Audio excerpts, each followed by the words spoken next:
Vision 2047, this conclave reflects our collective commitment to establishing a robust and indigenous ship design ecosystem aimed at enhancing India's position as global leader in shipbuilding, repair and recycling.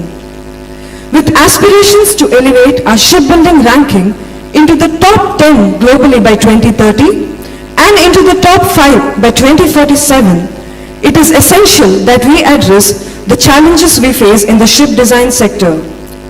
Today's discussion will provide a platform for key stakeholders, shipyards, design houses, classification societies and academic institutions to collaborate and share insights that will drive innovation and growth. Our theme, Design in India, Design for the World, underscores the importance of developing a self-reliant design ecosystem that reduces dependence on global firms.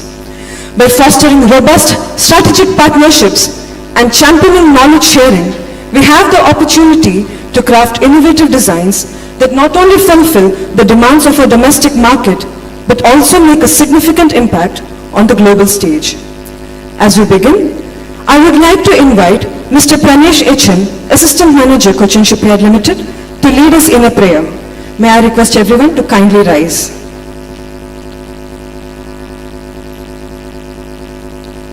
നന്മയാകുന്ന കാന്തി കാണുവാൻ കണ്ണിനാകേണമേ, നല്ല വാക്കില് ചൊല്ലുവാൻ നാവിനാകേണമേ, സ്നേഹമാകുന്ന ഗീതമോ എൻ്റെ കാതിനിണയാകണേ, സത്യമെന്നുള്ള ശീലമോടെ ഞാൻ ശാന്തി അറിയണമേ, ഭൂമിയമ്മയെന്നറിയുവാനുള്ള ബോധമുണ്ടാകണേ,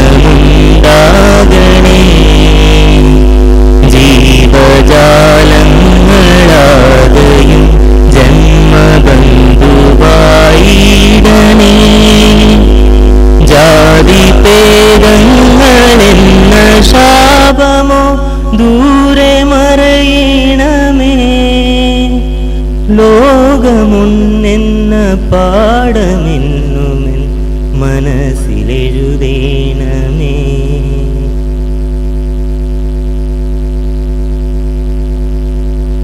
Thank you, Pranesh, for the uplifting start to this august gathering. I now invite Shri Madhu S. Nair, Chairman and Managing Director, Cochin Shipyard Limited, to deliver the welcome address.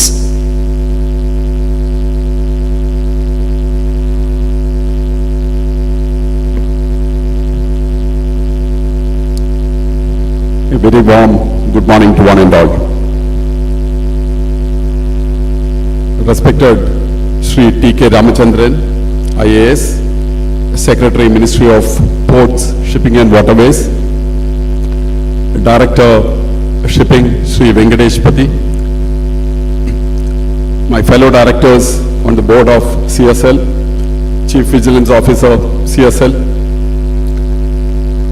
most respected professors who have taught and created the entire fraternity that is seated in this hall today,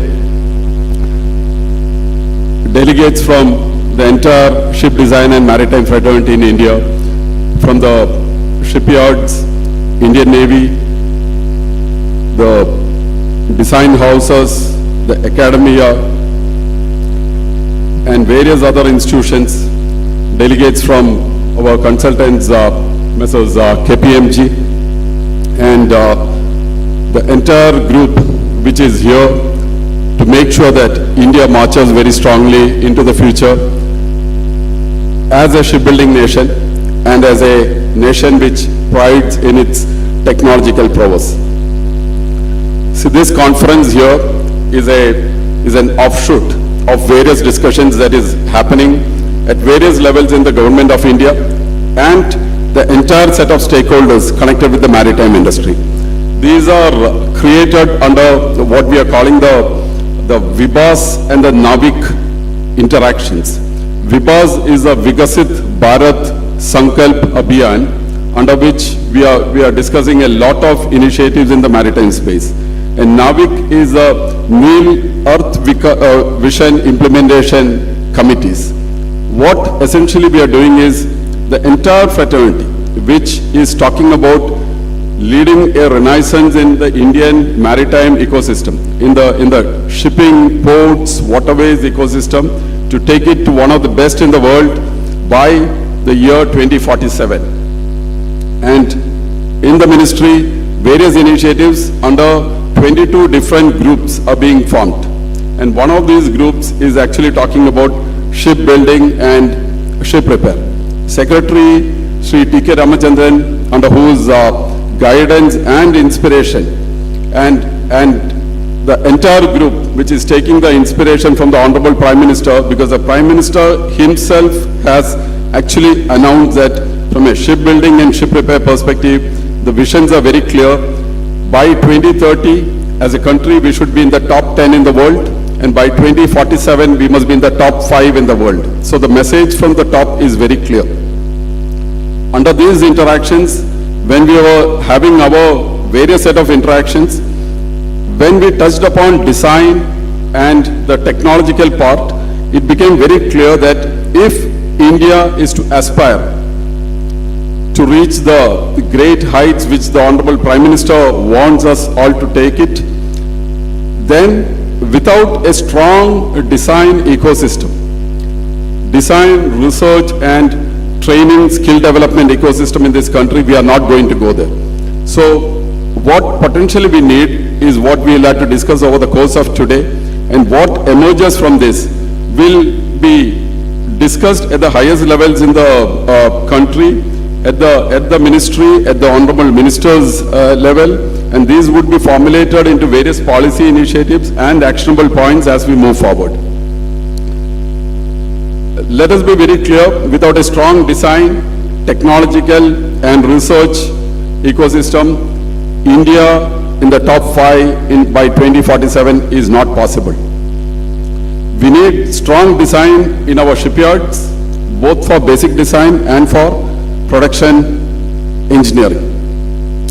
We need a string of highly empowered and highly capable private design houses for the entire mid-smaller range of designs which should be available whenever we need it, and also for everything innovative. All these specialized innovative designs must actually emerge out of India. I would suggest that we need a very strong central design and research entity in India for India to be future ready.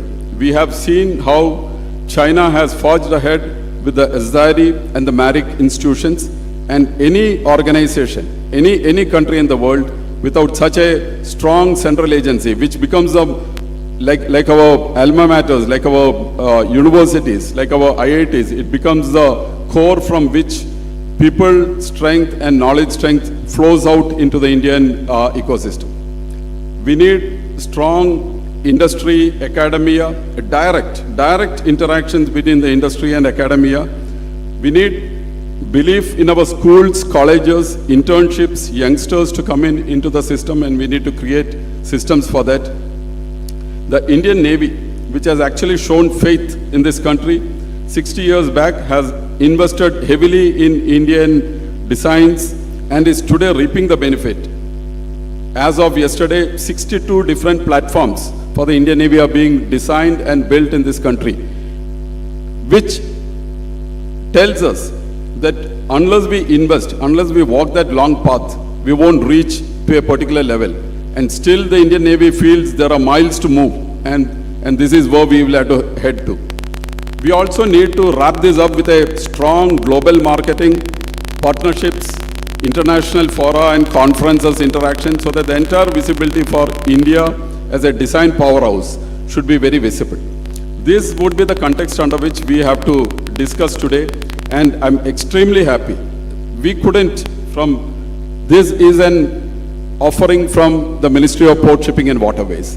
Cochin Shipyard is just playing a limited role here in facilitating this discourse. But this discourse is coming directly from the Ministry of Port Shipping and Waterways. And DG Shipping, all the arms of the ministries are involved. We are playing our limited role and we will play it very passionately. But I'm extremely happy. As a professional who has been in the industry, I can't ask for anything more than what I'm seeing in this room today. This can't be anything better. This has got everyone involved. And if we can actually stick on together and for a minute we create things for ourselves, for each individual organizations, but also make sure that we create things for the country. In 2047, Amrit Kal, as Honorable Prime Minister has coined, India as a developed country, India in the top 3 nations in the world, we can't be left behind. We let us, as professionals, what we are best at, let us actually create this for the country.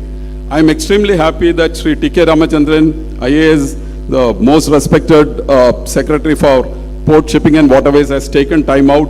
So it's a great privilege, and on behalf of the ministry, on behalf of the entire fraternity that's gathered here, I welcome you to this August gathering, sir.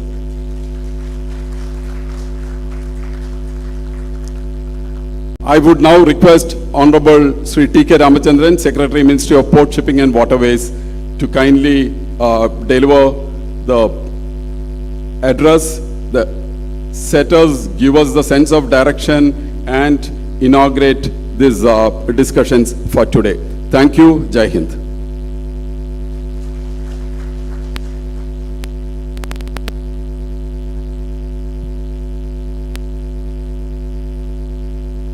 Am I audible? Can you hear me? Yes. Okay. So, Mr. Madhu Nair, PMD of CSL. I'm getting an echo. Can you switch off the mics there? No?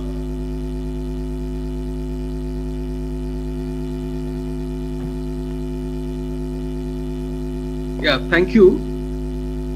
Mr. Madhu Nair, CMD of the Cochin Shipyard Limited, all the distinguished participants in this extremely important design conclave, ship design conclave, Sankalap, my friends from the government and from across the board, other stakeholders, and the maritime industry, the media, to all of you a very warm good morning. It is with great pleasure that I inaugurate this first of a kind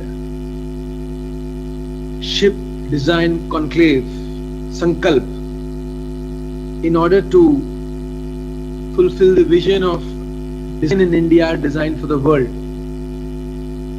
I should start by placing on record my appreciation of the work done by CSL in this regard. Of course, the ministry has been taking a lot of efforts towards shipbuilding and repair in over the last 1 year. But it is Cochin Shipyard that is our flagship company that is leading the segment pertaining to shipbuilding, repair, and of course design.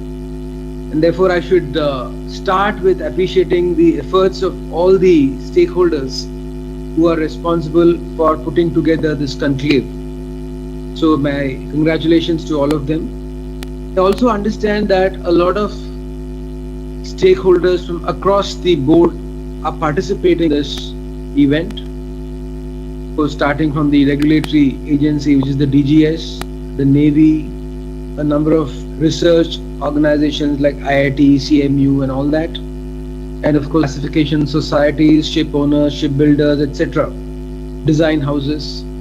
It is a very important conclave because for the first time I think we are trying to get people together so that they can help fulfill the vision of the Honorable Prime Minister as mentioned earlier by the CMD.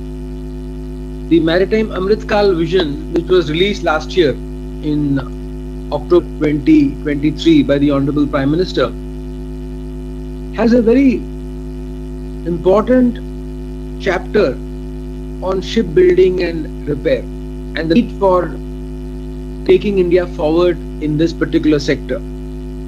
We are very happy that the issue has received attention at the topmost level, and in this vision we are talking of moving from the current 22nd or 20th position in shipbuilding to the 10th position by 2030 and the 5th position by 2047. And this of course is a massive task. We do not build many ships in India at the moment. We build less than 1% of the ships in the world. And one reason for this is we just don't have the ecosystem. So over the last few months, we have been trying to see what are the elements of ecosystem. So starting from design, building, repair, recycling, then of course flagging, and then financing, insurance, operations, ownership, chartering, leasing, arbitration. All these are aspects which are part of this ecosystem. Now, if we have to build in India, we have to design. There has to be sufficient R&D on this, on shipbuilding.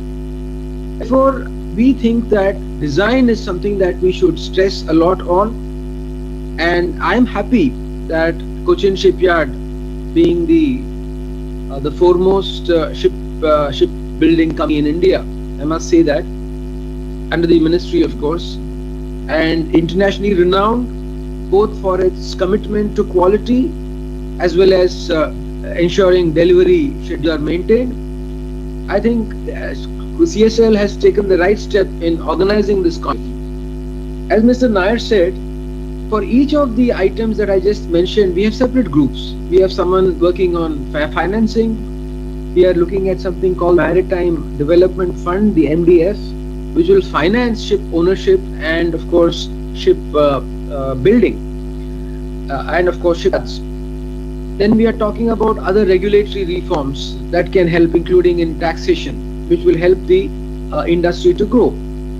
So it's an entirely a comprehensive package that we're looking at, and therefore if we build this design ecosystem in India, then I'm sure that a lot of countries will come to us for these designs. I do understand that in the building industry where there are a series of designs, a series design, then you get multiple orders, repeat orders, which helps the delivery to take place faster. Unfortunately, this ecosystem has not been developed yet in India or is under development, and therefore we are planning to give a fillip to this entire ecosystem to develop. I would also request that during the deliberations of the day, all of you should come up with specific recommendations as to what can be done. And it's a very highly competitive world. As you know, the top 3 countries, China, Korea, Japan, they have gone through this process for over the last 30-40 years. They have invested in R&D and they do a lot of collaboration. There's a lot of collaboration involved, and there are partnerships with countries abroad, institutions abroad, R&D institutions abroad, universities abroad. There's a lot of capital infusion, a lot of new technology infusion, and then the skilling of the entire workforce. So each of this is something that SDARI in China, for instance, has looked at. And so our design efforts are also proceeding on similar lines like the rest of the world. And we have one more opportunity, which is green opportunity. And I think the green opportunity presents a lot of the green sector presents us a lot of opportunities, and because the world is moving towards green fuel, green shipping, the opportunities are enormous, because you need new ships, you need retrofitting, and so on and so forth. And unlike LNG, I think which must be missed, this is something which we can do, which is right in our hands. Many of our shipping yards are today exporting to across the world, to countries from across the world. and they are getting a very good name. And therefore, I think that the green opportunity should also be seized, and our design should look at green very specifically, and the target very clearly in front of us, whether it's IMO, what they've said in terms of 2015, the year in which we must achieve the total decarbonization of the maritime industry. So given these challenges, I think it's very important that we get all stakeholders together on the same platform and that we are able to design for the future. And I'm very glad again that this conclave is happening. I hope many more conclaves like this will happen, and we hope that by the end of this conclave and over the next few months, we will have a number of designs coming out which will be revolutionary and which will change the entire face of the shipping industry in India. So let me again thank Cochin Shipyard and also all of you for having taken the trouble to participate in this conclave, and hope that the conclave is a grand success. Thank you. Thank you very much, sir, for your insightful address and taking the time to join us today. The Ministry has consistently taken proactive measures towards transforming India's maritime sector, enhancing our global competitiveness and driving sustainable growth within the industry.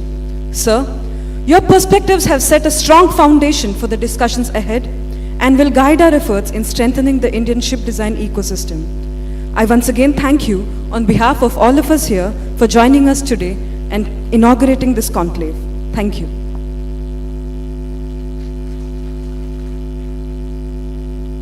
Before we proceed further, tea is being served outside the hall and the restrooms are towards your right side exit. We now move into the core of our event, the panel discussions. We'll begin our first session, which focuses on the challenges faced in the Indian ship design ecosystem. This discussion aims to highlight the obstacles that our design houses encounter and explore potential solutions.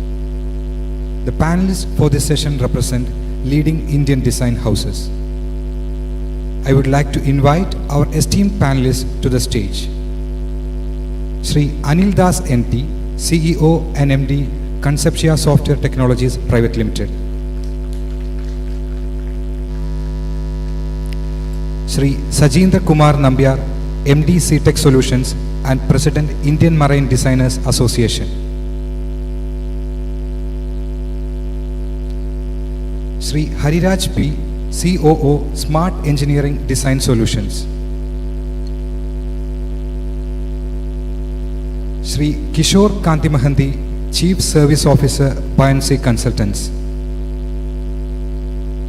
Shri Rakesh Roy, Co-founder and COO, Vedam Design and Technical Consultancy Private Limited. Please join me in welcoming them onto the stage. Now, it is my pleasure to welcome on stage our moderator for this session, Commodore P.H. Mohammad Saleh, Senior Consultant at L&T. Commodore Saleh is a graduate in B.Tech Naval Architecture and Shipbuilding from Cochin University of Science and Technology. During his naval career spanning 33 years, he served in several capacities at the IHQ Ministry of Defence Navy, Delhi, as well as at HQ Eastern Naval Command, Naval Dockyard, Shipbuilding Center Visakhapatnam, and HQ ATVP, Delhi. Commodore Saleh has spent over 20 years of his naval tenure in the design, construction, overseeing and program management of India's nuclear submarine program, the Arihant class submarines. During the 9-year stint at the Directorate of Naval Design, he had headed the Structural Design Department. On retirement from the Navy, he worked at Hindustan Shipyard Limited as Director Corporate Planning and Personnel for 3 years. He joined L&T in 2018, spearheading the design and development of L&T's own special operations vehicle, L&T SOE 400, while also working in certain other classified projects for the Indian Ministry of Defence. He presently serves as Senior Consultant in Subsea Vehicle Design Center of L&T. May I now request Commodore Saleh to introduce the panel and take over the discussion. Thank you. Hello. Thank you so much. A warm Good morning and welcome to the first session of Sankalap Design Conclave, Design in India, Design for the World. I must convey my compliments to Cochin Shipyard for taking this initiative on behalf of the Ministry of Port, Shipping and Waterways to conduct this event. And personally, I would like to thank the organizers for giving me this opportunity to host this session. This is a subject which is very dear to my heart because I am one of those who believe that design is the essence of engineering, arguably. And all my life, last 42 years of my career, I spent major part of that in design. So I have with me the 5 young dynamic entrepreneurs representing the Indian ship design houses, the leading ones. Detailed introduction I will give when they take the rostrum. So we have about 1 hour 30 minutes for this session. So first we will like to hear from each one of them, their perspectives regarding this theme. The topic, as it was mentioned, is challenges faced in Indian ship design ecosystem. So from each one of them, by way of a PowerPoint presentation or extempore, we would like to hear what are the pain areas, how they see the present situation, what needs to be done, what are the constraints in terms of resources like people, software, hardware, the policy, advocacy required, R&D, labs, test facilities, all that. So first I would like to call upon for this, in this order, Mr. Anil Das, NT, to give his views. A brief introduction. Sri Anil Das is a graduate in Naval Architecture and Shipbuilding from CUSAT 1985 batch and a postgraduate in Naval Construction from IIT Delhi. He served Indian Navy for 16 years when he oversaw construction of the SSK submarines at MDL, and also he was part of the India's strategic submarine, that is the nuclear submarine program, where we both worked together actually in the Submarine Design Center. As an entrepreneur, he founded Concepcia Software Technologies Private Limited, which delivers its customers advanced simulation-based design capabilities that ensure not only a reduction in product development time, but also helping in the creation of digital assets, complete with its multifarious data gathered from various agencies that interact with the product in its life cycle. So my request to each one of you speakers is that to have some time for our conversation later on, an interactive session. Please try to limit your presentation to about 10 minutes. I have a bell here. I will try to help you by prompting you 1 minute before that the time ends. So Anil, will you please come?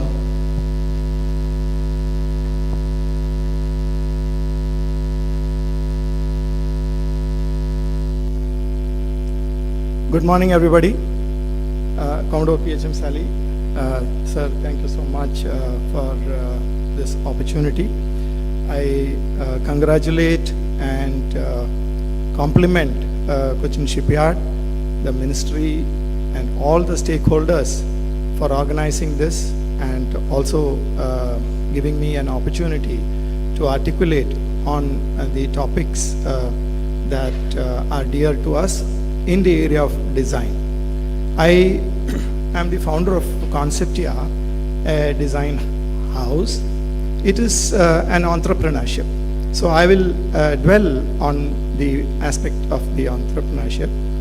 And so I will also try and explain is in terms of two things. One is the opportunity and the financing part. I'll take financing first. So if you ask me design challenges or are there any problems, I say that there are no problems. Because there are opportunities, that is why the entrepreneurs are there, and that is the reason why they exist. But there are certain things that the government and the state or the country as a whole can make it easier for the entrepreneur to flourish. Now, in my journey, I started Conceptia in 2004 as a naval architect with 16 years of service in the Indian Navy. I felt an urge to start a company. That's where all the entrepreneurs start. All the startups that are here, the founders of startup would vouch that it is the internal calling that comes. Now, whether there is an ecosystem to support them and to make them flourish exists or not is what we'll see. 2004 I started. My first bank loan was given to me in 2008. So 4 years is a big pain time for you to sustain. You have to sustain the market, you have to pay salaries, you have to do a lot of things which are required of you. Now, if in the government can extend the credit guarantee scheme which is existing to entrepreneurs, to build them up, to flourish, make them flourish, that I feel is a great thing that can happen. So the credit guarantee scheme came up in the COVID time. We all know that. If it can be extended, that would really be good. It was a big boost for entrepreneurship. So when it starts itself, the government comes forward through some funding that the entrepreneur is guaranteed of certain loans from the banks for which the guarantee is given.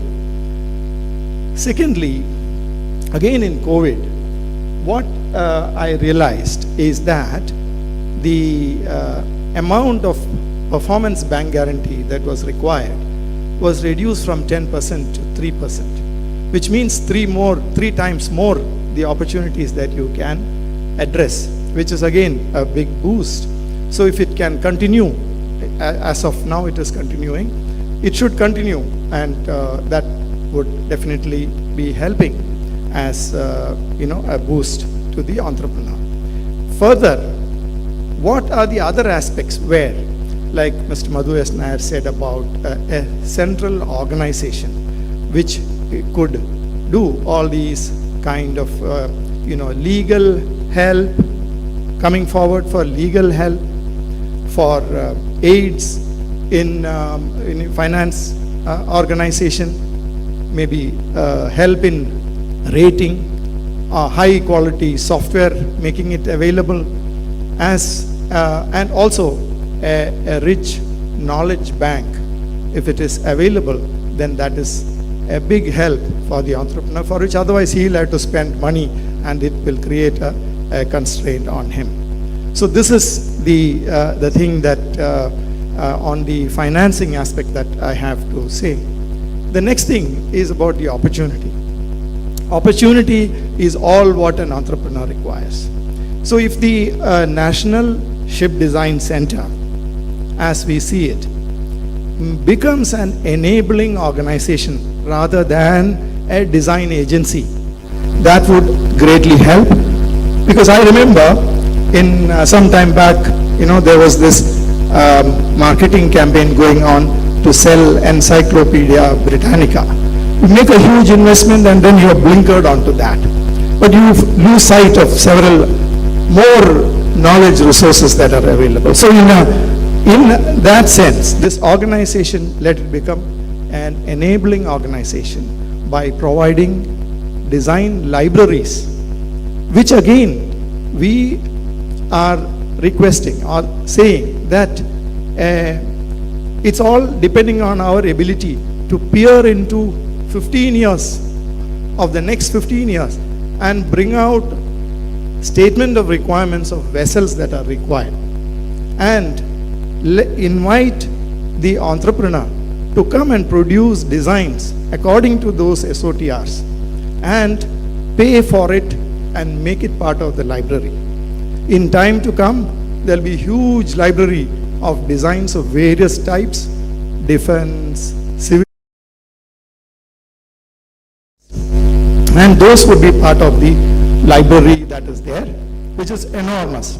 Now, if it's available online and marketed well, then from global customers would have access to these conceptual designs which are there, and if anybody chooses one, then that design agency that created it would get the opportunity to support the basic and detailed design of that, and that makes revenue to him as well as to the central repository who has enabled this.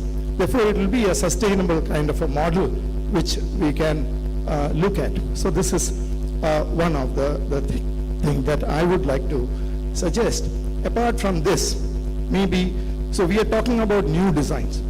What about all the designs that are lying in the various shipyards where they are now at a time we have come that it should be upgraded to new technology, to add green quotient, etc. So those are also taken out, and then at a cost, entrepreneurs are tasked for producing newer and better designs. Again, as in the same model. So it becomes the government R&D fund which is available may or could be tailored to fund this kind of activity. So, Sal sir, that is my submission for the month. Thank you so much.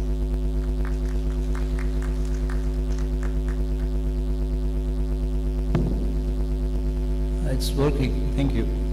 Thank you so much, Anil. You finished much ahead of time.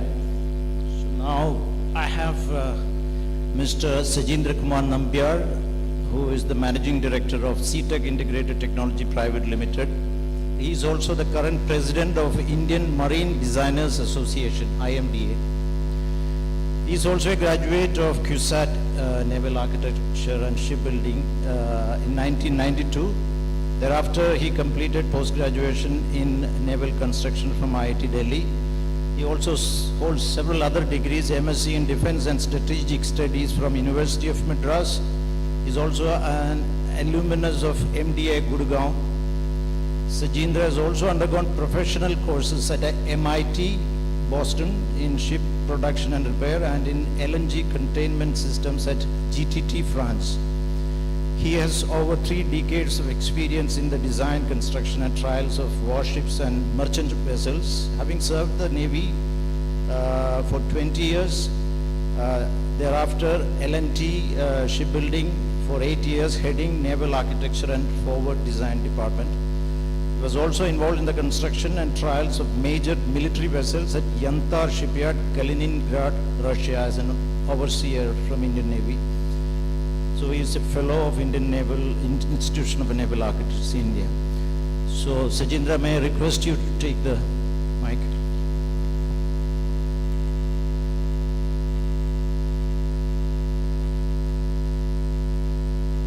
Thank you. Thank you, sir. There is a presentation. Yeah, thanks. Good morning, Pablo Sali, Chairman, Cochin Shipyard, distinguished panelists and learned members of the audience. Good morning again. I'm very happy to be here. Mostly all familiar faces, so I'm glad. Greetings from IMDA. So IMDA started as organization, association to bring forward all the private design houses in India. It started in 5 years back. Next slide, please. Yeah, this is it. So presently it involves most of the leading design houses in India. There are small design houses who will rise to some potential, and thereafter they will also be part of this association. This association also promotes individual naval architects and designers, so they can also be part of this association. So we have all the knowledge among ourselves. So knowledge even garnered from our collaborations, from agency agreements with the reputed design houses.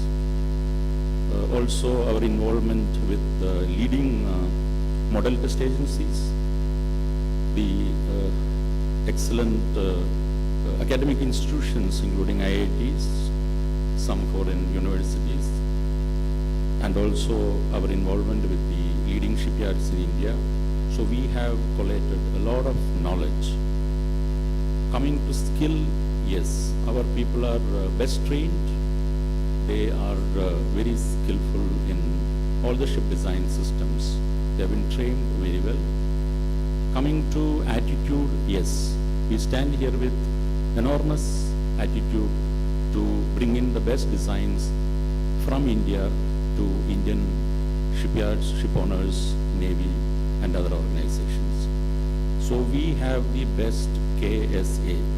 As management gurus say, success is the product of knowledge, skill, attitude, and opportunity. So now we are looking forward to opportunity. There are opportunities and we want more opportunities. So this ecosystem present here, they will aid, including the ministry, to open up a large area of opportunity to us, that these design houses.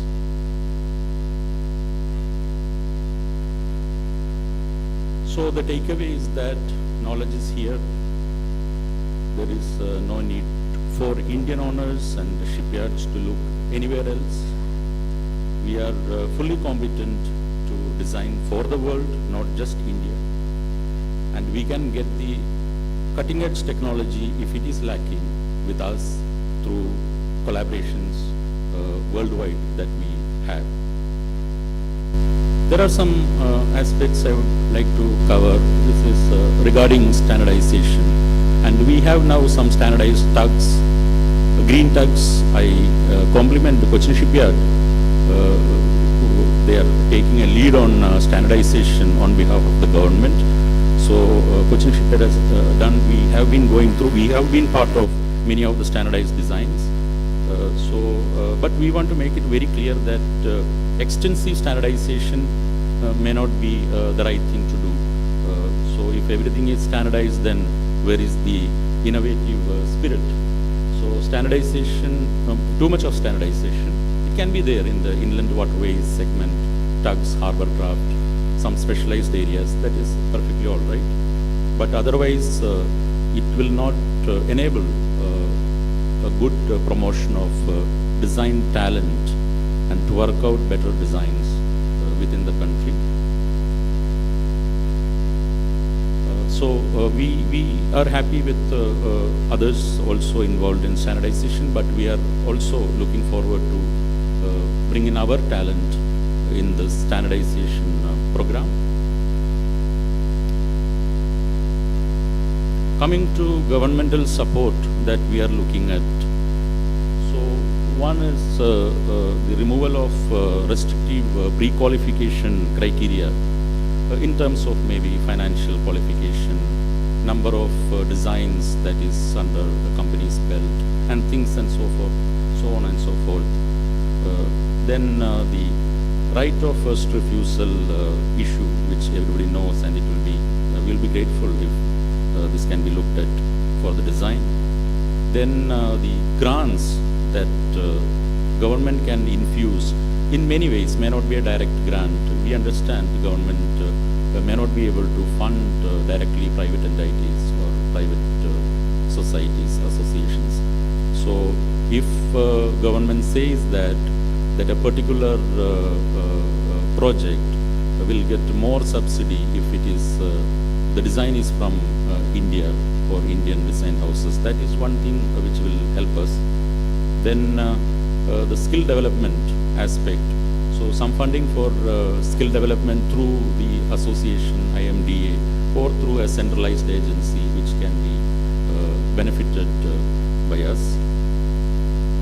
The last point, many points will come up. One is the document management systems.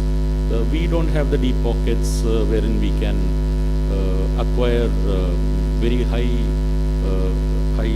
softwares like Autodesk Vault or the Salt Innovia.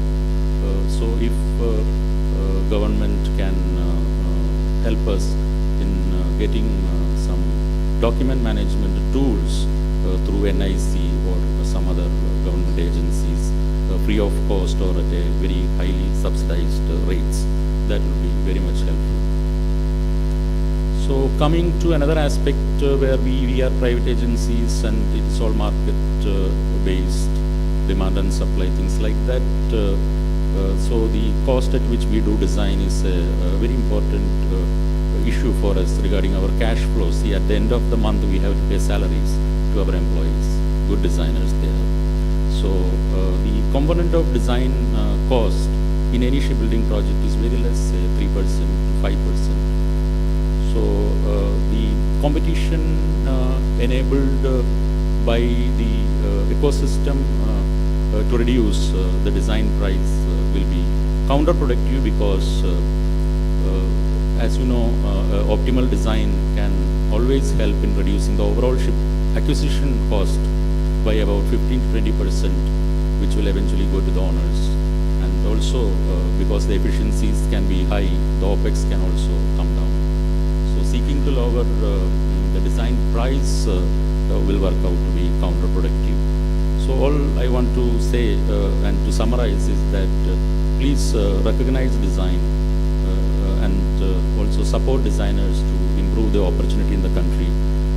That will be good for that is the aim we are standing here for the Maritime Amritkal Mission 2047. So with that I conclude my small presentation. Thank you so much for your support. Thank you.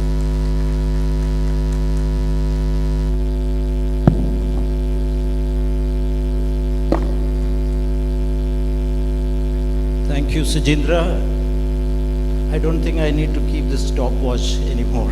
Everybody is very disciplined to finish on time. So now we have Sri Hariraj P. He is the Chief Operating Officer at SCDS, the Smart Engineering and Design Solutions India Private Limited, where he heads a multidisciplinary team of about 120 engineers in developing innovative ship designs. With a BTech in Naval Architecture and Shipbuilding from CUSAT, he began his career at GTR Campbell Marine Consultants with its Trader Series bulk carrier projects at Cochin Shipyard. At SCDS, he oversees concept and functional design development and coordinates with external partners, driving the creation of a diverse range of commercial and naval vessels.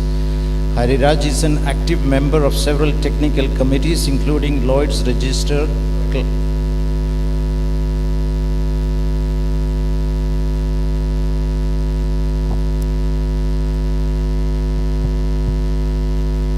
Beg your pardon. I will continue. I hope you got whatever I said about. I don't have to repeat, no? Don't worry, I will repeat.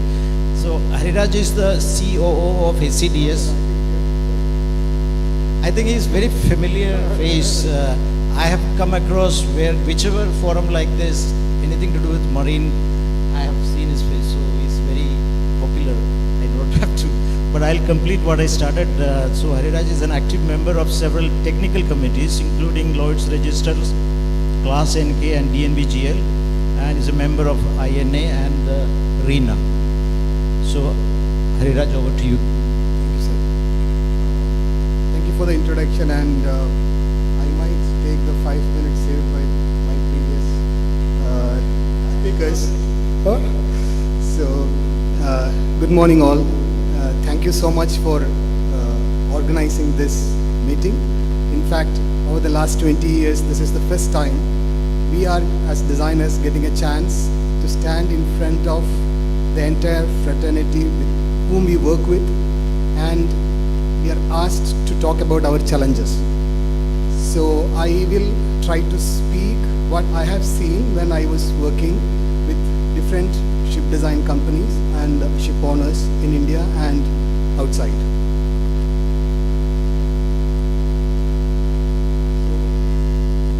This is a brief content of the presentation.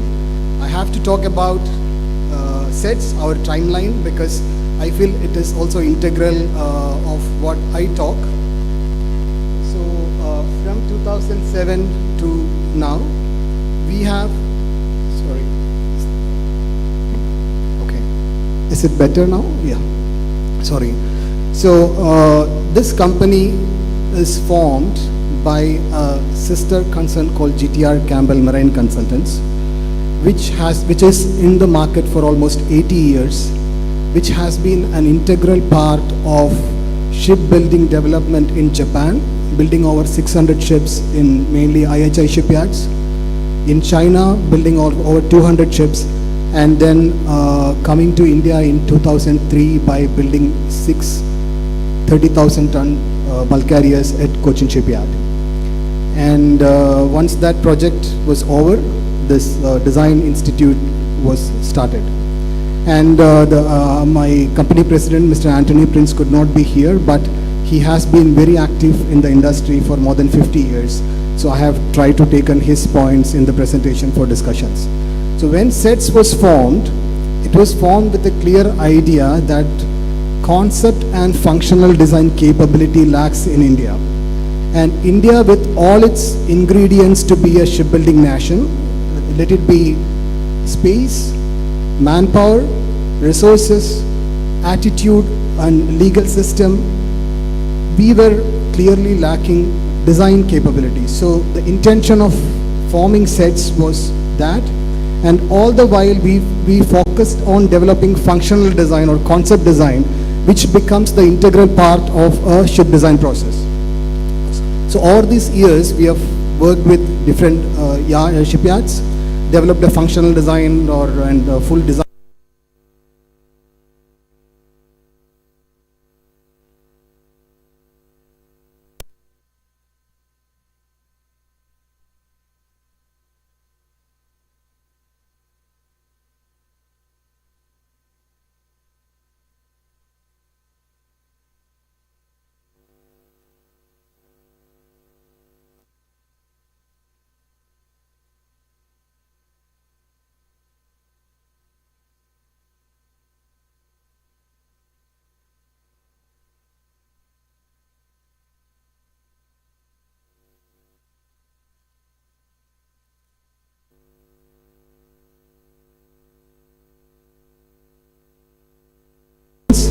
As an entity, we have created capacity, and when I see the panel here, each one of them have spent 20 years or more of their life, and they have developed institutions who are capable of developing and delivering design services, complex problem solutions to the industry that we are all in. So this is basically the essence of what a ship design company requires. A concept design, functional design, production design, and a lot of advanced engineering analysis services. And why advanced engineering? If we look at Indian shipbuilding market now, we are driven by defense shipyards, defense shipbuilding. Predominantly, the most of the shipbuilding that is happening is defense shipbuilding. And as the design industry, if we have to really support that market, we have to develop our capabilities in terms of advanced analysis like CFD or FEA or vibration, noise, shock. So that is essential, and developing that requires a lot of capital, lot of access to information, and finally capability to retain the people who are being trained. I just put this to show that these were developed. And these are the designs that we are working right now with our clients abroad. Now, to set a context for this particular seminar, we have gone through the Amritkal Vision 2047, one of the best researched documents that anybody can really see if you really want to see the potential that is existing for each one of us. And I always feel that is 2047 is something that is probably even I would want to create for my next generation or my son. So when we look at that market, this is what is maritime or shipbuilding merchant fleet, how it looks now. And this I took from the Equasis statistics. From medium to very large, you have almost 2 billion GT of vessels. And right now, if you look at Indian capacity, we have some capacity, or most of our capacity lies in the medium range. We have very few capacity in the large range. And also right now, we have clients who wants to build ships and there are no berths available. So the next berth probably is available in 2028. So if our target is to become fifth in the shipbuilding world by 2030, where do we build? Because today we know what we are going to build till 2028. So unless we create facilities, it's not the design. Of course, design will require support and development. But unless we can really build ships, we will never reach our target. So this shows what is there in the market. This shows the age profile. If you see medium and large, the first blue line says 0 to 4 years, second orange line is 5 to 14 years. These two groups have to be entirely replaced in the next 5 to 20 years. And if we really think about it, 5 to 20 years is what we require to develop as a shipbuilding nation. We cannot really, even if we make our entire policies right, and if we make all the decisions today, I'm sure it will be 5 years down the line when we deliver products of our decisions today. So for us the market is very, very clear. We have thousands of ships to be built. We have plenty of people. In fact, day before yesterday, 2 days before, there was a Delhi seminar where Ms. Shamika Ravi, one of the advisors for economic panel for Prime Minister, presented the statistics of unemployment in India. It's massive. Whether graduates or not graduate people, plenty of people are available. And if we look at any shipbuilding project, we all know for a commercial shipbuilding, about 30% goes for building the ship. We need people to do that. We need welders, fitters, cleaners, so many people. So we have no dearth of people, but of course we need to train them and build them, make them ready for the industry. And this is the ranking. 93%, I took it from internet, maybe there are differences, but top 3 countries producing 93%, and what we are probably targeting is to cross Europe as a total by 2047. And the vision that we have, design in India and design for the world. Now, when you look at this diagram, the world is actually China, Korea and Japan. And we cannot expect that we will design for any of them. Of course, they might take some kind of service, and we have supplied full design to China. In fact, right now we are discussing, but that is just because there is a buyer who wants to take this design and build it there. Otherwise, as a service provider, if I go to any of these yards, I really don't have an entry. So if we want to design, we need to design for India to supply to the world with a clear plan what we will be designing. Now, if you look at that, there is a clear, these are demand projections. Any projections we take, the trade is going to grow, trade has to grow, and the global cargoes are carried by ships. So ships have to be built. There is much more ships. Right now, if we, in the first sheet, we saw the number of ships. We would need probably another same number of ships, plus replacing the entire number of ships. That is the amount of ships that are to be built. And if we look at the seaborne trade and the projections, look at 2030 and bulk. Bulk represents the majority of ships that are to be built. There are containers, there are natural gas, there are other ships, but the advantage of bulk is that is probably the simplest of the ships that we can build, where we actually require steel conversion capacity. So for a country like India, we can have different focuses. We can focus on specialized ships, but when you talk about specialized ships, you employ much lesser amount of people, but you might end up creating more margin for the shipyard. When you do look at this kind of a market where large number of people are to be employed, which is the need of the country, and shipbuilding being an industry which is always called as a force multiplier, where every person in a shipyard creates probably 6 or 7 jobs outside.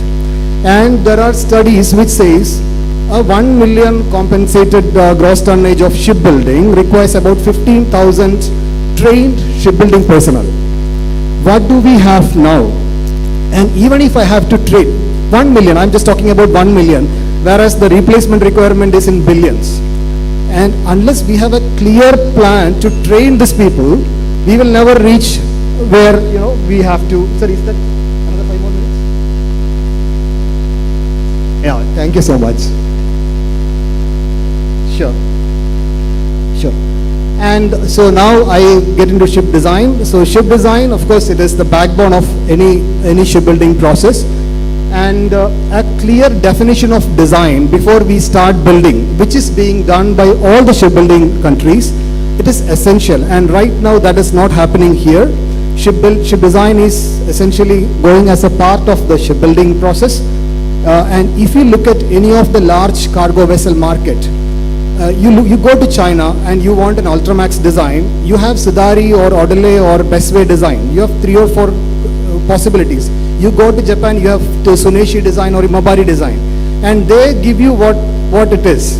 And probably we always felt our first set of customers are going to be people who want something different from a standard product that is offered by a standard shipbuilding nation, which gives us possibility to develop a design that suits their requirement. And this is the nature as I understood, or as an organization we understood in India. This I have covered most of it. We still believe the value of design is heavily underestimated or less understood by the industry as a total. And there is a clear perception of design also being supplied. It's a vendor who supplies an equipment or any other things which is required for a shipbuilding. But that will not work. The ship designer has to be a partner in the whole process. And the biggest problem that we face is the lack of continuity. So we had good projects, but then 1 year of a low project, because again, the capacity is built. Unless I feed 100 people costs money, and we cannot say, okay, we will pay you when the project comes. So these people are to be paid. For that, continuity of work is to be ensured. And if we look at major countries, they have found ways of giving developmental projects. US or UK, even UK is not really a ship design nation, but they still create design requirements, pay people to develop design with the sole interest of developing skill in the country and retaining the skill in the country. Here what is happening is, when there is lack of work, eventually people go and maybe they go to Middle East or Europe or somewhere, and we just lose what we have built. And these are the major challenges that we have found. Starting from the public procurement process, there is clearly no benchmarking for design. The design is a resultant of an L1, the fee for the design, no benchmarking for design fee, which becomes an end product of a L1 bidding system. No cure, no pay bid design requirement, where that document becomes the most important document for the entire project, which is asked to be funded by designers. Designers are, this I mentioned, elastic schedules. I have just put one more slide just to highlight that. Untimely push for design accelerations to meet with payment targets. I can understand the requirement of a shipyard, but probably that is to be brainstormed. The payments should be delinked with probably doing some steel fabrication, because design should be matured. we have studied many shipbuilding projects that happened in India, where we had planned for 24 months or 36 months, ended up 48 months or 54 months. 2 months of that extension or the time that we have spent extra will pay for the cost of bid design, which will help the shipyard to deliver it on time. Then perfectly no support for research, no training, no software, which Mr. Sajendra Nambiar had already told. These, in fact, in ship design market, if we see, the only people who make money are software suppliers. I'm 100% sure that they make money much more than any of the ship design companies make here. And the payment schedules and the work that is to be put has no connection. You can look at any of the tenders that are there for normal procurement. We need 100 people to work for 8 or 10 months to get the first payment. Or, it's a lot of effort to discuss that, but that has to be looked into. And the ship design contracts also had to be seen. Sir, I have just 2 more slides. I think you find a part because Sure. all the margins have been eaten I will do that. So this is what I talked about, the schedule. This is a typical shipbuilding schedule. Let's say you need a 27-month schedule. We say the basic design will be done in 10 months. What about the mutual covenant from shipyard who should give me all the equipment in 3rd month or 4th month? That delay extends 2 more months. I have crossed my estimation 20%. Every month of 10 months extension is 10% cost for a designer. So unless we find a way, it is a common problem, but unless we find a way to solve this kind of problem, the designers will struggle, because we have to get another project to fund this project, because otherwise this project is not sustainable.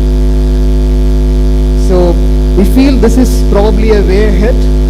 We have seen the requirement. There is clear requirement, and there are enough entities in India, SEI or Coal India or all the oil companies. We need to identify the requirement, and designs are to be developed. So designers are to be given with task. There can be clear evaluation of capabilities. There can be clear understanding of gaps, but we should be given task with payment to develop designs which can be taken to the clients and present them as the solution for their problem. So this is finally reached the conclusion. So there is immense potential. Clearly ship design has to be, though it contributes probably 1% of the shipbuilding or 2% of the shipbuilding cost. In fact, in India, probably 0.01% of the shipbuilding cost. It becomes the backbone of the shipbuilding process altogether. And that has to be seen in that way, and the industry has to see it and develop that capability for us to reach the target that we have set for Maritime Amritkal Vision 2047. Thank you so much for listening.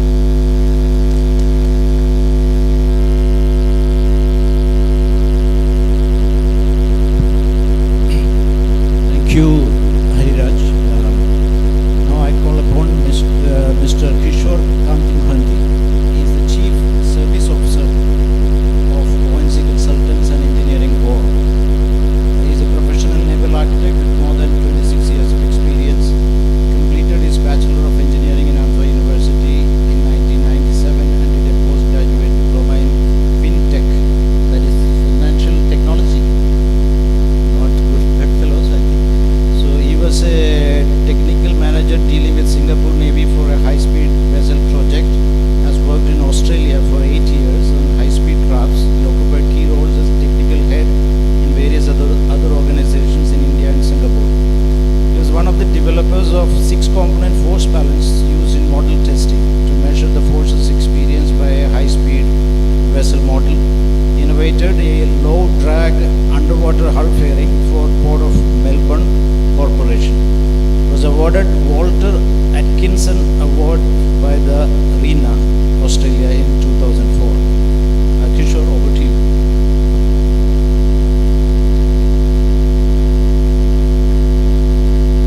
Thank you, sir, for the introduction. And good morning to all the distinguished delegates, and also to Mr. Nayalji, and also to the Ministry. And thanks to the CSL for organizing this event. Good morning to all the experts and the stakeholders, to all the professors whom we all respect. Thanks for giving this opportunity. I just want to try to actually conclude this fast as much as I can. So, we are actually talking about some of the points for this conclave, which all the distinguished speakers have already mentioned, but I just want to give my points of view from Barnes.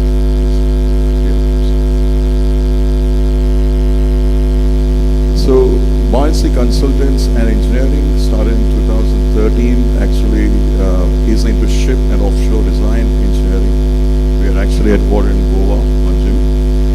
And we also have a branch office in Gift City, Gujarat. So, we have a presence in Singapore, Norway, Netherlands, USA, and in last 11 plus years, we have touched 32 plus countries and 330 plus projects with a team of 94 plus engineers. We are an ISO company, also certified for ISO 9001 and 27001. In 2022, we are ranked as the third top export service companies for the ET Rise Awards.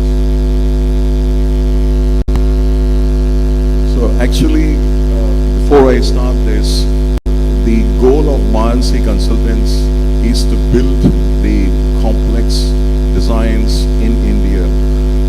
We also bring a lot of collaboration and expertise from abroad, and this is one of the key takes to us. Quality is one of the things that we want to achieve because we want India to stand at par with the international designers. We are no less, in the sense that we also feel all the design firms in India are no less to the foreign designs. Why should we? And with that note, with that actually idea, I want to present this, what we have to do in the design firms and in India, basically considering the MIV Vision 2030. The current challenges that we are facing is, as Hari has pointed out, lack of awareness for the design. This is one of the key things. I think probably this goes to the grassroots level. If you don't recognize the design, there's nothing going to be improved because this is the most influential part of the project. It is a highly influential task or an effort, but least paid. That much we have to say that. And we certainly lack the financial support, and we also see that there is an absence of design firms in the policy making. So that I want to actually put forward one of the slides in that. We also have less number of academic institutes apart from IITs. Now you compare with other countries, the population-wise, India is huge, but how many academic institutes do we have to cater for all the students and all the aspiring students who are going to come? And this is one of the gaps that we have. We also have now tenders mainly driven by the price strategies. I think it's slowly changing that now, but I think I just want to put forward this point very clearly. R&D funding is one of the things which are lacking compared to any other developed countries. Polarization of young engineers towards IT jobs. This is happening even in IITs. Design firms employ approximately 1,000 design engineers directly and another 3,000 indirectly. Almost 350 naval architects are graduating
statement, sir, with due respect for the MRV 2030 vision. It's a grand vision. Please, I really congratulate to all the, ministries and all the stakeholders who actually created this document.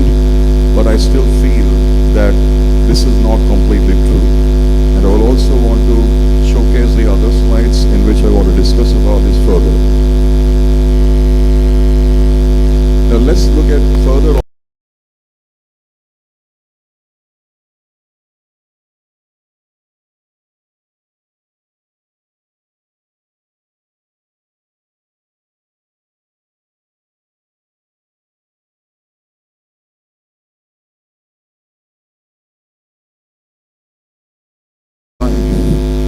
The question there is, if at all we have the capability, and MRV is saying that we have the capability to design, why then are we trying to standardize in this segment?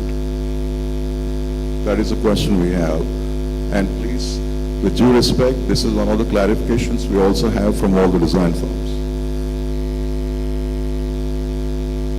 Okay, and on the ship design, I mean, we just see the global shipbuilding itself. Hari has rightly pointed out, you can just see the three top players now. Statistics may vary, but that is what it is.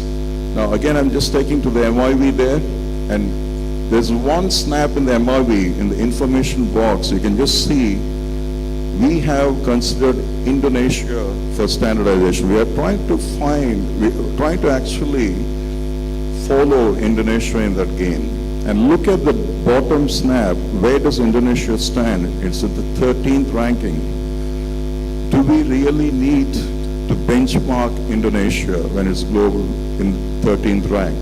Can't we just benchmark the top leaders? And while we're doing that, this is one of the questions we have.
with our own IP rights. Can anybody allow that to happen? Which is very much an open statement, and probably I think we need to discuss further on this. So there's MIV foresees foreign collaborations for design. It should be encouraged via design entities for building indigenous capabilities. Let's move to the other one. Indigenization. This is again another snap from the MIV. Now you can just see we're looking at 30 to 40 lakhs only for design, but then it clearly says that design is a cost. We have a cost disadvantage for the shipyards. Is it true 2 to 4%? I don't think so. All design firms here agree that the cost of the design is less than 1%. How can this be a cost to a shipyard where there are other delays happens due to equipment vendors and all those things, you know? It's not easy because we don't have ancillary firms to support. We have to import a lot of products to support the shipbuilding activity. Why only design here, which we don't understand? So this is one thing which we are looking at. In fact, most of the design firms are exporting their design to other countries. We are designing and exporting that. Whereas we have few shipyards that do the export.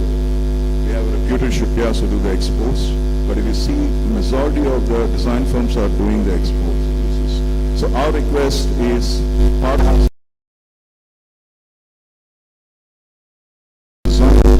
and a percentage enhancement of 2 to 4% may be given to the shipyards which engage Indian design firms with the local design content. Now sir, if India can take a long strides in space with all the space startups and all, and India has designed lightweight, low-cost rockets, do you think that India can't design very complex ships and boats here? How do we compare with the space? It's not a space technology. Do you think we can't do it? We can. So we need to have more faith in all the design houses here with support. So very quickly, because the bell has rung now, so we also say that instead of central design center, we need a seated policy making body. We already have now National Shipbuilding Board. That will help. But we see in the National Shipbuilding Board, we are not in the main committee. We want to be in the main committee to make some decisions. So that's a consortium. This is a very generic thing which I gave. Of course, it also acts in engaging and training the skills development sustained workforce, and also acts as common entity to discuss the requirements of MIV 2030 and identify the gaps. So just moving forward, no to L1 price strategy. This is again another request. Yes to QCBS for all PSU. I think this is what the Cochin Shipyard Limited is doing a great job in this. This is a fair process, what we think, rather than just L1. Again, please fund the R&D projects. You can see Project Horizon in EU is one of the inspirations that we can take, and it's developing faster in technology.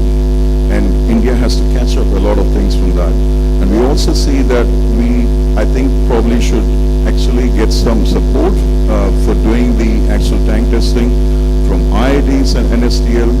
At least you can think about 10 to 20% of the cost can be reduced. So what will happen is more R&D can be done with new models and all that enhances the technological development. Currently, there's no support from the government. There is a support from the government and the shipyards for building hybrid and green vessels. We request a similar support should be given to the design firms to develop new designs leading to the green technology. So we also state this, no to proven design.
show. Now, our last but not least speaker is Mr. Rakesh Roy, Naval architect from IIT Madras. He began his career overseeing the construction of a series of product tankers at Hyundai Mipo Shipyard, Korea. In 2007, he co-founded Vedam Design with two fellow naval architects, growing it into a global firm with over 250 professionals. Vedam provides design and consultancy services across the marine, offshore, energy and defense sectors with offices in Mumbai, Kolkata, Chennai and beyond. At Vedam, Rakesh leads key ship design projects including OSP dredges, short sea cargo vessels, research vessels, patrol vessels, etc. He is known for delivering optimal design solutions for challenging conversion and life extension projects of offshore units, FSRUs, FPSOs.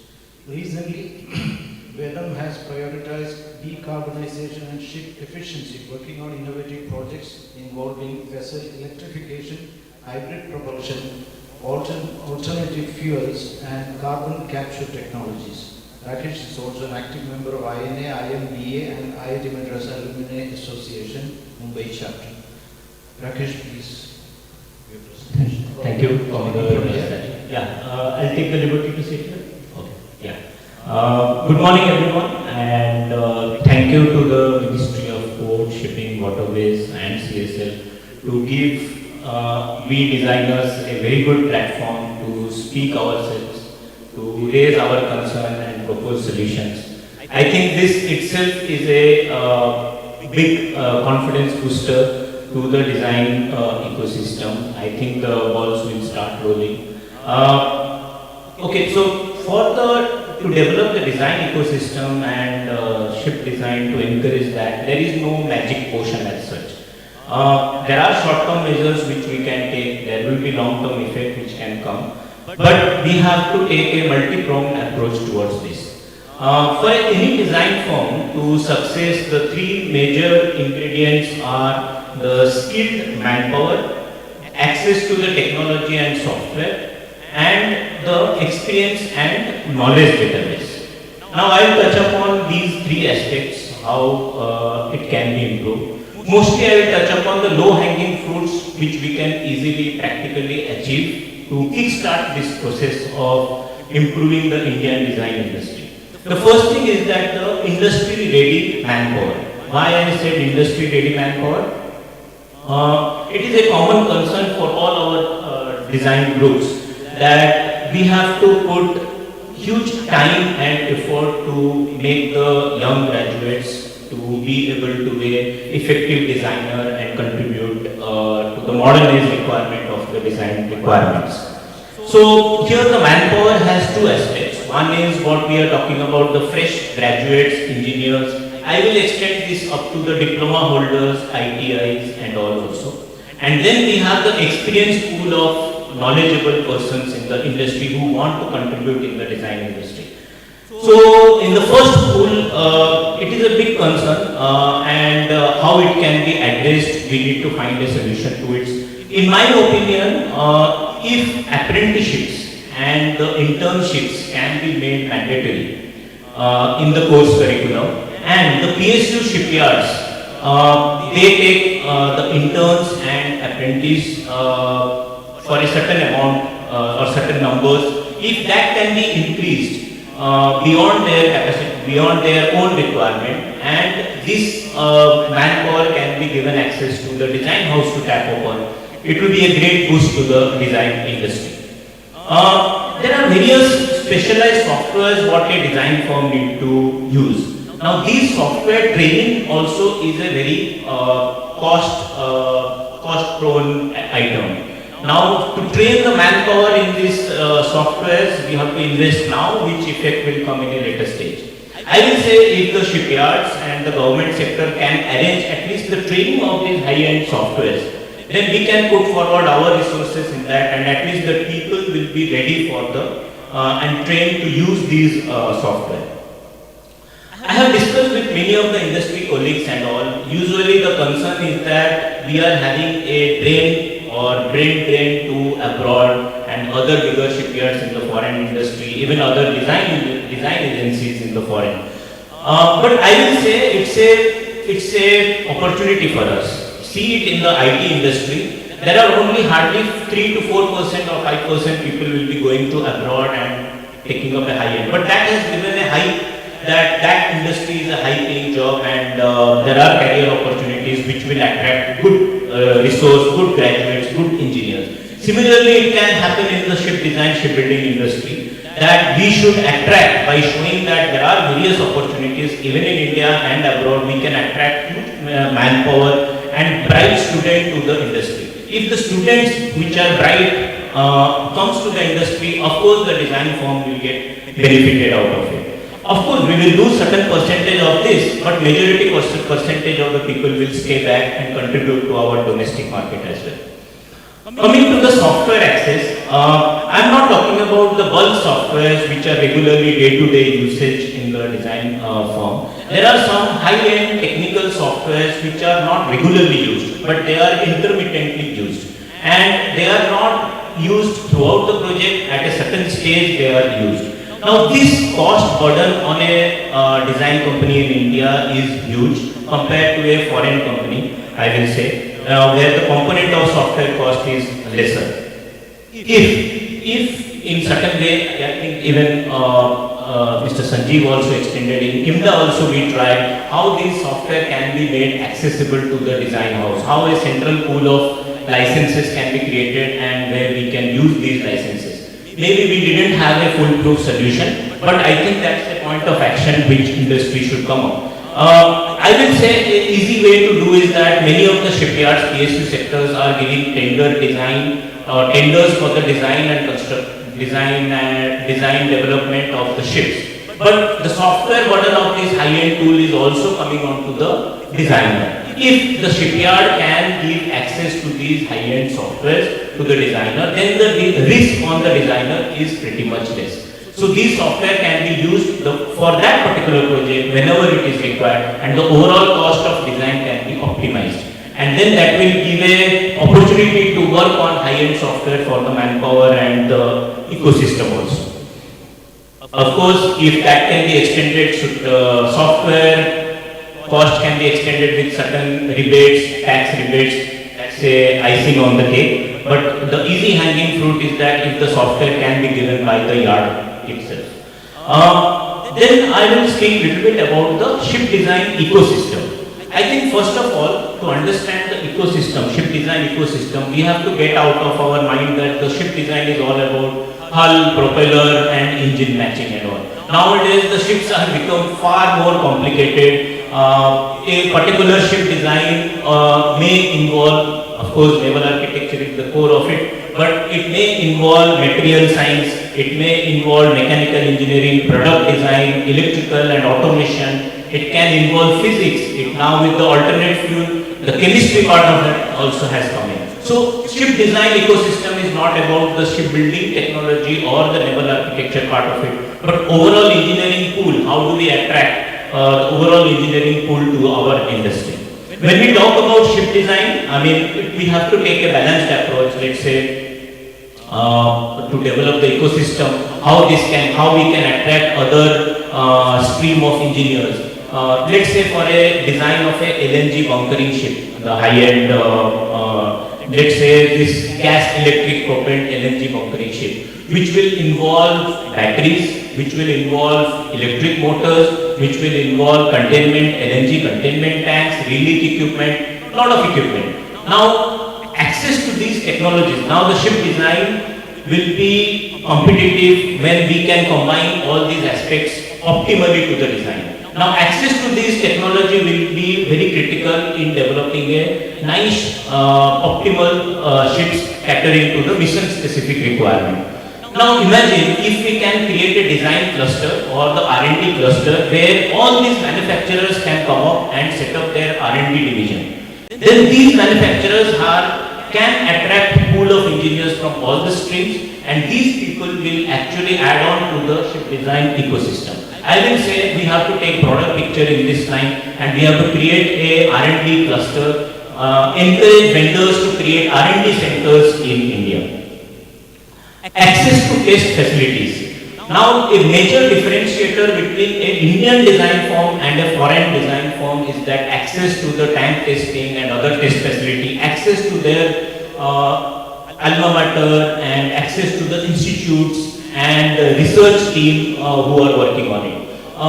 If we can develop a world-class tank testing center here, then it will, and we can give Indian design firms at a subsidized rate to test the vessels at an affordable rate. It will kickstart innovation. It will also add value to the knowledge database what we have. The overall tank testing facility can be a crucial in terms of knowledge gathering for various types of ships, where we can come up with the innovative future-ready designs. I think I just said about tank testing, but there are many other test facilities which we can create, and that will add a lot of value to the Indian design ecosystem.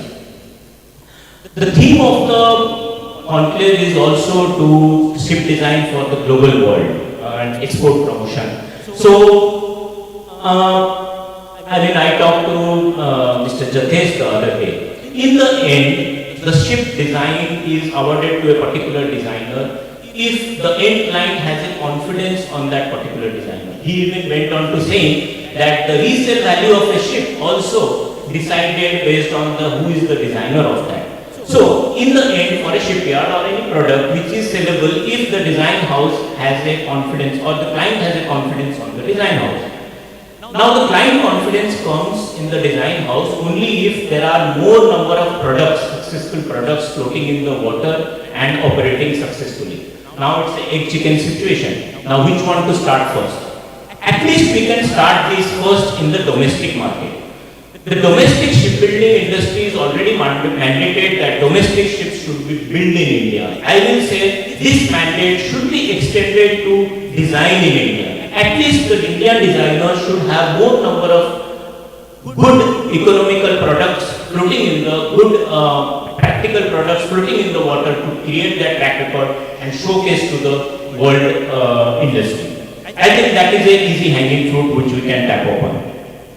Now we need to show our design capability, like all my fellow panelists said. We have very good capability, but we are projecting to a smaller audience here. We need to project this capability to the world audience. For that, we need to participate in the world foreign trade fairs. Now, for a trade fair to participate, it's a huge cost to a company in a short-term basis, whereas the effect of it comes in a long-term basis. Now, for a design house to invest in these kind of trade fairs and showcase these capabilities is very difficult. If Indian government and TSU sectors can collaborate and create a maritime gallery in these trade fairs and exhibitions and all, and give at a subsidized rate, I am not saying give it free of cost, give it at a subsidized rate to the Indian design firm to put up their stall, showcase to the world market what they are building and what they are designing, what is their capability. I think that will be a big boost to the Indian design agency. I think Mr. Kishore and all of us said standardization of design kills innovation.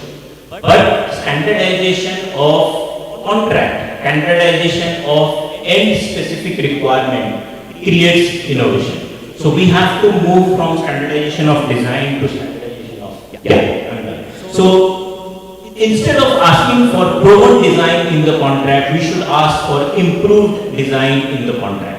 There are industry standards for a particular ship. You come up with a better design. Not that same ship which is operating in the old technology and all. That is the proven design. The improved design is I need a ship much better than that. The contract should say improved design rather than proven design. The contract should not say that standard template design, rather it should come up with an optimized mission specific designs. A contract should encourage design functionalities. The contract should ask the designer that how the project execution plan will be followed and evaluate based on the project execution plan what kind of software technology will be used, what kind of EDI index they can achieve, rather than only minimizing the requirement to length, principal parameters, engine powers and all. I think the contracting should improve in this sense. Okay, the innovation innovation can be kick-started with, we need confidence booster with the end client. The end client will need certain track records of the design form to get that confidence. But there is a simpler way also to get approval in principle. If the innovative design can be submitted with approval in principle, at least certain percentage of confidence boosting happens with the end client. I will say, if the class can extend at least to each design form 3 approval in principle free of cost per year. Maybe they can put a parameter that the design has to be innovative, design has to be green, design has to be non-standard, simpler design. But if the class can extend 3 AIP per design house per year, I think it will give a big boost. We will go to the end client with the approval in principle design. I think that will be a big boost. Yes. Okay. I will close it with these points. Thank you. Thank you, Rakesh. We have only 5 minutes left. I don't want to use up the rest of the time by coming up or asking clarification. I have a lot of things I have written down, but I am not attempting that. So this 5 minutes I will leave it to the audience. If you have anything to suggest or comment or even ask to seek clarification, please go ahead.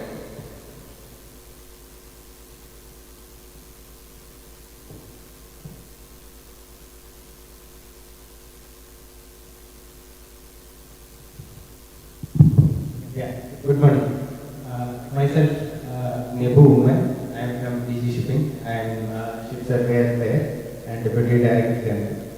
So I have been hearing all of you very valuable inputs, and what I wanted to do here is to bring some thought process clarity. Maybe what the government was thinking when you talked about some kind of standardization of proven design. So,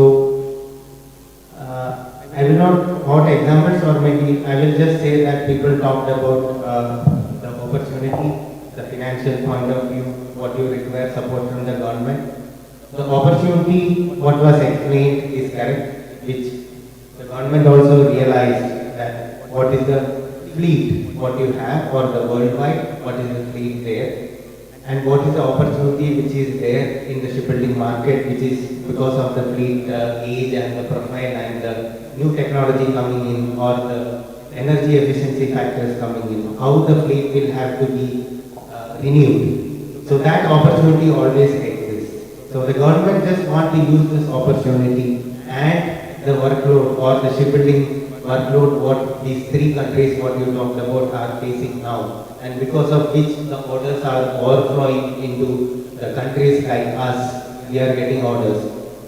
Instead of not only depending on the global scenario, we wanted to depend on the domestic scenario also. So the government thought of bringing in the MIV vision documents or the Amritkar vision documents to bring forward. Those are not carved in stone statements. Okay, I have been seeing people giving word by word examples and saying how this can happen. No, it is not carved in stone statements.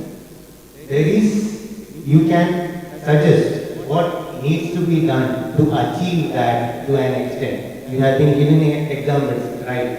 So those are the correct approach. You can change how do you do this.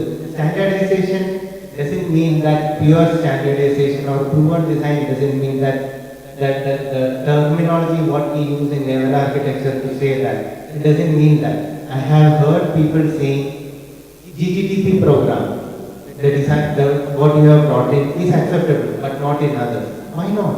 Does GTTP program stop you from bringing in new technology or new design or innovation? No, it doesn't stop you. It is opening up a scenario to give you an opportunity to bring in new technology or new designs which can qualify under that. If I may interrupt, Nehru, we have left with little time. This is nobody's point that proven design is bad. You ought to reinvent the wheel all the time. No. So it is a philosophical question or matter of semantics. But I want to take this opportunity to ask you. You have authored a paper on technological coordination center. Technology coordination under the center. auspices of DG Shipping.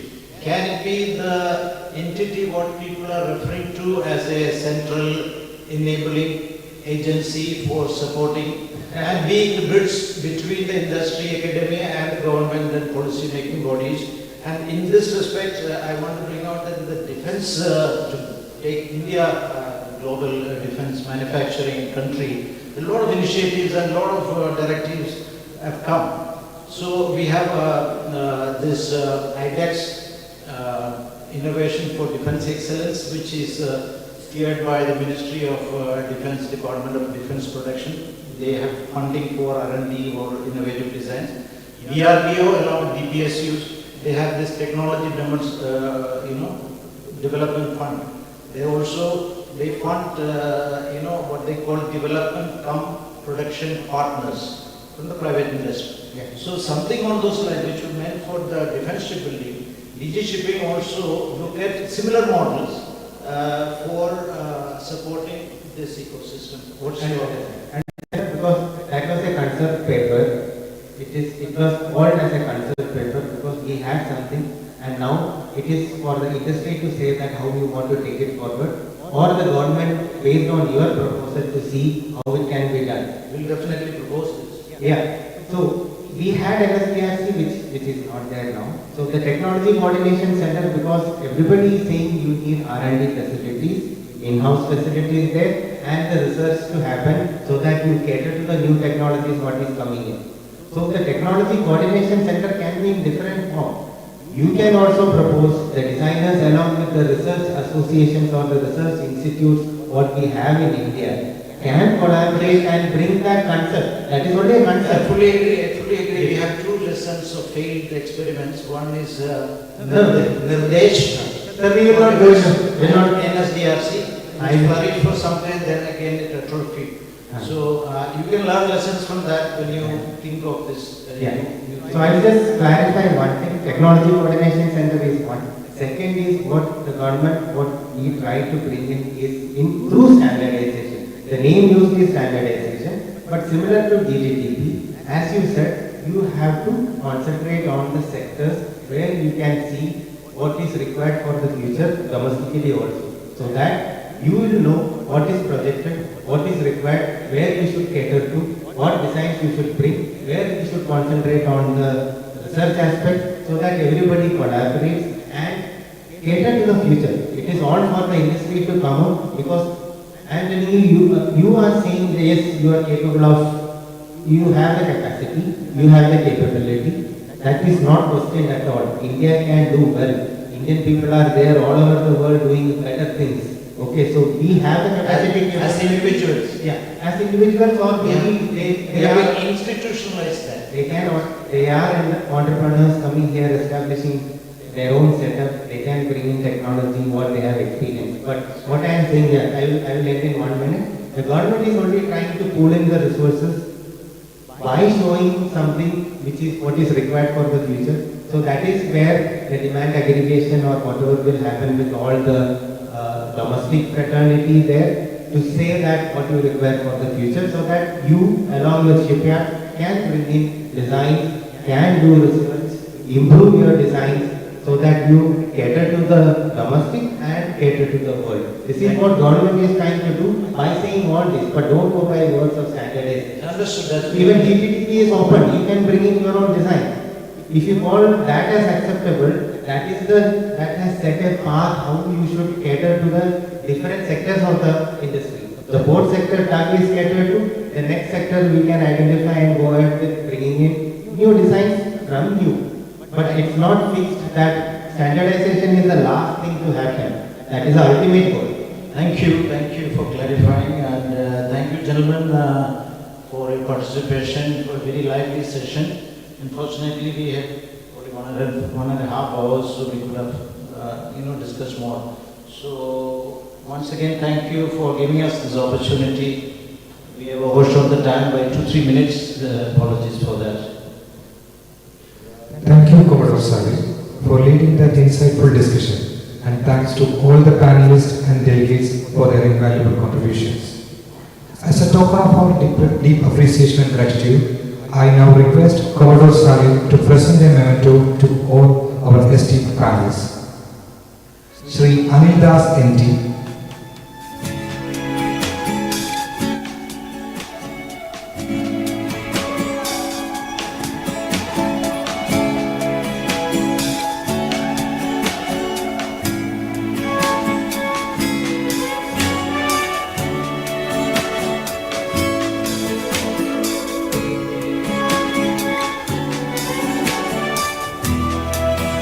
Shri Sajendra Kumar Nambiar,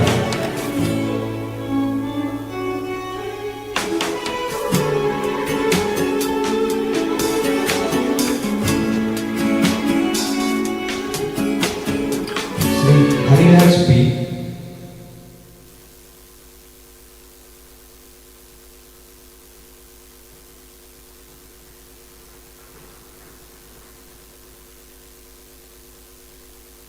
Shri Kishore Kanti Mahandi,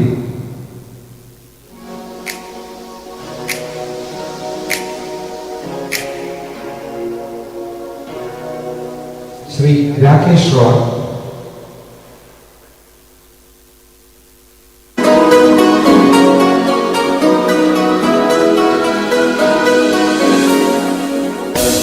thank you very much, sir.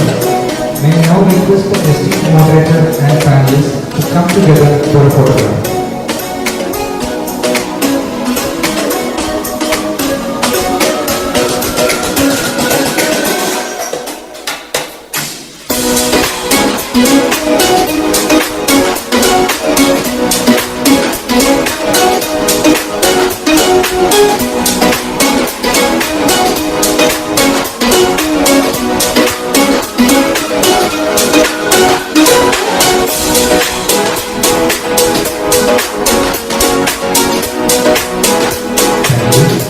I now request Shri Mathur Nair, Chairman and Managing Director, Kochi Shipyard Limited, to present a memento to our esteemed moderator, Commodore P.H. Mohammed Salih.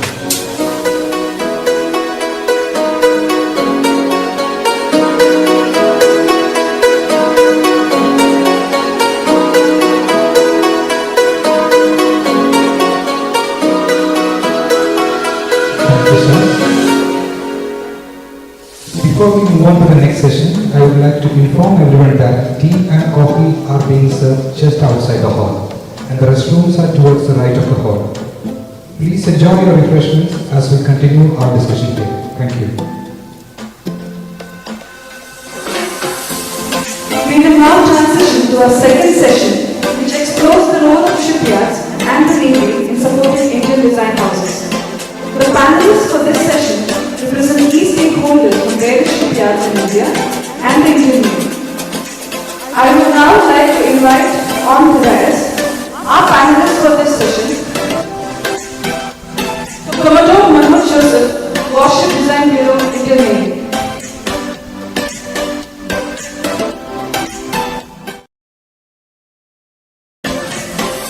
I would like to invite Commodore Manoj Joseph, Warship Design Bureau, Indian Navy.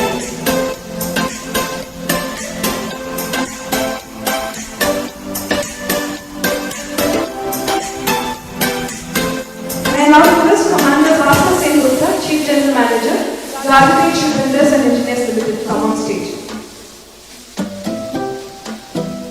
Srimati M. Bhanupriya, Deputy General Manager Design, Hindustan Shipyard Limited. Commander G. Sundaresan, Joint General Manager Design, L&T. Member Secretary, Naval Research Board, CRDO.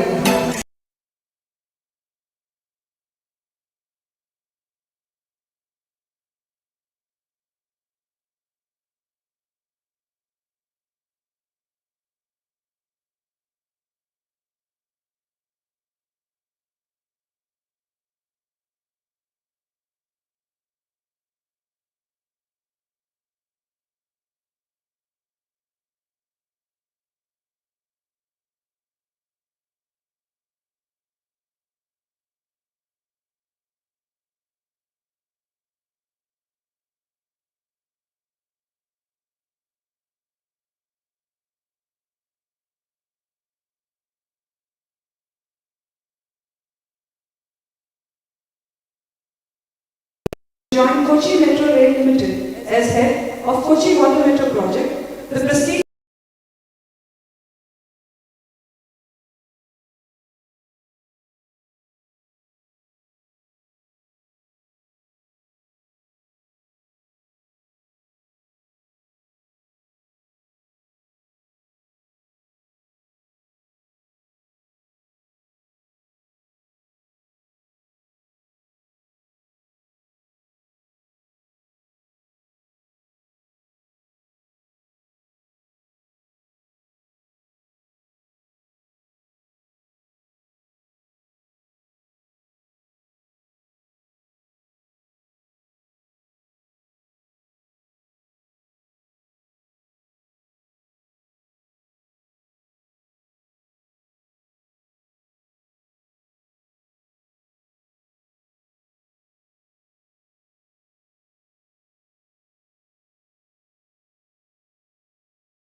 expect success and all design houses are probably can have a single point solution overnight.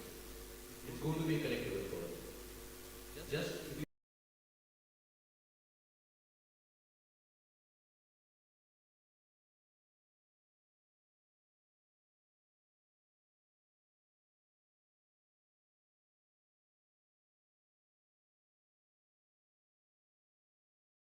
naval design component within the Indian Navy, which will probably design ships for the Navy and for all the future requirements which the Minister of Defence will envisage. Today I stand before you and proud to say that there are 20 warship designs of various complexities which have been designed at Warship Design Bureau. Various frigates, destroyers, the most complex platforms, including the aircraft carrier which is associated with the Cochin Shipyard Limited. This is no mean feat for any organization to take claim for. But then it has taken some field of dedicated efforts and vision from the Government of India and Ministry of Defence to fructify. Coming to what has made this system work, it is not that the Warship Design Bureau as an entity, as a single entity, has transformed the warship building ecosystem in the country. It is the Ministry of Defence, and there are three main pillars which basically contribute towards this ecosystem to grow. The Department of Defence Production, under which probably most of the shipyards, the defence PSUs, industries and other PSUs which contribute towards the shipbuilding program have an impact. The second is the DRDO. By no means I am saying that all the requirements are being met to DRDO, but without this pillar of having a DRDO, the third pillar, under the aegis of MOD, wherein the contributions of technology absorption can be absorbed, it is not feasible to independently grow without the three pillars to acquire a self-reliant and warship ecosystem. Now, within the Navy, as we see, there are agencies which are involved towards drawing up the roadmaps for the future. Now, why I bring about the Navy's aspect with respect to drawing the roadmap is because at Warship Design Bureau today, on the drawing board, we have ships which is required to be joining the fleet probably in 2035 or 2040. We have the vision of what required for the Navy to acquire the capability and how this capability is to be acquired to the design house or with the involvement of capability gaps which needs to be mitigated. Now the industry, the academia, the DRDO all get involved in this ecosystem for the growth of the naval warship building ecosystem. The fourth point which I brought about the design skill set. Now Navy had embarked upon a program to skill the manpower and induct naval officers and naval tradesmen into the Navy, who will be forming the part of the core design team at Warship Design Bureau, both at WDB as well as SDG, who will be contributing to the program, and also to ensure that there is continuity in the overall ecosystem for design. The skill sets are upgraded periodically, and there is continuous inflow of trained people joining the Navy to contribute to the naval ecosystem. Now, over the period of time, what we have realized is that initially, when the Warship Design Bureau was conceived to be a design house, there were primarily engagements with defense PSUs and the concurrent design for progress and orders were given on nomination basis, which means that the initial functional design was conceived by the Navy, it was handed over to the defense PSUs and defense shipyards. The shipyard design houses locally within the design organizations tried to grow and try to absorb the functional designs which the Navy was making, and there was concurrent growth. And this has probably given us enough and more success for managing the complex platforms. And then that landscape is changing. The ministry doesn't want the programs to be going on nomination basis, and it is going to be firmly going to become, the warship building program is going to become competitive in nature. And it has become. For the last 10 years, there have been many tenders which have been floated, which is making the design houses contribute towards providing a concrete firm design which forms a part of a tender, which gets evaluated and then gets buildable. Now this is where probably the design houses, which is the ecosystem which is existing in the country, comes to the fore. The defense shipyards, the private shipyards and the other design houses who are present here today, we we are seeing that their designs are probably being submitted along with the bids for us to evaluate. We require, as a Navy or probably as any organization who is asking for an entity for a design to be produced and handed over, some kind of a design maturity. Now, what kind of a confidence do we have to be able to evaluate a design which is submitted as part of the tender to ensure and claim and be confident that that is a buildable ship? Here again, this ecosystem, it is brought out of the previous session that probably there requires to be a system standardization and probably benchmarking of the shipyards. All these things are very relevant. But then what we want the design houses to invest is to generate more mature design. Probably we are not asking for a proven design, but a design is probably a buildable design which will meet the QRs. Our QRs are going to be complex. Our specifications are going to be complex. There is going to be involvement of design houses wherein they will have to invest in their manpower, train the manpower to ensure that the future capable warships, we are looking at stealth characteristics. Now this is not something probably the other design houses are probably investing their time and effort in. We are looking at characteristics which needs to be implied, which needs to be provided by the industry to the shipyards or to the design houses. So this is something which we need to evolve and ensure that our design houses become capable to match up with the requirements which is projected by the Navy in various standards. Along with the design capabilities which we are looking at, there is a requirement we wanting our shipbuilding timelines to come down drastically. We are looking at very abridged timelines. The very fact that the Ministry of Defence embarked on this competitive bidding was to see that the designs are optimized, we have bridged the build timelines, and we are able to ensure that we get a futuristic design in a much more optimized manner in a short build period. Now this is where the shipyards probably have to invest and dedicate their effort to show that their growth is commensurate with the requirements which is going to be likely to be projected and the vision which the Indian Navy has for the next 15 years.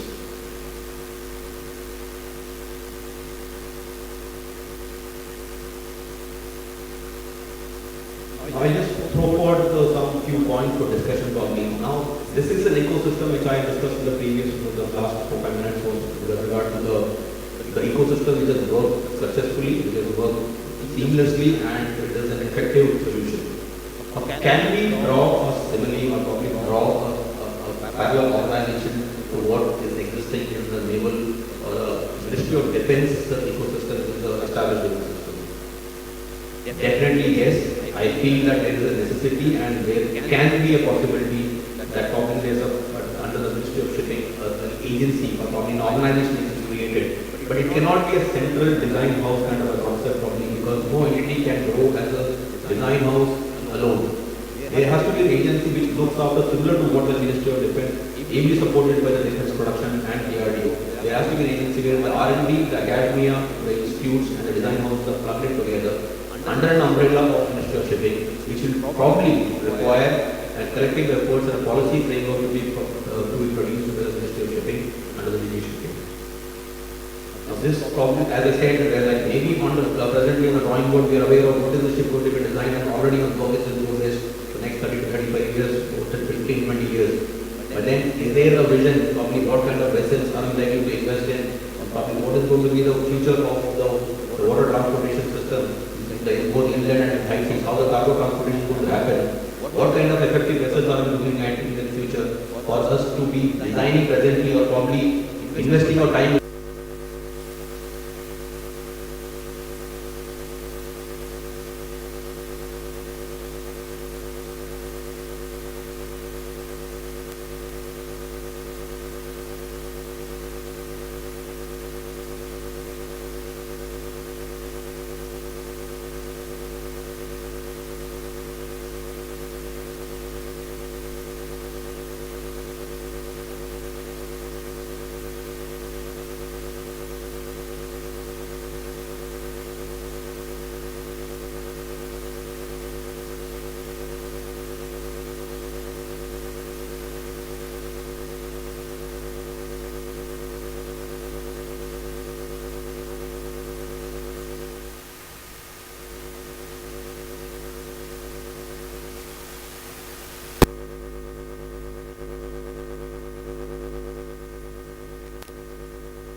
design is ready for the world.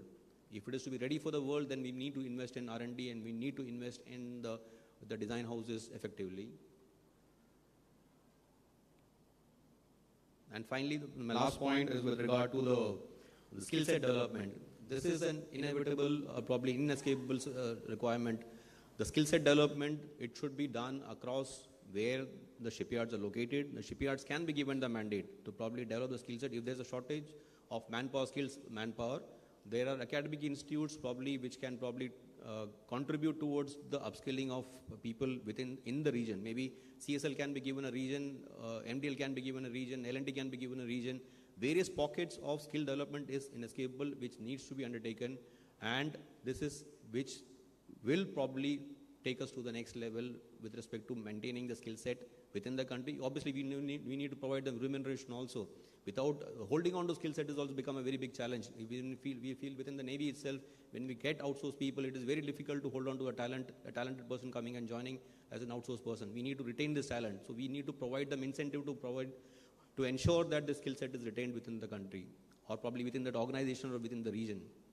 And this should be a continuous process, and it should evolve based on the requirements and the capabilities which are developing within the shipyard. With that, I'll conclude my 10 minutes. I thank you so much.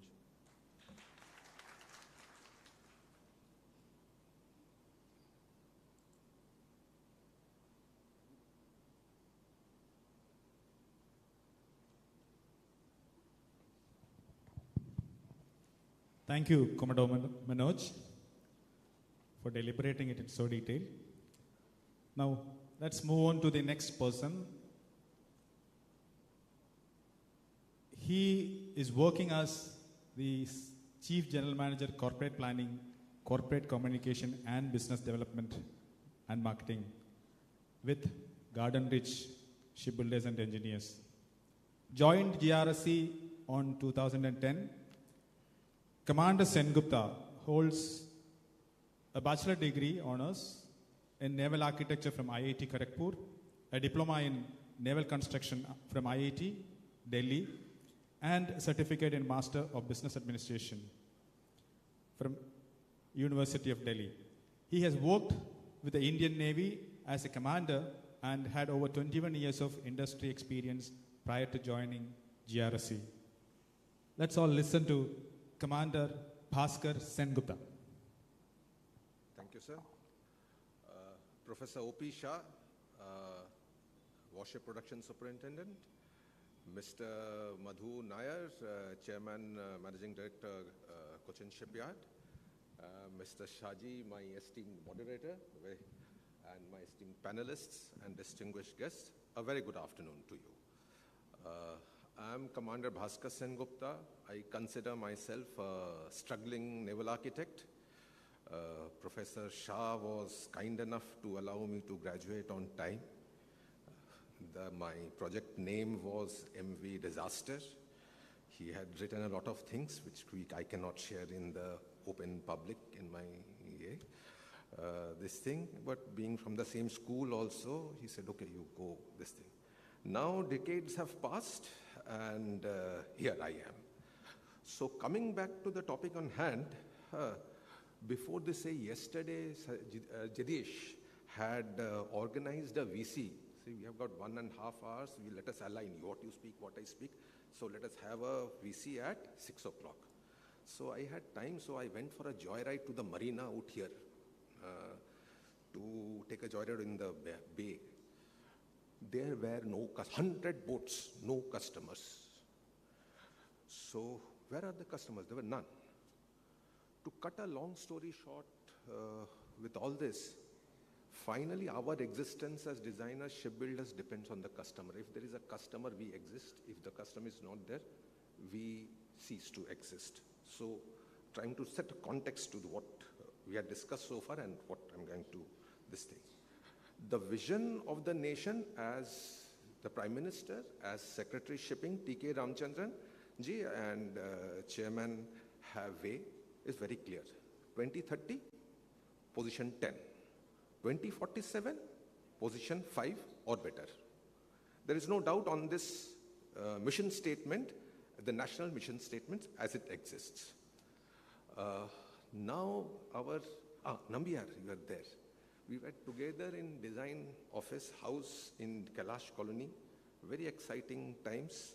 You know, lines plan, fairing, powering, we did all that. Very exciting, exhilarating, goosebumps. But I'm proposing, as Hari, where is Hari? Hari had said, if you look at the tonnage, which is there, if you distribution of the tonnage, almost 50% of the tonnage, global tonnage, is sub 50,000 tons, right? So if that is the reality of the market, I am proposing, say, 3 standard designs for a bulker, for a tanker, for a container, have 3 standard designs, say about 15,000 tons, 25,000 tons, maybe 50,000 tons, standard designs. What happens when you have a standard design is the equipment gets standardized. Once you have an equipment standardized, then what happens is that you can industrialize the production. Our value addition as shipbuilders is only about 15 to 20%. 60 to 65% of the value addition comes from the inputs, that is steel, equipment, that is about 60 to 70%, balance some taxes, maybe some profit for a here and there. So that is what it is. So once we have standard designs, say about 3 or 9 or 6 of them, what happens is you can then scale up. So from 0.1, say 1% of our today, our mission is 1,000 ships in 2047. If you have to do 1,000 ships by 2047, today the physical assets that we have Cochin is there, Calcutta GRS is there, Hindustan Shipyard is there, L&T is there. With the physical assets that we have, we cannot, let loose our creativity in lines plan. We have to be sensible and create these 3 standard designs and then create scale. Naval architects and all, we have quite a, but the next this thing is skill development in the next group, that is draftsmen. We have to create draftsmen. The design happens in software, which is highly expensive, and the cost changes from time to time. Earlier we were on Tribon, suddenly it got taken over. You had Aviva Marine, Tribon support got stopped. Today we have Aviva Marine. So where do the question is, where do people train themselves? We as GRSE, in a year, we train about 100 people in the drafting and all that. We train them, who are available to us, who are available to the ecosystem. I'm sure Cochin also does the same thing. So that is one thing we do. Now, the next part, what we can think of is, we just talked about Nirdesh. Sometime back we were talking about Nirdesh. Nirdesh in the manner in which it was envisaged has not met the purpose which it was intended to. Probably Nirdesh and NSDRC have to reimagine themselves. I propose we reinvent them as capability centers, not in remote places, but maybe pick them up from Alipi or wherever, bring them to a center close by to, say, Cochin, close to Hindustan Shipyard, close to Garden Reach, where they act as capability centers, where you can have the expensive software at public expense and the small design houses where they can send their people to train in various shipbuilding software. Like I have Aviva Marine, but people are using ship constructor. Now I will not have ship constructor to train the manpower. That gap could probably be filled by the NSDRC or the Nirdesh of the worlds that you have. Maybe that is one idea we can think of, repurposing Nirdesh and this thing as design houses. So another this thing is like we spoke about in the Navy. The Navy has a program called a Make One program. In the Make One program, you have you can develop equipment at government expense, which government funds it once the product is developed, that product can be marketed to the market at large, And the IP could be shared between between the funder, that is the government, and whoever has made that product. So this Make One A could probably be reimagined by the Ministry of Surface Transport for developing shipborne equipment. And when you have this standard designs, then you can develop equipment to scale. Day before yesterday, Mr. Sanjeev Sanyal from the economic advisor to the Prime Minister, he was delivering a talk in the Marine Engineering College, DMET in Calcutta, where he has tasked DMET to develop a marine engine, say a slow-speed engine for the nation, which could be standardized and could be used for in our commercial projects. That is another thing is maybe education. Today, our education system in the maritime sector operates in silos. So we have naval architecture in some places, we have marine engineering, which is in another place. Ports, as I said, business, if you have to have business, you look at Colombo Port, the area is minuscule, maybe half of, 1/3 of Cochin Port, and it operates cargo, about 30 million tons of cargo they operate. Calcutta Port, humongous area, 60 million tons. So if you look at the acreage, the way it is done, it is, we are nowhere. So port, design of ports, that also could be a education, academic endeavor where we scientifically develop ports. Because if I have to build ships, I have to have efficient ports. Otherwise, the ships will be waiting outside the harbor. What's the fun in having ships waiting outside the harbor? So we as a community have to maybe align ourselves for the education system, probably make a MBA in shipping and shipbuilding, business management program in that. Because the business management education today, what are the case studies? Soaps, undifferentiated goods. For something which can employ so many people, a business management discipline does not exist in our sector. Probably that is one thing we should think of. With that, I bow to my moderator and end my speech. Thank you very much.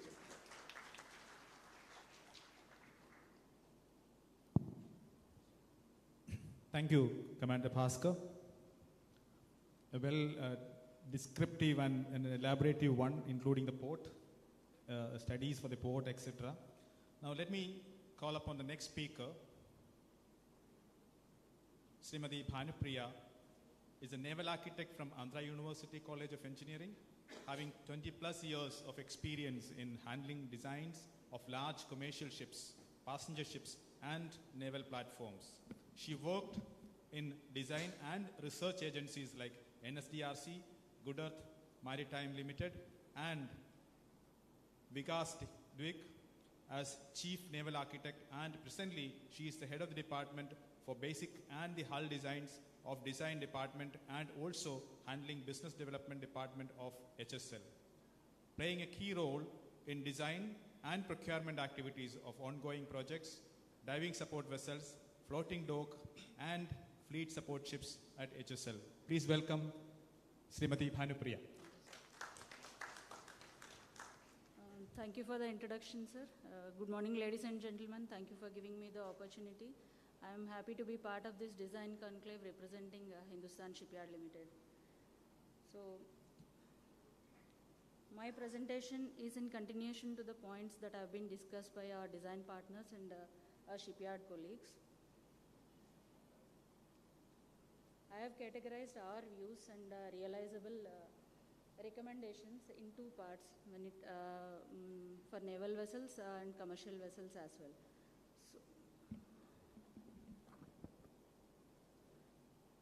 So when it comes to naval vessels, recently HSL has been awarded construction of 5 numbers fleet support ships by Indian Navy, and we have collaborated with a Turkish design firm, and with the change in global scenario under changed circumstances, we have taken support of an Indian design firm for undertaking basic and detailed design of these fleet support ships. Navy being a customer, they had some apprehensions on certain key areas of design pertaining to propulsion shaft integration and some ship specific systems. Since it is a tanker, like cargo handling system, cargo transfer system, so they had some apprehensions and they suggested HSL to take partnership of a foreign design collaborator who can review and validate the design that is being done by Indian design firm and the certification in addition to IRS. IRS is a chosen class society for certifying these fleet support ships. So we have engaged a foreign design partner and as well as the foreign other class society in addition to IRS. So we have some recommendations pertaining to naval vessels here to WDB, and I aim to identify Indian agencies and for this PSI consultancy and encourage design foreign PSI to collaborate with Indian firms, and WDB to work with Indian design firms sharing their standard check-off lists, and the trained workforce should be available for capturing these intricacies of warship design. And when it comes to commercial vessels, Indian ships to be built in India, Indian owners like SCI and other oil companies and container vessel owners, they should come up with their concrete requirements for the next 20 years at least, and they should be giving what is their requirement in terms of tonnage and as well as volume. And we need to develop standard designs in consultation with IRS in all these segments like we have done for GTTP and ASTDS as well. Then for commercial ships in the global market, shipyards need to identify the types of ships that Indian industry to bid for based on their value chain and their current order book status and infrastructure facilities available with them. So government shipyards, these are all our recommendations and feasibility to be examined by all stakeholders. So government shipyards to jointly bid for foreign projects and share resources including design and their dry dock and slipway infrastructure facilities available with them. And private shipyards may join another group to ensure Indian shipyards win. So these are all the challenges faced by Indian firms that have been explained by Mr. Hari and Mr. Kishore. So I don't have to spend much time on these things. And these are all the HSL recommendations on engaging a design firm. So we need to spend quality time on optimizing concept design, because whenever there is an RFP issued by Indian Navy or Indian Coast Guard, we hardly have any time for submission of bid, like 1 month or 2 months time. But they are asking so much detailing, like including CFD analysis or static structural analysis as part of bid documentation. So quality time and needs to be spent on concept designs, and we need to invest on engaging a design firm. So my request to Indian ship owners or Indian Coast Guard, Indian Navy is that before finalizing the requirements of RFP or before issuance of RFP, they need to engage design firms, and concept design needs to be optimized, and at least preliminary equipment list for the major propulsion system needs to be finalized. So this will avoid a lot of rework, and all stakeholders in this process will be benefited. And there should be a common platform for all shipyards to bid for the project. And there should be a benchmarking of price. When it comes to the design cost of that particular project, when you see the foreign vessels, depending on the type of vessel and the number of vessels in series to be built, it is about 5% of the total contract price. But when it comes to the Indian firms, it is hardly 1 to 2% of the total design price. So we need to incentivize these design firms for foreign collaborations in various aspects of design as well as transfer of technology. And skilled workforce. As a shipyard, we are finding it very difficult to find skilled workforce. We are not able to find the draftsmen who have experience in Aviva Marine, because we have got 40 number of Aviva licenses, and we have got a very meager manpower when it comes to design in our shipyard. We are able to manage 3 ongoing projects with a meager manpower of 60 or 70. And we are not able to find, and if we take fresh graduates, we train them for 1 or 2 years. By the time they are useful for our project, they are leaving and joining other companies. So we need to address this concern. So these are all the HSL recommendations. And software companies themselves are coming up with cloud-based computing solutions. So we need to leverage the existing capabilities. And we recommend they should be, we institute a Department of Shipbuilding and Design in MOP SW as a separate directorate with someone with shipbuilding or ship design experience heading it. So these are all HSL's initiatives in encouraging these Indian design firms. We have flexibility in contract clauses to ensure cash flow. We have flexible stage payments. And there is a provision of software licenses on need basis. We don't have to invest on infrastructure. So we are providing software licenses to design firm depending on the requirement as and when arises. And under peak load, we are increasing the number of licenses. We are taking on loan basis from software companies. So we have signed an MOU with Indian Maritime University, Vizag, and we have identified some collaborative areas with them. So we can get skilled, trained workforce from them. So while much has been discussed in terms of enhancing in-house design capability, it is essential that the maritime component of MIV 2030 is to be addressed in true letter and spirit by all stakeholders, and our combined commitment towards enhancing shipbuilding and ship design in niche areas will enable Indian design houses to emerge stronger, smarter and more powerful like the proverbial rise of phoenix. Thank you, sir.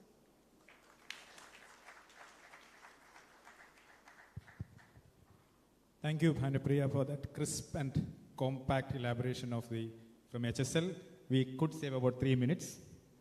Now let's go to the next speaker.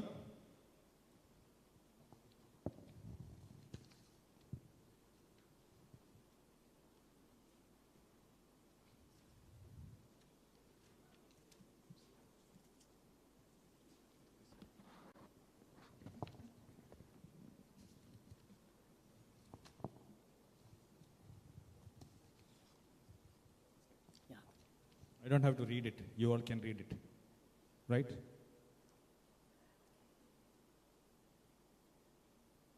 Yeah, Commander G.S. Sundaresan is a retired Indian Navy officer.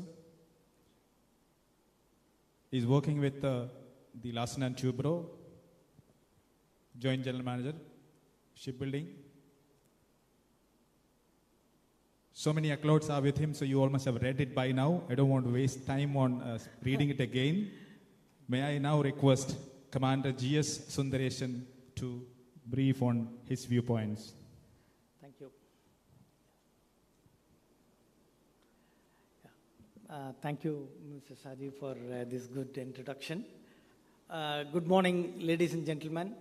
It is a great opportunity for us, L&T, to represent this forum, which is a great initiative by CSL and the ministry for the Maritime India Vision, to achieve the Maritime India Vision with a clear objective and goals. It is a well-conducted session. Thanks for this initiative. So we will straight go to our next. Okay.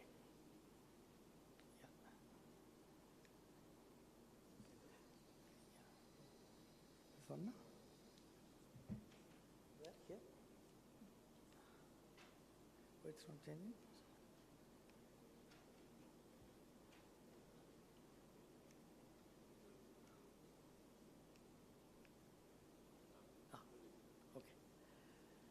Yeah, so I will be covering this topic under two points. One is the challenges and possible solutions.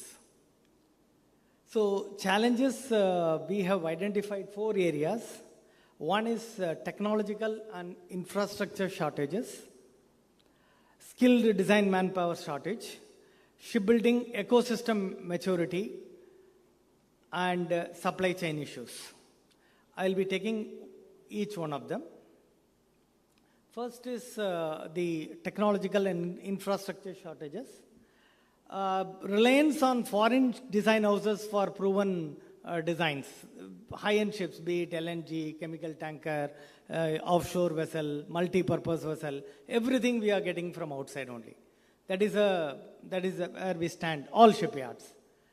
And second one is suboptimal utilization of domestic research / model test facilities. We have got huge facilities, huge infrastructure, but they are not utilized fully to come up with innovative and futuristic designs. All futuristic designs are coming from abroad only. And other point is different design platforms across shipyards. Aviva Marine is used, Cadmatic, Katia, Foran. Number of shipyards are using different design platforms. And funding for R&D and innovation in private sector is practically not there. It is whatever is being done, whatever is being told is being done. This is one area. Next is skilled manpower shortage. Shortage of skilled manpower for basic design. Considerable time, it takes about 4 to 5 years, minimum 4 to 5 years for a fresh graduate to contribute towards basic design. By the time he is ready, he leaves the organization. That invariably it happens, especially if you take a graduate from IIT and all, 2 to 3 years he is out and he leaves the naval architecture domain itself. Most of them go to finance or other domains because that is not lucrative. That is the second point. The issue with retention of skilled manpower in shipbuilding sector itself. Practically nobody wants to stay in this sector because it is not very remunerative. And the other one is the lack of adequate exposure in advanced shipbuilding techniques like robotics or even pre-outfitting, advanced pre-outfitting. Those kind of production engineering techniques or planning techniques that is practically not there. And next challenge is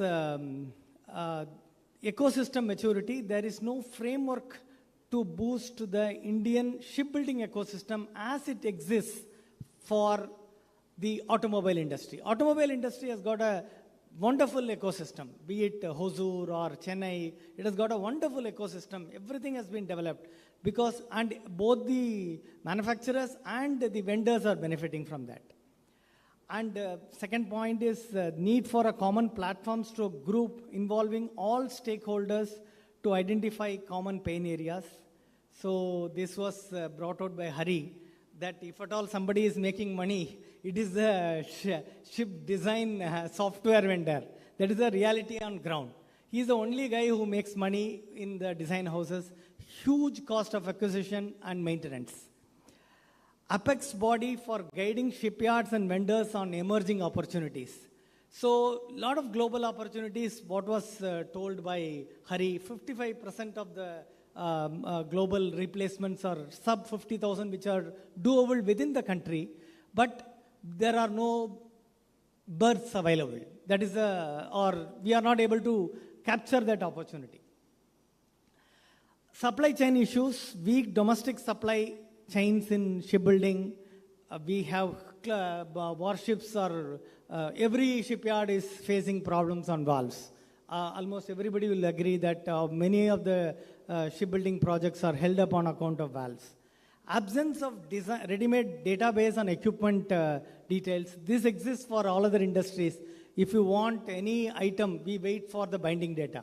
Why to wait for a binding data? It should be available in the form of a database, and other than maybe 1 or 2 specific items, maybe weapon related, remaining all pumps and other data should be readily available, which is not available.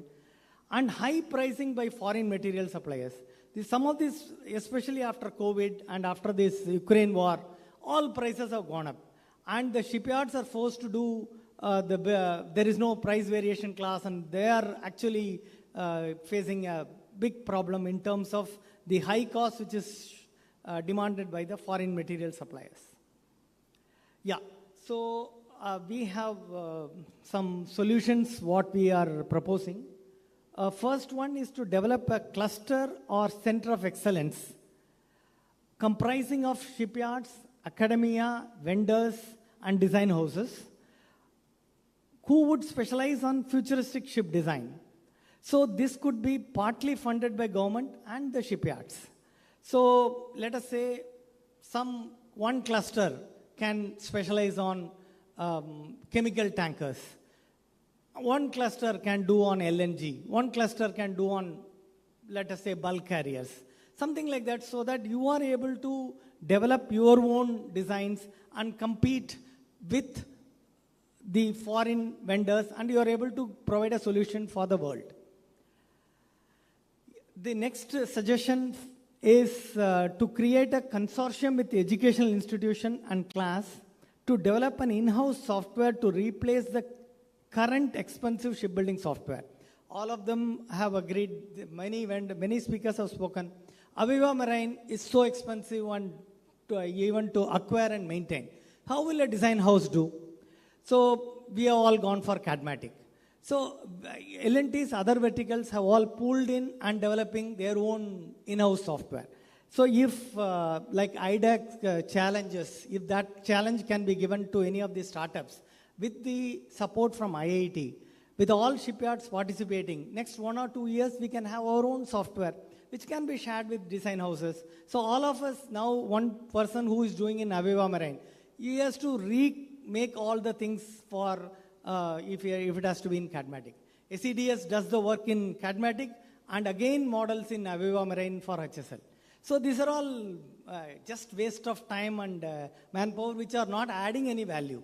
As Bhaskar mentioned, our job is to achieve the objective of 10th by 2030 and 5th by 2047. So these non-value added activities wherein we are just modeling for getting the production drawing is just not worth it. So people are making, software vendors are just making money.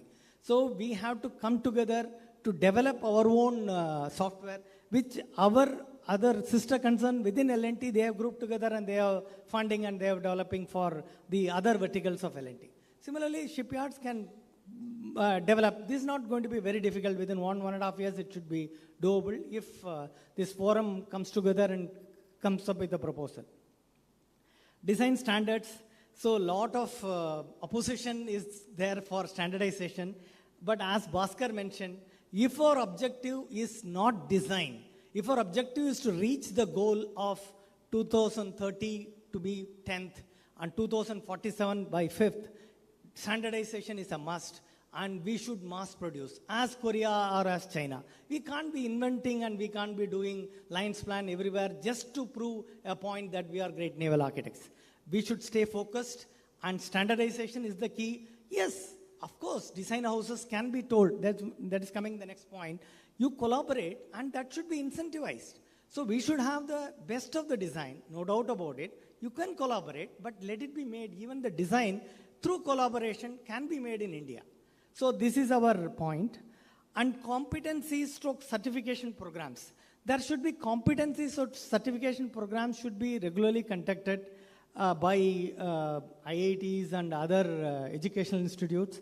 I think CSL is doing a good job for in terms of the training institute. L&T also has got dockyard, Naval Dockyard has got the apprentice training school, which bring up a lot of these apprentices who in turn can come to the industry. The next point is to create a consortium of ancillaries and design houses. So the vendors have to be treated as our partners. One more slide, okay. Vendors have to be treated as our partners. So once we are treating them as partners, design houses, vendors as our partners, then there will be a synergy which is getting developed. The last slide, this is our last slide. The shipbuilding financial assistance policy of Government of India, which gives a subsidy of, I think current subsidy is 14%, if I'm correct. 14% subsidy is given for India to build on certain areas like chemical tankers, LNG, etc. If it can be tweaked with the point that it should be an explicit component for domestic design. Domestic design can be through collaboration. Like for example, chemical tanker, you go to Korea KMS for the design. If we can sell an Indian design house, you partner with them, even then you will get a 2% subsidy. It is a win-win situation for the shipyard, for the design house, and for the country. So as of now, the subsidy is 14%. If that subsidy is made 16%, if it is a domestic design, even with a partnership, it will be a win-win situation. Then the next point is incentivize design firms with tax benefits and tax holidays similar to SEZ, if it is possible. And funding and upskilling should be, I don't know how it will happen, ministry will they be able to fund it or not, I don't know. But this should be a priority area if we need to achieve this grand vision. So I'm through. Thank you. Thank you so much, Commander Sundaresan. It was again the points of the private shipyard. We have already heard the private yard and the PSUs. Now let us listen to the design firm or from somebody from the design field. Dr. V. Bharadwaj Srinivasan Iyengar graduated from Cochin University of Science and Technology in 1999 and was awarded doctorate from IIT Madras in the field of naval hydrodynamics in the year 2019. He has about 25 years of experience as a professional with 20 years as a scientist in the field of naval hydrodynamics. His professional expertise is in the areas of ship design, model testing of ships and underwater vehicles, performance evaluation of marine systems, and autonomous underwater vehicles. He was awarded the Young Scientist Award of DRDO in 2008 for his contributions in design of high-speed vessels and received the Technology Group Award of DRDO in 2013 as a member of the team contributing to the development of Flatfish AUV. Currently, he is Member Secretary of Naval Research Board, DRDO. Please join me to welcome Dr. V.B.S. Iyengar. Thank you, my moderator, Mr. Saji, for the beautiful introduction. And I thank CSL for providing me this platform to present some of my ideas for the ecosystem. During the welcome speech, Mr. Madhesh, CMD, you have set the context right, and so I hope with that context I'll be able to address some of my ideas which was occurring to me.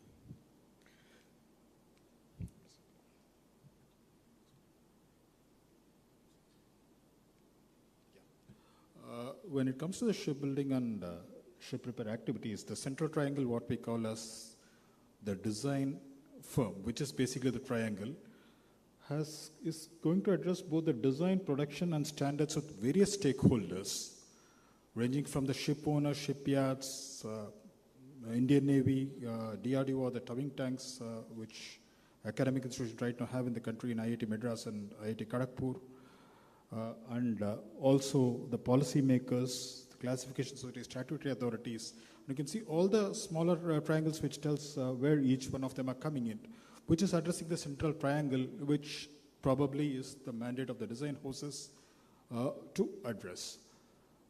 Having said this complete bigger domain, and you can just see the number of topics in this domain, and also the design life cycle, where we have the build, where some of the things are decided at a very initial stage, and once we construct or this thing, we can't even change during the life cycle of the ship, like the hull form or stability or marine engine or DG set, which has a life cycle impact as compared to some of the systems which we can probably consider during refits and probably during upgrades, which always calls for a call as to whether we should go for an upgrade or whether we should go for a scrap, particularly the changing regulatory framework.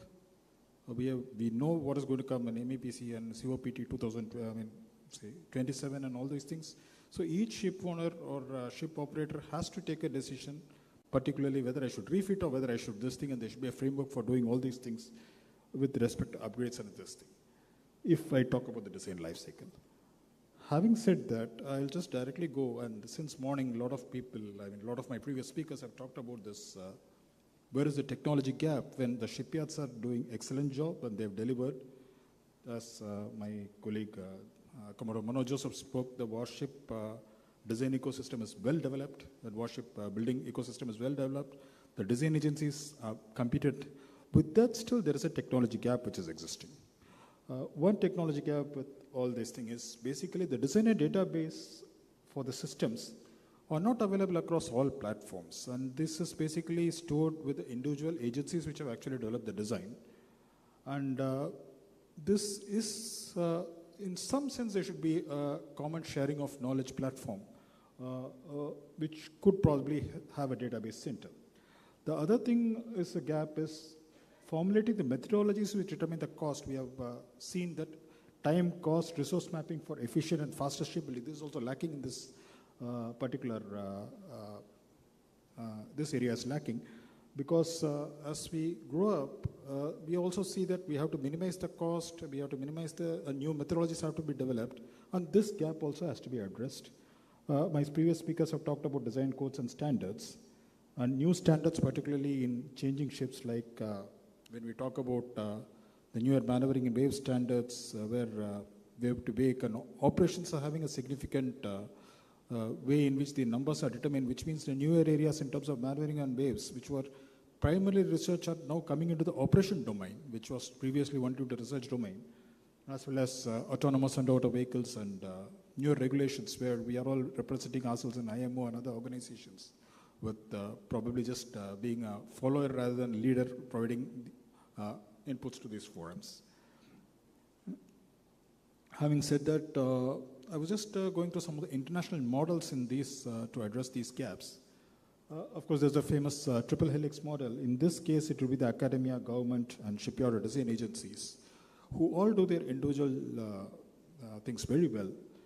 But the common or the gap area can itself be addressed by, we call it as a technology center, or you design as a ship design cluster, which provides the platform for all these individual stakeholders to address the gap areas primarily, not the strength areas. Now, of course, I will talk about the Fraunhofer. The other model is the Fraunhofer Institute model, which is very successful in Germany, where the organization takes research. 1/3 research is basically contractual research, which is addressing the individual requirements of the stakeholders. 1/3 of research is framework research, where it is a multi-stakeholder research, and 1/3 of the research is in-house research of the sectoral components, and each with a different funding source, depending on who is the end user. And of course, the in-house research would be funded by public funds. But when I present this model, I present with the caveat that this model was developed in a country where, at the stage when they conceived the model, 53% of the research funding in that particular country was from industry. And in this country, we are talking about hardly, as of today, hardly less than 1% from the industry, and almost very high percentage of, say, more than 95%, 96% from the government. So to replicate this model in this country will be a challenge, particularly in terms of low R&D spending, but still, there are also other models like catapult models and others, and what is the fit model for this organization itself is an open discussion, but Fraunhofer is one of the things which will probably work. Having said that, this has been presented. The problem that I see is the absence of a knowledge center to undertake and document the ship design and life management and life cycle management technologies in the nation. This is what. And so the solution I propose is an agency. And what I wanted to tell in the key metrics is that whatever agency we propose should have this key performance indicator defined from day one. Having a mandate is one thing, and probably people can differ on the mandate, but at the end of the day, we will have a mandate that such an organization is required, because that is what we have been hearing from all the speakers in the morning. But in the absence of a key performance indicator for such an organization, we cannot measure how the organization is actually performing. Of course, this central agency should have the database, which was my first slide, and it should have access to both the academic and the industry expertise and infrastructure through collaborations and joint frameworks. Of course, the customer segments and revenue streams can be discussed. Having said that, I'll just, these initial products are just a thought process, but this can completely change. To start with, we can talk about inland water, inland crafts, electrical tugs, and green coastal ships, and move up the value chain. But I'll just leave it with a few points to ponder. The basic thing is, as of today, the shipyards and the ship owners have access to the global design market, which all of us are telling. So if you want to develop an indigenous system, even if in this forum I am all for indigenous, all throughout my life I've been working with Government of India, but the fact is, when it comes to design on time, the global access is very much there, and there is an incentive or some sort of performance incentive, not just a financial incentive. That's an open question as to how we do that. And commitment and that requires a commitment from the top management of all stakeholders, not just in terms of funding, not just in terms of, say, providing the support in forums, but also in the continuous management of the ecosystem which is happening. And which means that each individual stakeholder should not leave it to that organization or the entity, but they should also depute people to be an integral part of the solutions team for the solution that they want, not the broader solution. And the final thing is that the ship owners and the ship operators also have to be a part of this design ecosystem. Ultimately, the ship owners and the ship operators are the people who are deciding this is the shipyard, this is the design agency, so they should also be a part of this ecosystem. With these thoughts, I'll just thank me for providing the stage. Thank you. Thank all for providing the stage. Thank you, Dr. Bharadwaj. In fact, all the team members have kept their time, and I'm happy that we have not taken 1 hour as allotted. Now we have plenty of time for question and answer sessions. Probably we can have the question and answer session. If anybody has a question, the floor is open for discussions.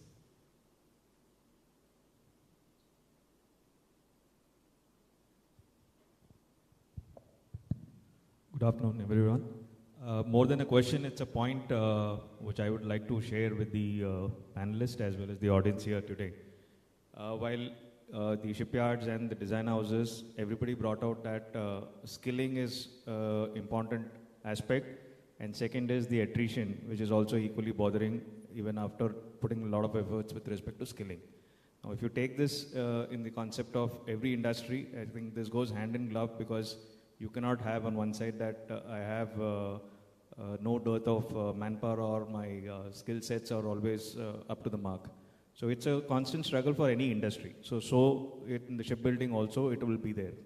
Now, coming to the point, what I want to stress is that you take all shipyards, be it PSUs, DPSUs, or the LNT, or the private shipyards, we do have very less manpower on the design departments.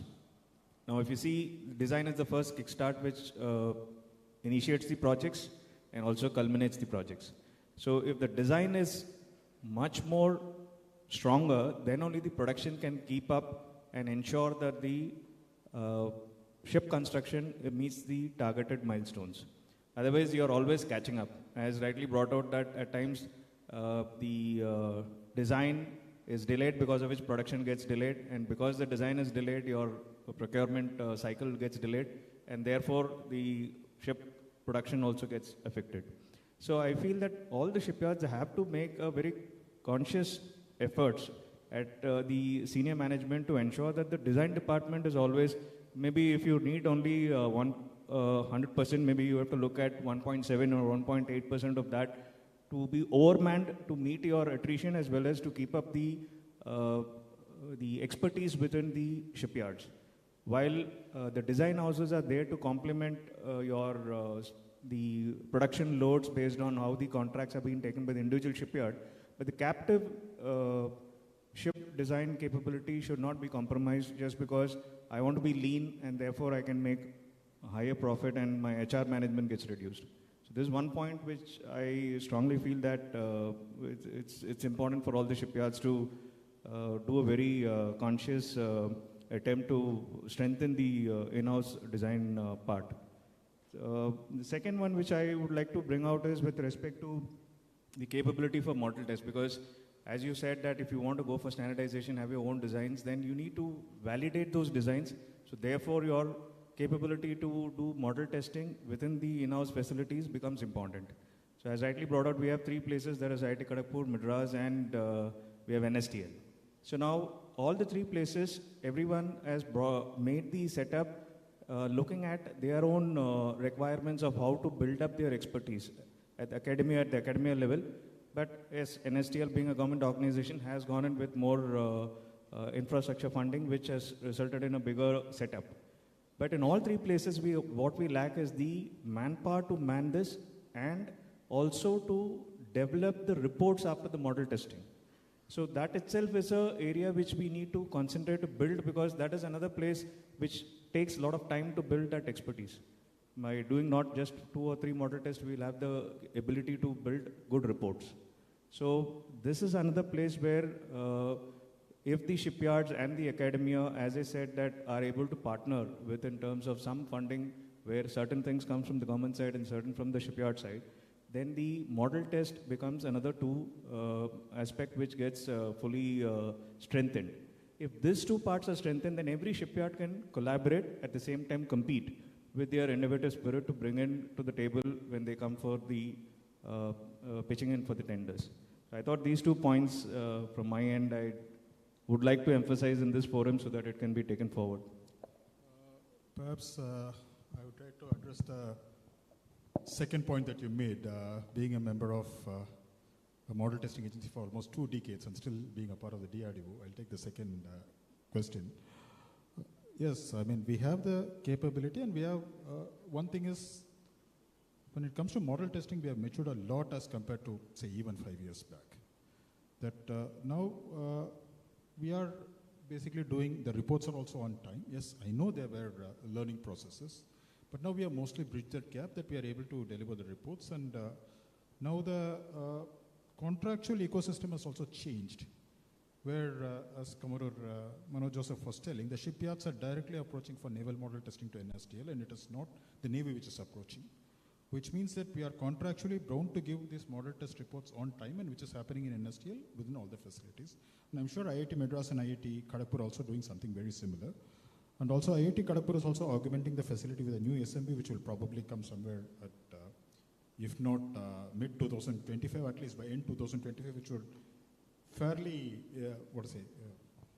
help us to do some of the results of the larger framework easier. And when it comes to civilian side also, I wanted to mention, probably Professor Shah will mention it in the afternoon, these things. During the earlier stages, when it came to ship design, even larger ships, IIT gave us a model testing opportunity for a civilian ship in the SDE project, which was primarily for container ships and bulkers, if I correctly remember, where the hull forms were developed and some research was done. It was not the naval research, it was basically civilian research where in NSTL forwards and afts were examined, which was a project of this thing. So yes, we had a lot of learning. We were, during the learning process, we were slow, but now we have reached a stage we are fairly matured about model testing. Just want to tell this point. And maybe some.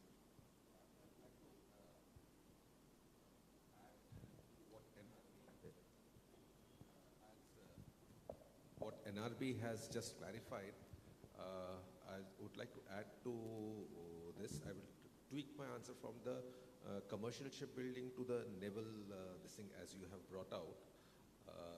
Maybe probably the part of the answer to your question lies in your question itself. The answer to this is we need longer production runs. So if you have only bespoke ships, all the problems that you are talking about will basically they get manifested. The moment I have longer production runs like China does not make 7 frigates or 8 frigates.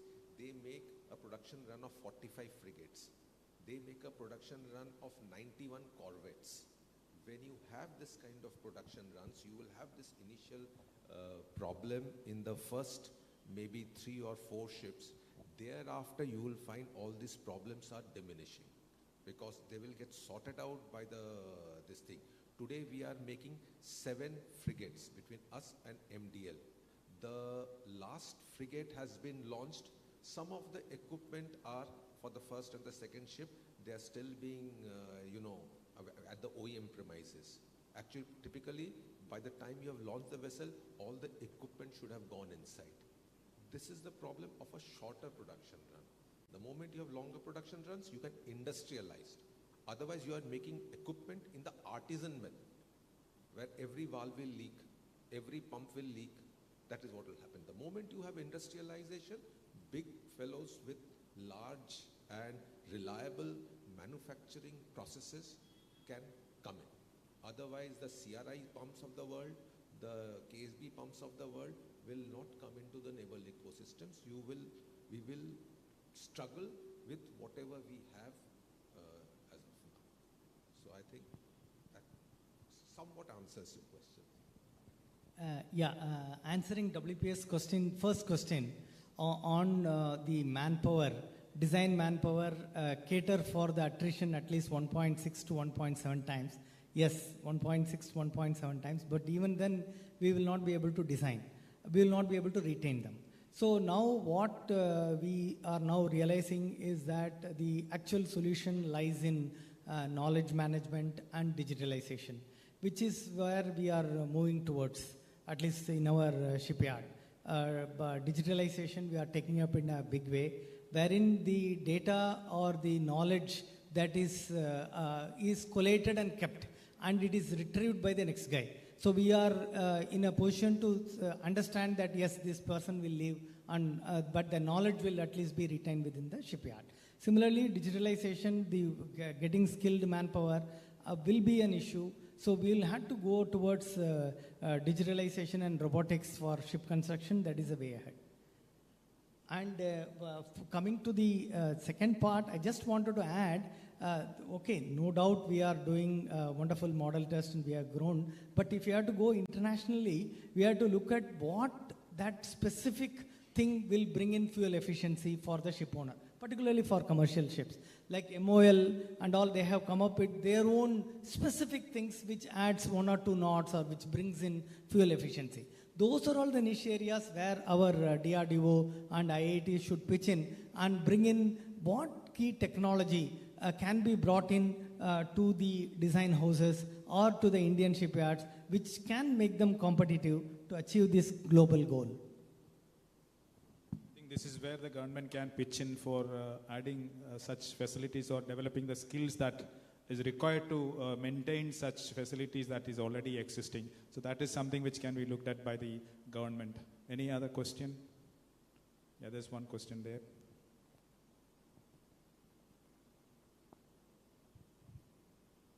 Good afternoon, everyone. My question is to the shipyards from. Could you please tell your name? Prasad Sawant from Buoyancy Consultants. We are into ship design engineering. My question is to the shipyards from the panel. There is a vision, of course, clear target in 2030, number 10, and by 2047 we want to be in top 5. So the vision is very clear, the goal is rightly defined. At the same time, there is also a lot of defense shipbuilding which is happening today in the country, and there is also a target to have certain fleet that needs to be developed for the defense purpose in the country. Considering this, I want to understand from the yards in the panel, what are your targets basically? Do you have enough shipbuilding capacity, and what is going to be the mix of defense versus commercial ships, and what is the ambition which is out there considering the 2030, 2047 target and the defense target? This is point one. And point two, by having your sense of that, what are the type of vessels that you want to then intend to build in the country? Thank you. Any of the builders would like to answer this?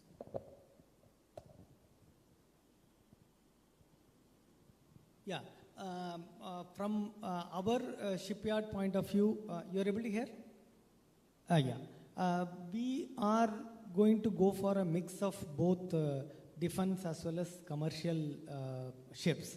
Of course, our initial venture into the commercial shipbuilding has not been very great. So we are looking at what lessons that we need to learn as a result of those past failures or problems. And we want to get into those markets. Like, for example, now there is about sub 50,000 DWT, there is a great market. Chemical tankers, there is a great market. Those are all the areas which we want to go. Definitely, we would like to have our mixture as a mix of naval ships as well as commercial. But commercial, for us to get into, to even go talk to a client and say that yes, we are ready, we need to prove that yes, we will be able to build these ships at Chinese prices. So that is a big challenge that we are currently facing. The question that you have raised, I think all shipyards are doing both military applications as well as commercial application. All the shipyards who are active today in the market are doing that. Now the goal is very clear. It is basically number of ships and tonnage. Now the asset area is what it is today. Whatever area we have, that is the area we have. Whatever dry docks we have, that is what we have. All the shipyards say. So the thing is, within these constraints, we have to work smartly. Therefore, standard vessels. And we do only 10, 12, 15%. Rest equipment, somebody has to supply the equipment. If you standardize, then the equipment manufacturer can churn out the equipment. He will have initial problem in the initial ones, then he'll be able to churn out very fast. So equipment will come fast, your skids and all you will repurpose, and you will be able to churn out faster. But will that meet the goals of 2047? Probably not, because that is why the government is now trying to bring out more shipbuilding clusters in Kendropada, in Andhra Pradesh. We are trying to create more and more green shipway, where probably many shipyards, more greenfield shipyards will have to weigh. And the dormant shipyards, which are dormant along both the coast, maybe they will have to again revive to at least serve the sub 5,000 DWT category.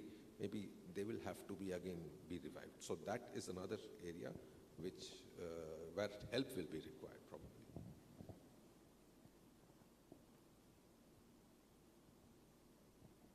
I'll just add, to the point which has been brought out by Commander Chattopadhyay. With respect to collaborative efforts between the shipyards, I think that's a way ahead which can be looked into. That is already happening in the naval shipbuilding sector, wherein the one shipyard is probably using the resources and the infrastructure available in another shipyard to offset the gaps which they have. And this is currently going to be the way ahead, in which you need to collaborate amongst the shipyard between private and public to ensure that your capability deficit, if it is there, it is mitigated, and the best resources available within the sector can be utilized best. So in Hindustan Shipyard, we have a building dock that can construct up to 80,000 tons deadweight ships, and we have got 3 slipways, and we are in the process of augmenting one of our slipways to accommodate the future requirement of Indian Navy as well as Coast Guard. And we are in the process of identifying smaller shipyards around Indian coast so that we can have a collaboration with them, and we can get these small commercial ships, and that we can outsource it to the smaller shipyards. And we are going to accept the orders which are commercially viable for us, as well as we can imbibe technology out of it. So we are carefully choosing what is to be accepted, and considering our present order book status, as well as the manpower that can be deployed in teams at various positions along the East Coast.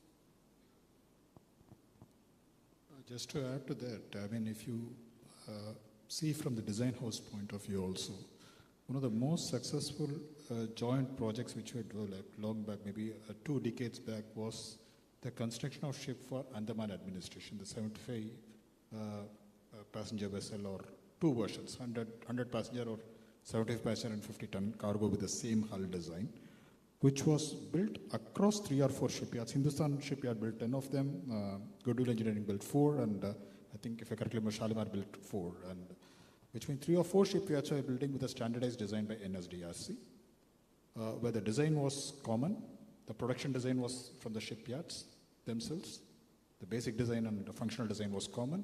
So there were successful models where the design houses gave, and shipyards across were collaborating.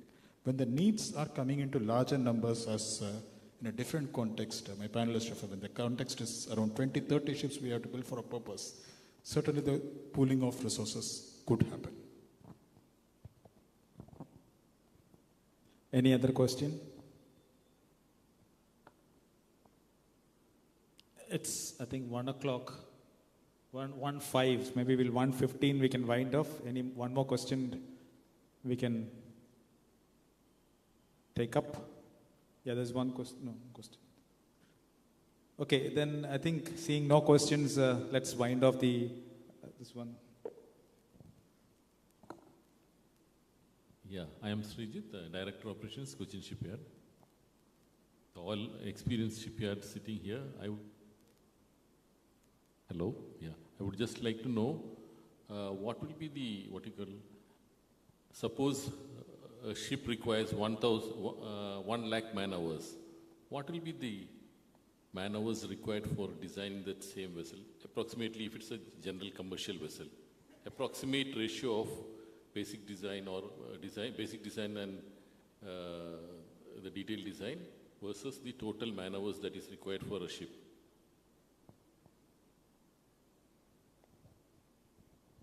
So this will actually depend from ship type to ship type. Like if you are looking at a commercial, at tankers and all that, that would be maybe 1% of the total cost. That can be converted into manpower. But when you look at a naval application, the manpower is humongous. The tonnage is maybe 5,000, 6,000. So commercial, actually, I think HSL or A would be in a better position because we have just gone into commercial after 40 years. So the database for us is slightly not. You would have in fact, you would have a better this thing, sir.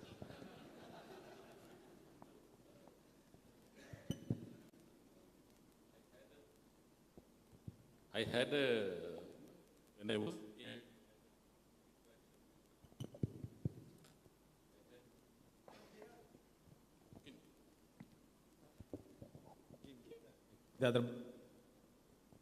I had an opportunity to interact with a Japanese consultant. He was just telling me it is for a 250,000 man hours, you may require 25,000 man hours for design. And he said production engineering also you may require 40,000 man hours. This is what he was saying. For 250,000 construction, you may require 1/10. That is what, 1/10. That is what he told. So I just was trying because whether it is correct, because with your experience, whether it is correct. 1/10 man hour may be required for basic design plus detailed design plus production engineering. To me, it looks quite inflated, sir. I don't think, because the standard from Professor Opisha's time, what we've been hearing is not more than 2 to 5%, maybe naval application, but I think it was, I think procession. Fully agree with him. The Japanese shipyard take a long time they take a long time at the concept stage and the initial design stage, because they feel that once they have what we call the production engineering phase. Absolutely right, because if they can spend more time there, the feeling is that the production time can be shortened to quite a great extent. So if you look at the recent work or the recent publication that have come from Japan, what I taught you was more than now 35 years back. It is 5% definitely at concept design stage and more than 10 to 15%. They start their production quite late. But once they start the production, as far as commercial ships are concerned, no questions to be asked. Everything has been sorted out at the production engineering stage. I have talked to Japanese people, they say, discuss, debate at the initial stage. Once the production starts, just follow the point. Okay, don't make any more. And I personally believe, if you spend more time at the initial stage, lot of your future problems can be overcome. Sorry. Thank you. Yeah, that's why they say failing to plan is planning to fail. So you spend more time with the designs and preparations, you can spend less time in the production and thereby save a lot of cost. That's an absolutely correct answer, I think. I think there is no more question. We will we'll wind off the session. Who? Nebu wants to add something. Just one more thing, what he has communicated, just to communicate to the people here. What he communicated to me was that the production will never directly interact with the design. They will interact only with the production engineering team. So that the design people are not, because design people may be much ahead in a shipyard, design people may be much ahead than the production, and they may be doing the, after 2 years vessels they may be designing. So it is the production engineering that walk along with the design, work along with the production and do that certain clarification that has to be done. So this is the information I got there, so I thought I will share here. So maybe the answer how to improve our productivity with the available yard, no, that is answered up to. Okay. Yeah, and Nebu, I think Nebu wants to say something. They try to finish it in 2 minutes, if possible. Yeah, not a prolonged one. This is just a question to the industry. So what the government thinks in this line to do a demand aggregation and project the demand for the next 15 years, where you will get all this time to invest at the initial stage, to design it properly, and then put up a proposal to the buyer that I can give this design to you so that you can cater for the next 15 years. I have this design. This is what government is trying to do by saying, simply by saying that generate designs, project your demands for the future from the cargo and the ship owners, and you generate your design so that you cater to the industry for in a long term. So will that help? That is the question to the designers and to the shipyard. The shipyard will also know where you want to augment your capacity. So a capacity assessment will happen in every sector, like the design sector or the research sector or the shipyard sector will happen if you have a projected demand known for the future. So if that helps, then that is where MIV and MAKV is heading. That's all, sir. Thank you. Thank you. Point noted. I think we will wind off now for lunch. Before that, what I have seen is that the shipyards also, the role of shipyards, we were discussing the role of shipyards, and the majority of the people were talking about their challenges that they are facing. And I would have been more happy if I could see what shipyard could do to meet these challenges, which I was also listening to the previous session. There are a lot of things people were putting forward where the shipyard also, there were some actions put forward for the shipyards. I was always hearing the challenges that shipyard is facing in the design. And I could see the HSLs, some of the initiatives that they have taken up for to improve the design flow, like cash flow, enhanced encouragement for the designers, provision of software from their side, and also some training association with the academia and supporting the design firms. That was actually a good move, HSL. I think I have never heard anybody else saying such points for the augmenting the design aspect. And everybody, the common thing I have seen is like standardization. I have seen the central agency, database, storage, etc. These are all the points that we have, I think it has got repeated from the initial stage itself. If you see, one of the key points that I could see is the manpower. How can we keep the manpower, skilled manpower with us? Something that is to be thought of. If you look at the designers outside, it is not being manned by foreigners. Majority of the firms are being manned by Indians. There are skilled manpower available, Indian manpower available outside. Why not in India? Is it because of the money or the salary? Something which I thought could be thought about. Fresh graduates, industry-ready people. That is another thing that is the I think one of the key points that we could focus on, being the graduates which are coming out of the colleges are, if you look at them, they don't know the industry, majority of them. We initially was thinking of having some kind of a training session given for making people to be ready for the industry, be it how you can apply the knowledge that they've gained in the college, how what all things you can do to make them ready to be fit into the shipyards. That is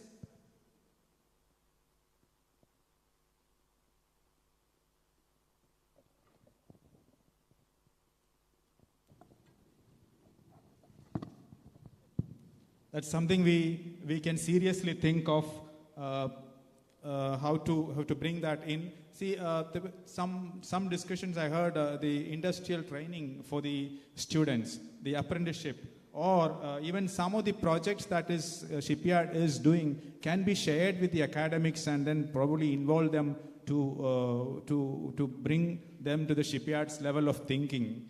That's one way of doing it. And the shipyards, experienced people getting into the academia and teaching them in the way, because the academic professors normally don't have the working experience. So when working experience people involving into the academia and making those people suitable for the industry, those kind of things is something which I thought is of interest in the conclusive discussion.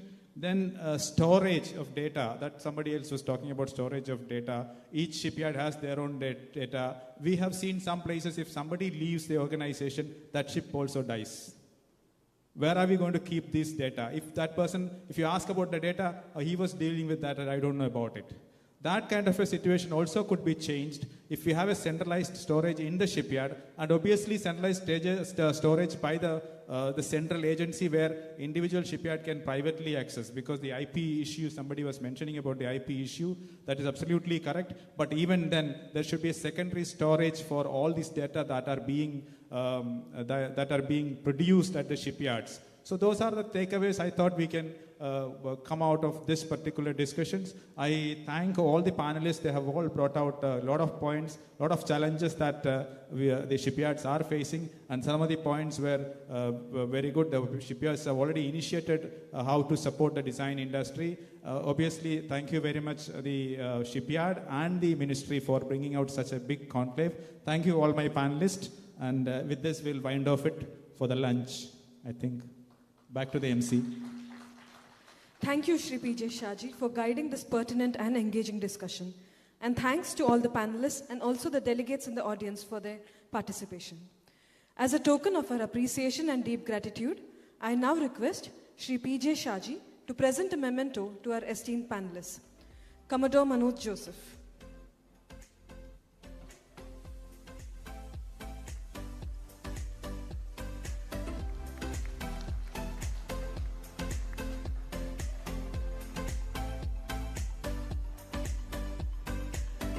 Commander Bhaskar Sen Gupta.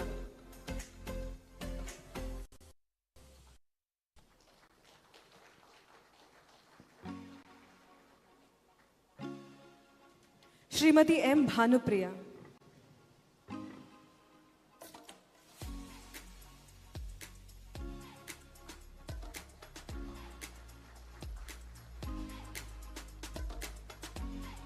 Commander G. Sundareshan.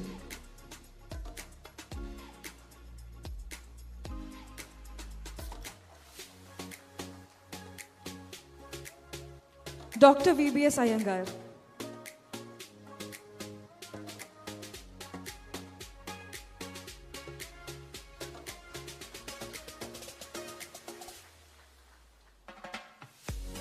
Thank you, sir. May I now request the esteemed moderator and the panelists to come together for a commemorative photograph.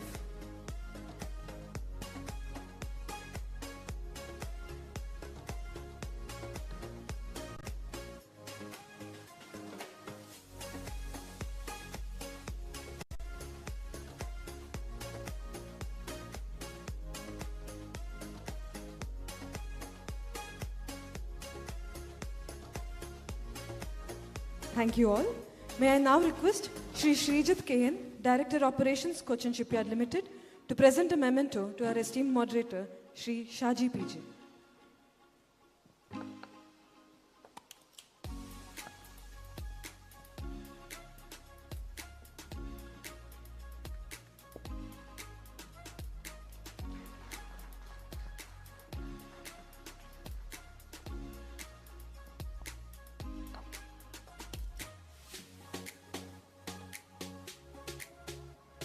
Thank you all. We shall now break for lunch. Please enjoy your meal, and we kindly request everyone to be seated by 2:30 p.m. for our next session. Thank you.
training and talent development. The panelists for this session represent ship classification societies and academic institutions. Let's invite our panelists to the stage. Rear Admiral A. George, Professor of Practice, IIT Madras. Shri Gopi Krishna Shivam, COO, CEMS. Shri Om Prakash Shah, Emeritus Professor, IIT Kharagpur. Shri Keshavdev VK, Director, Indian Maritime University, Visakhapatnam.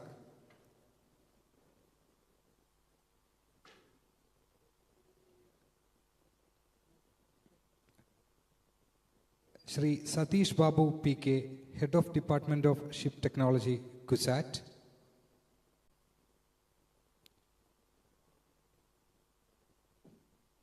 Shri H.V. Ramesh, Senior Principal Surveyor and Divisional Head, Indian Register of Shipping.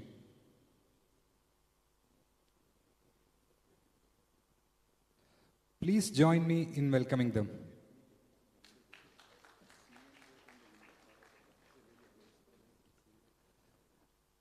Now, I'm pleased to welcome on stage our moderator for this session, Dr. V. Anandasubramanian, retired professor, IIT Madras.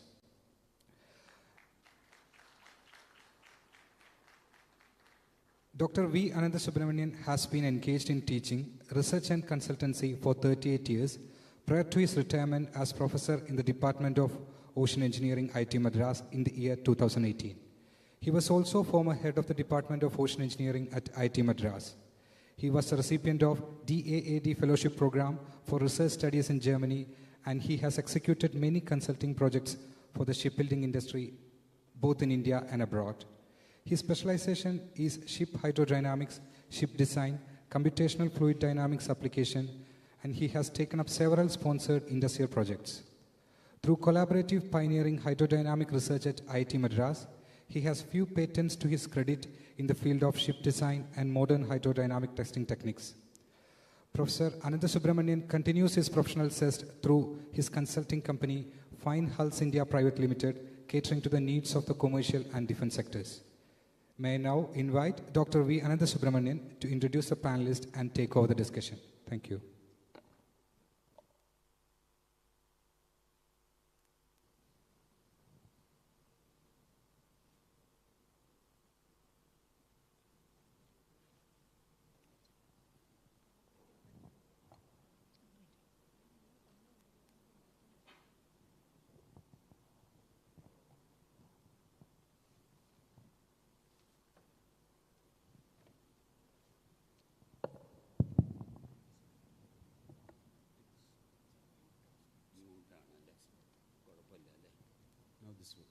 Hello, yeah.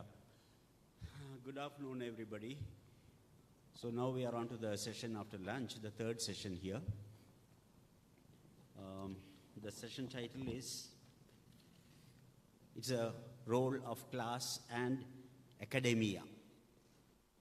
So the topic is role of class and academia in enhancing Indian design house capabilities through research, training, and talent development. So in a way, it helps that earlier speakers on the other themes have already touched upon the aspects of industry, academia, interaction, and the need for the way the class should go about the repository, and so many things. So first, at the outset, let me congratulate Mr. Madhu Nair for having taken this initiative on behalf of the Ministry of Port and Shipping of bringing together so many stakeholders and getting a one-day meeting organized like that. So thanks to you so much. We appreciate that. Right. Now, so let us get on to it. We are not too much out of time. It was about 2:45, I think, 2:46. So we have 1.5 hour session, so we'll have to be crisp. So now, to introduce my panel members, I don't think I'll spend time to introduce each of them individually. So as they come up to present, we'll have the projection here and we will have a readout of that. Is it okay? Yeah. Shall we follow the order that is given here?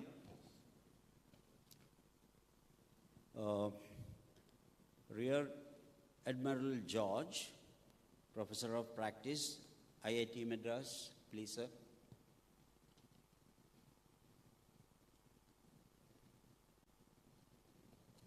Yeah.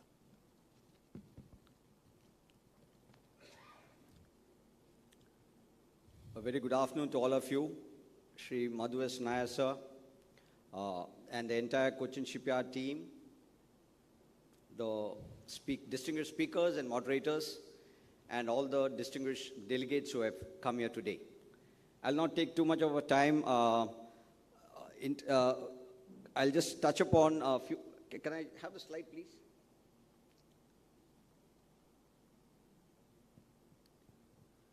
In fact, I'm not going to be speaking anything about design. The organizers had told me to just cover up the role and responsibility of the professors of practice and the Make in India program, which is right now going on in IIT Madras.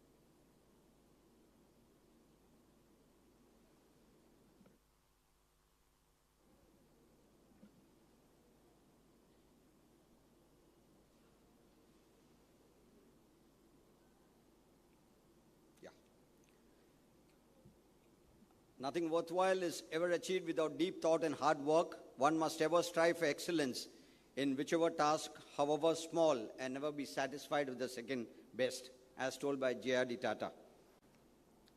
A brief overview, as you see on this slide.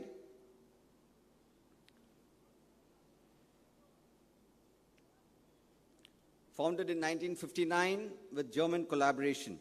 Most of you would be knowing about this. I will not take too much of a time on this. We have about 18 departments today with a faculty of 700 strong faculty and about 8,000 students, out of which 2,000 are research scholars. In fact, the major impetus, as normally what we think is IIT Madras or any other IITs for that matter, emphasis is more on the BTech, but that's not the case. More emphasis is given on the research, and you see that numbers, 2,000 research scholars is a huge number, and there is a lot which they can do.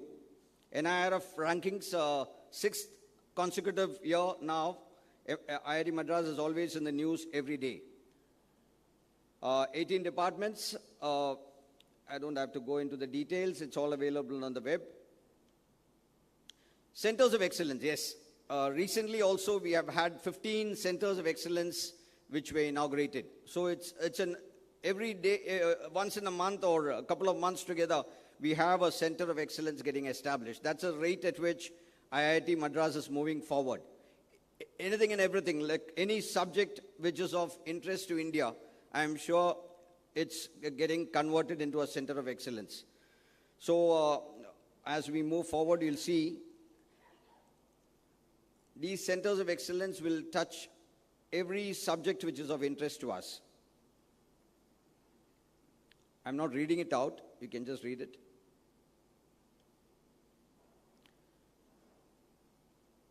Maritime experiments to maritime experience.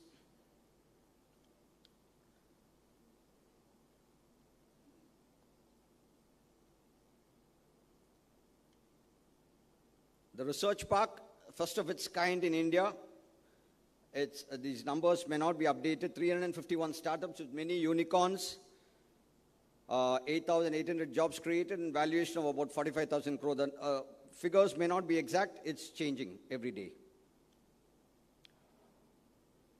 Empowering innovation and 50 more, based on this model, the Prime Minister, in fact, has given a directive that 50 more research parks should be planned in the country.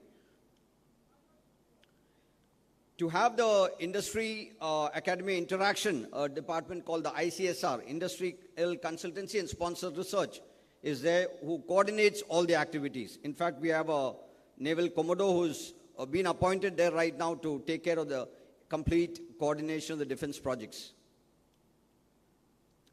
ICNSR, I've already mentioned, it's established in 1973. Industry IIT Madras interface is the main job. Earlier it was all for the civil sector, but now we are also actively working on the defense sector as well.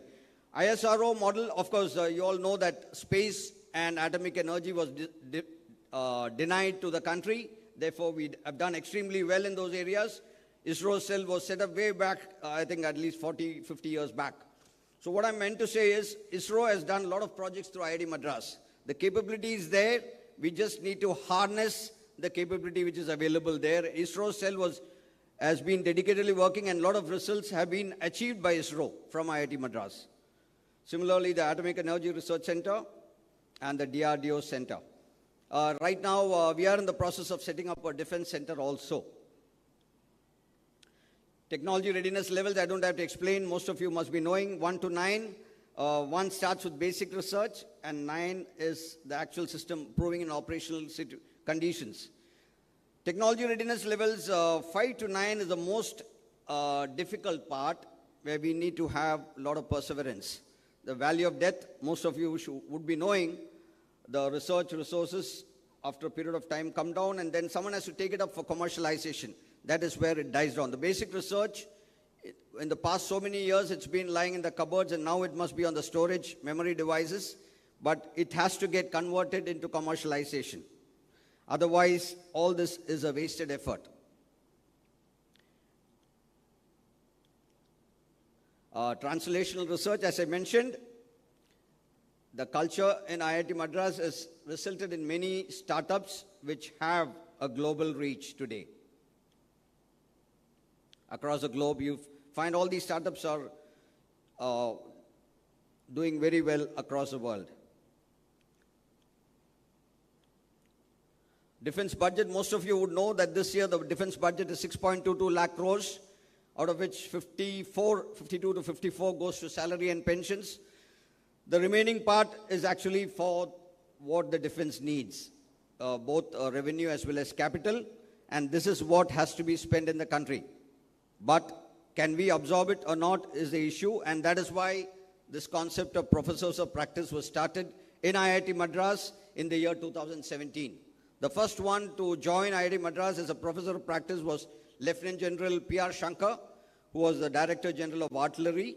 And ever since, we have at least 4 admirals today in IIT Madras and 4 lieutenant generals, major generals, and we also have scientists from ISRO and the industry, from various DRDO and various people. All these think tanks come together to see how we can solve the problems. The problem statements are compiled from the defense services, and we have periodic reviews to see how we can achieve the end objectives. And the bottom line is, how can you reduce the import? Defense projects, a few of them, 5G moving to 6G, operating systems for mobiles in the Army, Agnikul launchers, cheap disposable long-range UAVs, ramjet technology, AI-based domain awareness, engine hybrid vehicle design, and NDC affiliation. I'll just add a line here.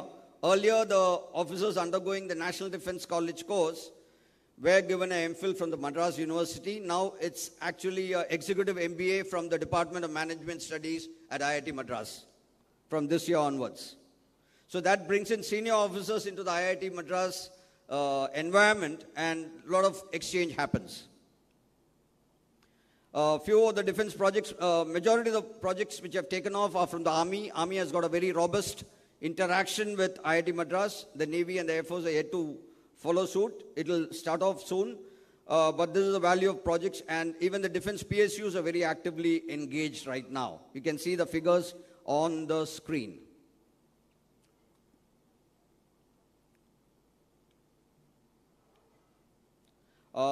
Just a few examples of important projects which were erstwhile considered as only the DRDO domain. It has moved out of DRDO.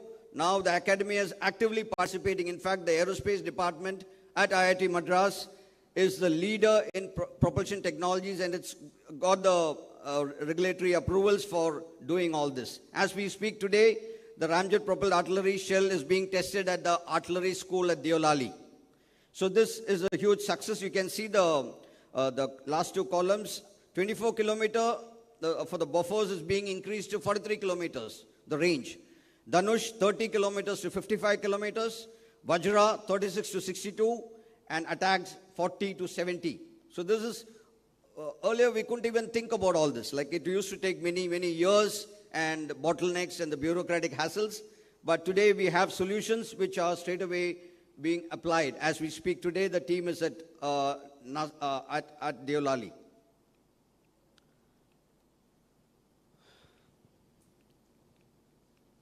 It's not moving.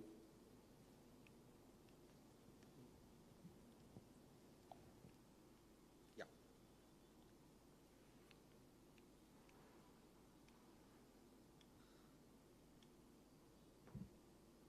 Sorry, going back? I need to go back.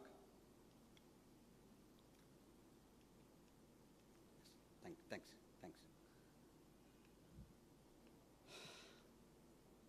IGLA missile refurbishment, a project from BDL. Development of 4 propellants is what the aerospace department had done, and it was earlier it was being done through Russia or Ukraine. Design of and development of the 80 millimeter rockets, BL funded project for 5.5 crores. Work is in progress. In fact, the testing is going to happen soon. Gas generator, another ingenious method of generating gas with applications in ISRO. The photograph that you see at the center, it's for the humanoid capsule. You can have decoys in quick time by operating this gas generator. You also have recovery of practice torpedoes, all through these applications. Basically, what I'm trying to tell is the basic research is now getting converted to applied research because we have people constantly interacting. Otherwise, all this research would have remained within the doors of IIT Madras. Today, it is moving out to the defense services. So you can see, I've just given a few examples here. The inflatable dock pontoons, yeah. We have got an excellent metallurgy department with a lot of facilities for additive manufacturing. For the MiG-29K on the Vikramaditya, we had frequent problems of this air intake grill for the engine to prevent the FOD from going into the engine. That was developing cracks, and each time we had to run to the Russians to solve it. Today, IIT Madras has developed the robotic arm for repairing this air intake grill on board Vikramaditya. Of course, it's got stuck in some financial clearances from the PIFA at Delhi, but otherwise prototyping is almost done. So this is also an important project which I would like to mention about. Repair on board Vikramaditya is a huge thing, otherwise the aircraft would have been down. UAV projects, a lot of development is happening on the UAVs at IIT Madras Aerospace Department. The hexacopters, which are being used by the Ministry of Earth Sciences for the weather studies. They are tried out at the naval air stations. In fact, I was with a team at INS Parandu at Ramnad few days back, testing out these drones at 3-kilometer altitude, which normally cannot happen anywhere. So that is a place where we help out in getting the clearances from the naval headquarters, the clearances from the Ministry of Civil Aviation, the DGCA, and the Airports Authority of India. So this is something which the professors alone couldn't have thought of. So this is the interaction which is happening, and we are moving things very fast. Admiral George. Yeah, I'll quickly finish it off. Quadrotor biplane, this is again another development from aerospace, which can take off vertically and then with the differential thrust, transit into the forward motion so that your range range can be improved. Right now it's with motors. Very soon we'll be having the internal combustion engines so that the endurance can go up to 500 kilometers with the fixed wing. This is all projects in progress. Of course, finite element analysis through the mechanical department. This is all very, I've just given you, the last slide, basically I've given different colors because the first layer is the user, the second layer is the academia and the various other labs, and the last is the industry. I've given different colors because coordination is the most important thing. Everyone has got his own ego, everyone has got his own style of thinking, but we need, unless and until we connect up, what you see here is the Army Research Center, which is going to be set up in IIT Madras. Army Research Center, which was never thought of a few years back. So we have moved outside DRDO. DRDO is doing a great job, but they alone cannot handle the Make in India for what the country needs today. We need to move fast, otherwise we are already late. I think, India has achieved Atmanirbharta in the automobile industry. We have got a good industry set up in Chennai. They are doing a fantastic job. It all happened with Maruti Suzuki coming to us in 1982. And we are doing extremely well in the defense as well. INS Vikrant from Cochin Shipyard is one of those shining examples. We need to move forward with a big revolution in defense manufacturing. As late legendary president has mentioned, without your involvement you can't succeed, and with your involvement you can't fail. Thank you so much. Jai Hind. Thank you, Admiral George. That was a beautiful presentation. Although we lost 4 minutes, somebody will make up for that. Yeah, that was a nice, wonderful presentation of the breadth and the depth and the expertise of our technology institutions, and in this case, IIT Madras. I'm pretty sure all the other IITs would match in this way in doing pioneering industrial consulting and activities. Of course, I know IIT Madras well, and I know the depth of consultancy works that are being undertaken there all the time. And it's nice to know that it's being stepped up in much more vigorously, which means it augurs well for shipbuilding too, because I know of the Department of Ocean Engineering with fantastic facilities and, more important, very dynamic faculty who constantly interact with the industry, which I have also done in my career there. So thank you so much. Let us go to the next speaker. Mr. Ramesh, you wanted to set the theme? It's okay? Yeah.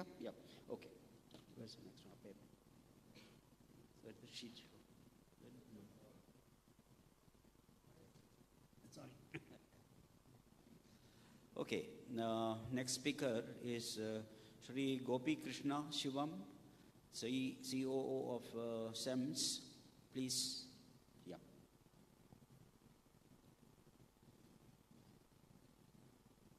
So, do you want me to read out? That is not required. No, you can read it. So, just give them a minute to read through your career highlights.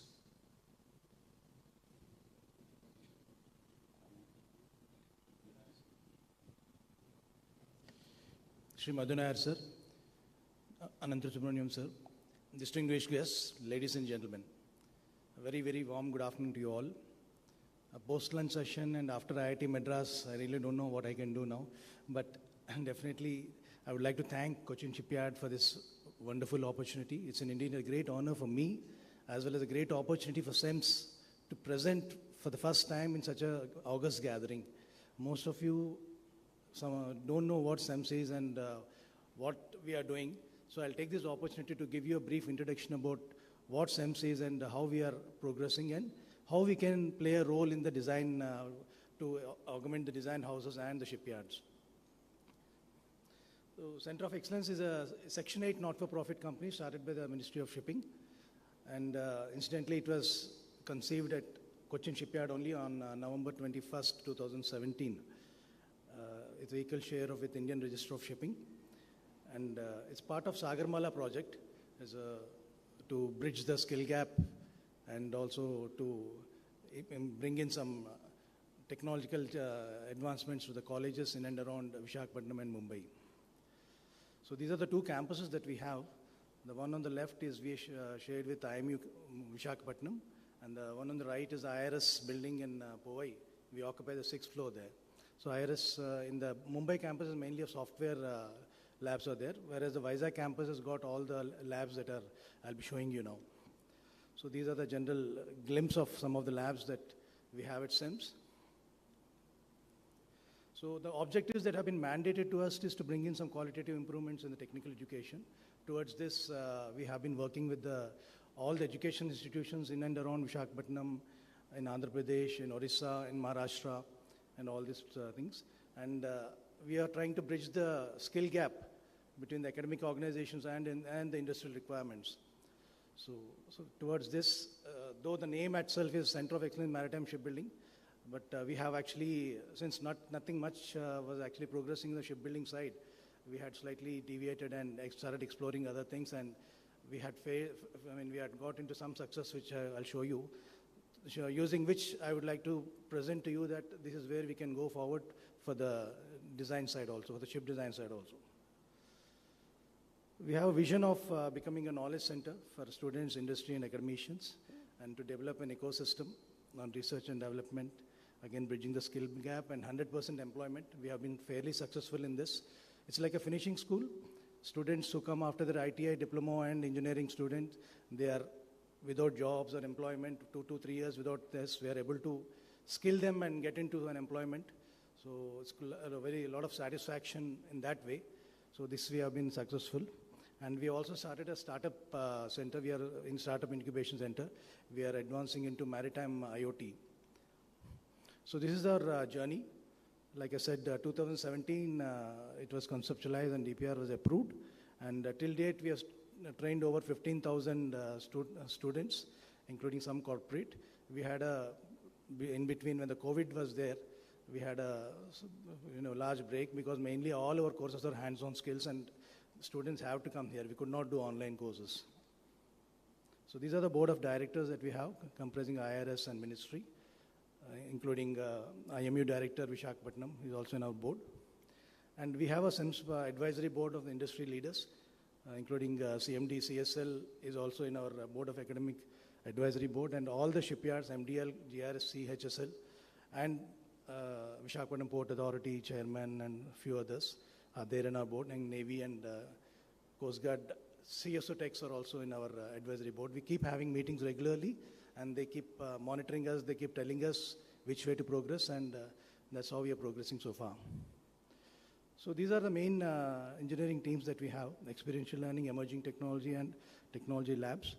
So it's completely hands-on skills, and Siemens software we have, and some Mastercam, ePlan. ePlan is again an electrical design software. We are the only training center in India, and it's very much in demand.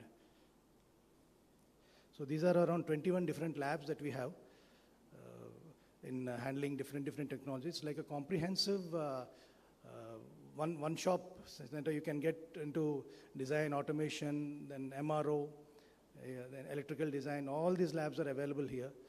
Robotics and mechatronics, everything is there, and we have courses structured in each of these labs. And so far, like I told you, around 15,000 students have been trained, mainly in design and automation, which have been our signature courses, and product lifecycle management.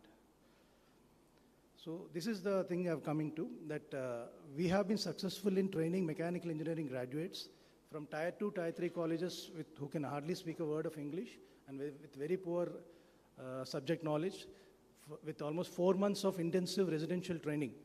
We are able to brush them up, we are able to start with their basics and improving not only the technical subjects, but also their communication and soft skills. And we have placed them as design engineers in major automotive and aerospace companies. Like LG Electronics in Pune have around 17 members in their R&D, out of which 8 are from SEMS. Similarly, 10 design engineers from Tech Mahindra Aerospace Division are from SEMS. So this is only a case in point, which I want to drive what I want to come next to. ITI and diploma students at whom we train, that's again a 2.5 months training, are much in demand. All the heavy engineering sectors have a waiting list with us. They want, and we have trained and we send them. Particularly this Alstom, Cobelco, all these companies take the students from us. BTech EC student, electronics and communication students, we have trained them in automation technologies like PLC, SCADA, mechatronics, IoT and all. They are doing very well in as automation engineers and working in companies like Royal Enfield, Lotus Wireless, Waze Automation, etc. EEE students, like I told you, we are training them particularly in ePlan software. It's electrical design schematics software, which is very much in demand. In fact, Tesla, the car, they also use ePlan. So in India also, there's a huge demand for this ePlan software. In marine also they are studying, but it's still not that come into our shipyards. I've tried to do that inquiry, but we are not into electrical schematics using this particular software. It's more of an OEM software. So this is very much in demand. So how do we do it? So what we do is we start with their initial screening and then we strengthen the candidates in their basics.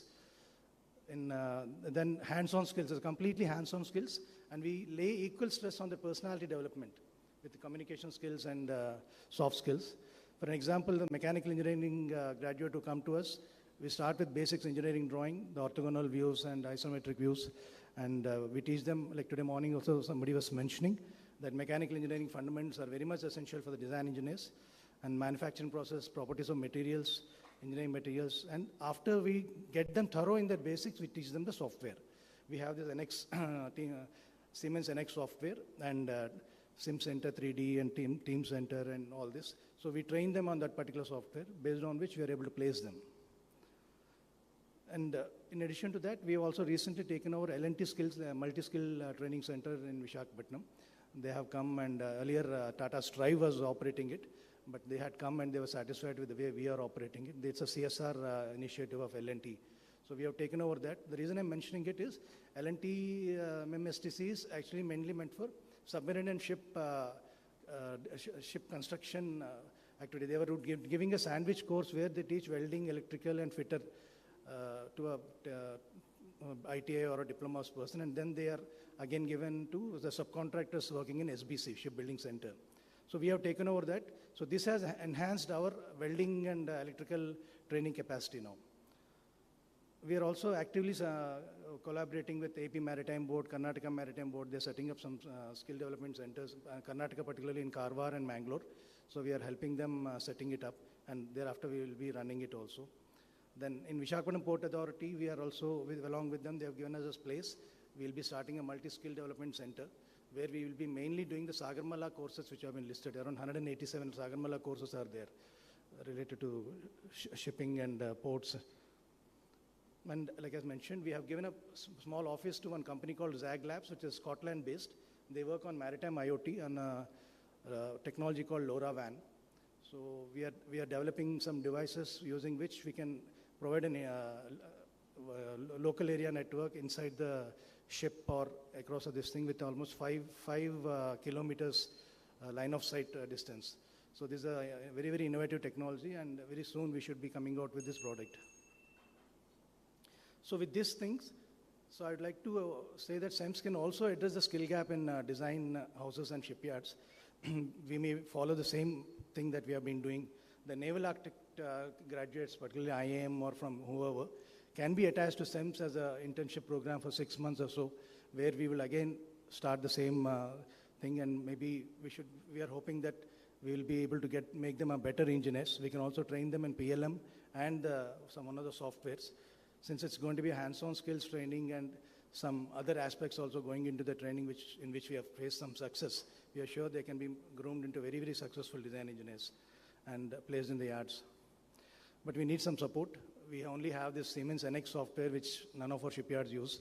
We want some software licenses of the other software like we use in Aviva Marine, Cadmatic, Naval. If we have this, we should be able to make the difference. And some help in the terms of internship, OJT, and placements in the shipyards, so that the students can get better exposed and give us some automation projects and digitalization projects. We have the capacity to work on that and deliver good. And some CSR project, because SEMS is a very, very young organization. Revenue is totally very tough. It's only capital investment that the government has done. The revenue comes from this, our own courses and all that, so which will help sustain SEMS. Otherwise, it can also become like one more Nirdesh, which we don't want it to happen. Thank you all.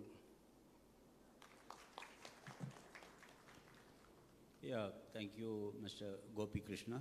That was a beautiful description of what SEMS is. I myself did not know it, I confess, but you are geared for training, you have got all the facilities.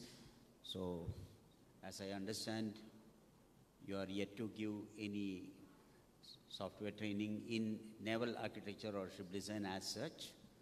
And of course, it should be tied to the shipyards, otherwise it will become only an academic project. So I only hope you will get the support from the shipyards in that process. Yeah. Okay, thank you so much. Now, Professor O.P. Shah, Emeritus Professor from IIT Kharagpur, my good old friend. Please.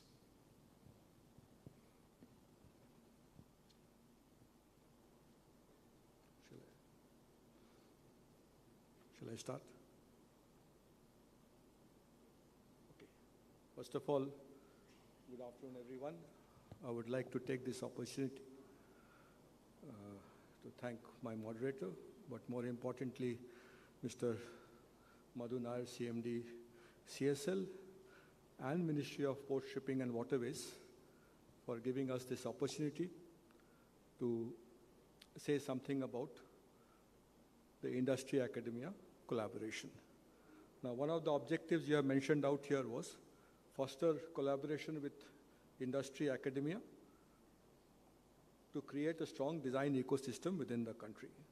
My talk will be in 3 areas: academic interaction, what are the infrastructure that is available at Kharagpur by which we can help the industry, and what we are looking at in future. Now, why I have shown Sagarmala here, because the Ministry of Port Shipping and Waterways, through its Sagarmala cell, came up in 2019, end of 2019, and they set up a center for inland, coastal, and maritime technology in the country. And they provided us funds to work in the area of ship design and also to develop the infrastructure regarding tank testing is concerned. Please keep in mind that the towing tank at IIT Kharagpur is perhaps the oldest towing tank in Asia outside Japan. It was set up somewhere in 1953 by Professor Volker, whom I have never met, and it was later modernized by Professor Gokarn in 1980. It has served for nearly now 45-50 years after modernization. And there is a need to upgrade, and I'm grateful to the ministry that they provided us with this particular fund, and I will show some slides on this.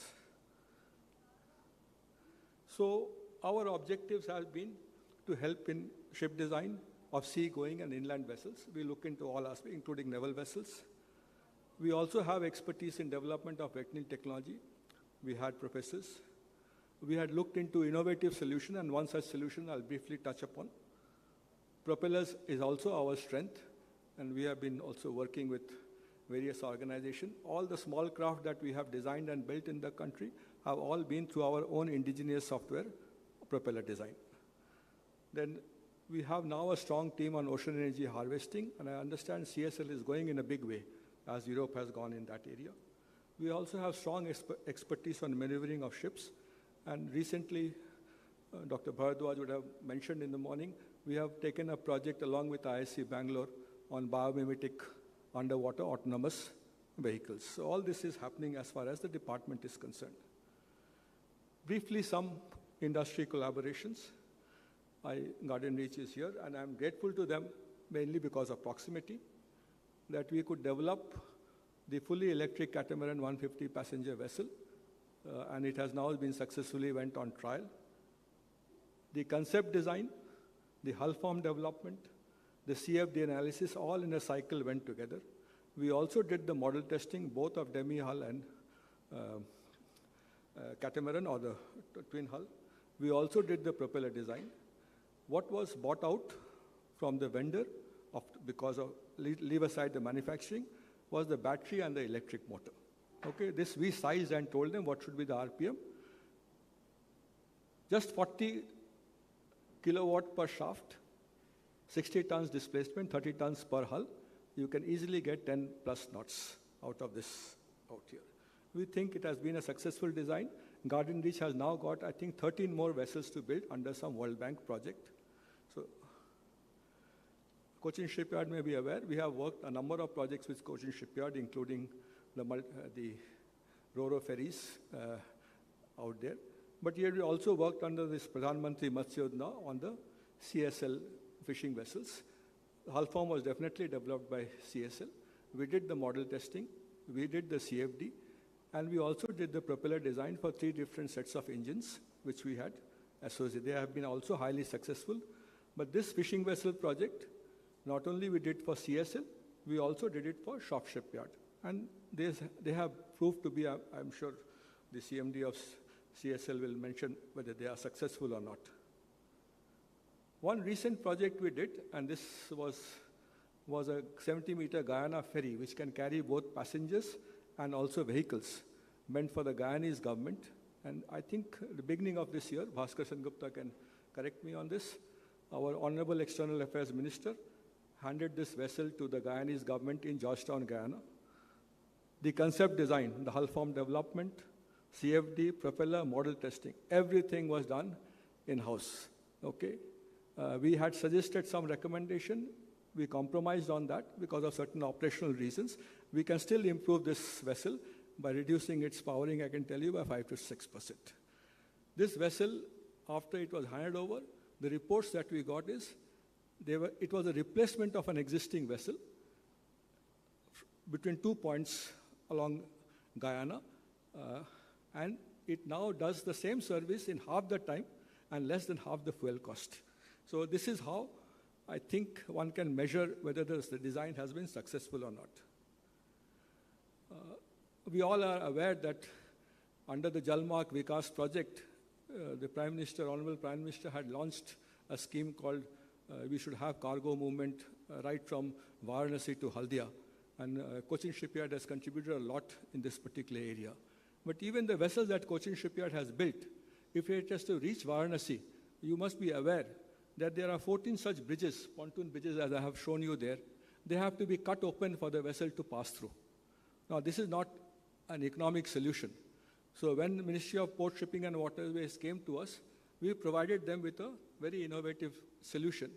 Please understand, the Ganges water depth keeps varying few seasons, so you cannot have the same water depth at the same location. So we have provided a solution here, which they have accepted, and a shipyard in Calcutta has built 2 of them. They have gone trials. We have used the same Hydromaster, sir, as which you have used for your RoPax ferries. They act, I have not shown the slides, but you can see from here, it is like a reverse railway gate. When the gate is closed, passengers move, and when the gate is open, ships move. And it is a very quick system. Within 5-10 minutes, you can open and close the gates. The 2 will be installed now. They are in the stage of completion, one at Buxar and one at Patna. If they are successful, I am told they will replicate 12 more of them, because there are roughly 14 of them along the line. They are also thinking of having them in the river Yamuna, wherever these pontoon bridges are there. One important point of this is that you can also use these boat opening devices as ferries in the case of monsoon when the pontoon is completely dismantled. Sorry about it, a bit of time. We had another problem. This is just around the COVID time. When Shop Shipyard came us with a problem for Assam, they had a very strong restriction. They had to build a catamaran of 100 packs and 50 motorcycles, and they had a draft restriction of only 0.75 meters. Most of us, they told us that, sir, you cannot do anything. You need 2 into 250 bhp horsepower. We said, give us some time. We have some experience on tunnel design. We incorporated a tunnel design out here, as you can see. Professor Gokan helped me to do a half Kaplan shaft, okay? And by doing all this innovation, 20 of these vessels have been built and are now plying in Guwahati. The power requirement to meet the speed comfortably is 2 into 180 horsepower. So once look at the savings that we have done. A few more minutes, I'll switch over. We have done a lot of CFD analysis, especially at the tender stage.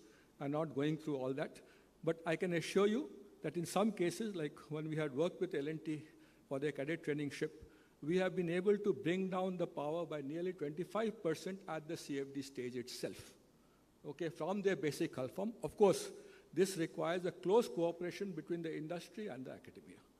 They helped us change the design in their Napa platform every time we wanted a change to be done. It's not possible for academia to do all the jobs. Let us be very clear about it. Okay, and there are other things which I have not mentioned. Most of the time, we have used Gothenburg-based software called ShipFlow, which we find very comfortable because it is very good at the initial stage of design, and most of our work are at the concept stage. All IITs have their program, but we are looking now in this particular thing that there should be more interaction from internship. Let me put IIT Kharagpur's one simple perspective. they are now giving one thing called the semester away program. In other words, the students can go away for a semester in their final year, work in the industry. Now that semester away program, if you add the summer vacation and the winter vacation, it is nearly 8 to 9 months. So the industry can take advantage of this. Okay. We are also looking at faculty exchanges program, and there is, as you can see, professor of practice, but this is something we are seriously looking into, that there should be more interaction, industry people coming and taking courses with us along with our theoretical knowledge. And we have been very strong in mentoring startups. We have been mentoring a few startups at Kharagpur. Our ecosystem is not as good as IIT Madras, but whatever is there, I have also requested Garden Reach that you please mentor these people, because they are the ones who will come up and help us in future. Infrastructure development. This is the one that we are building now. We are building a new towing tank, and as you can see, this thank you. It's just 2 slides. It's over. And you can see in the slides, we have a towing carriage, but you can see there is a double tank. Why we have done this is, we can change the water level in this tank from, the dimensions are given out there, from 3.5 meter to 0.5 meter. So you can do all tests that are required for shallow water and coastal vessels. Maneuvering and resistance changes drastically in shallow condition, and that you can do this. I am personally very sorry that the project got delayed, but it has been mainly because of the civil contractor. And I keep saying at the end of my life, thank God I'm a naval architect, not a civil engineer. Okay, I'm very happy about that. Okay, they are the ones who have really put trouble to me by slowing the pace of the work. The towing carriage, as you see, is also uniquely designed by us. You can see the double tank. By way we can lower the water and raise the water. Okay, the towing carriage also is now under construction. Okay, it is indigenously designed. Yes, the motors and the control systems are German. Let us be very clear about it. But the design has been done completely indigenously. Okay, with the help of DST of Duisburg. We took their help. I'm skipping this off. Okay, this is the towing carriage. And the future perspective. We are looking into new, some of them I have already discussed. But what I want to end my slides is, you can have a look at what we are looking at. Digital twins, smart ships, blockchains, big data analysis, MEPC requirement of reducing carbon footprints. These are the long-term basis, and short-term, so we are doing this. However, let me end this slide with one small thing. We have submitted a project of hybrid electric deep-sea fishing vessel to the ministry, and let us see how it goes, because we feel, and I also personally feel, that a lot of our vessels, like green tugs, they have to be hybrid. We need to have a power train setup lab to do this hybridization. You go to Marine right now, they have set up this lab. They think ahead. Okay, we are working with our professors of electrical engineering department, because this will help not only in fishing vessels, this will help for harbor trucks, this will help in ferries, this will help in all coastal vessels out there. And my discussion with Garden Reach also has been that this could also help in the naval littoral crafts, which any vessels that ply at different load conditions. This is a very important area, and we must develop this. I hope, let us see if ministry can fund it. We will take, at least at the concept stage, we'll go ahead with this. Thank you very much. I'm sorry for I kept the watch. Thank you very much once again. Yeah, thank you, Professor Opisha. That was a wonderful exposition of the strengths of IIT Kharagpur Ocean Engineering and Naval Architecture Department, and through some examples you have shown how practically the academics can interact with industry, as in the case of that Guyanese vessel where you could shave off a lot of the power, or in the case of that IWT Assam catamaran vessel where you could come up with ingenious solution, again economizing on the power. So, and the latest about that hybrid fishing vessel. So I think that easily gives examples of the need for industry academia interaction. It goes much beyond academics, and also, as he just now said, a collaboration with the electrical engineering department, and to be able to do things which are equivalent to what the very developed countries are doing. So that's wonderful, right? Thank you so much. So So let's go to the next speaker, Dr. Keshavadev, VK, Director of Indian Maritime University, Vizag. Dr. Keshavadev.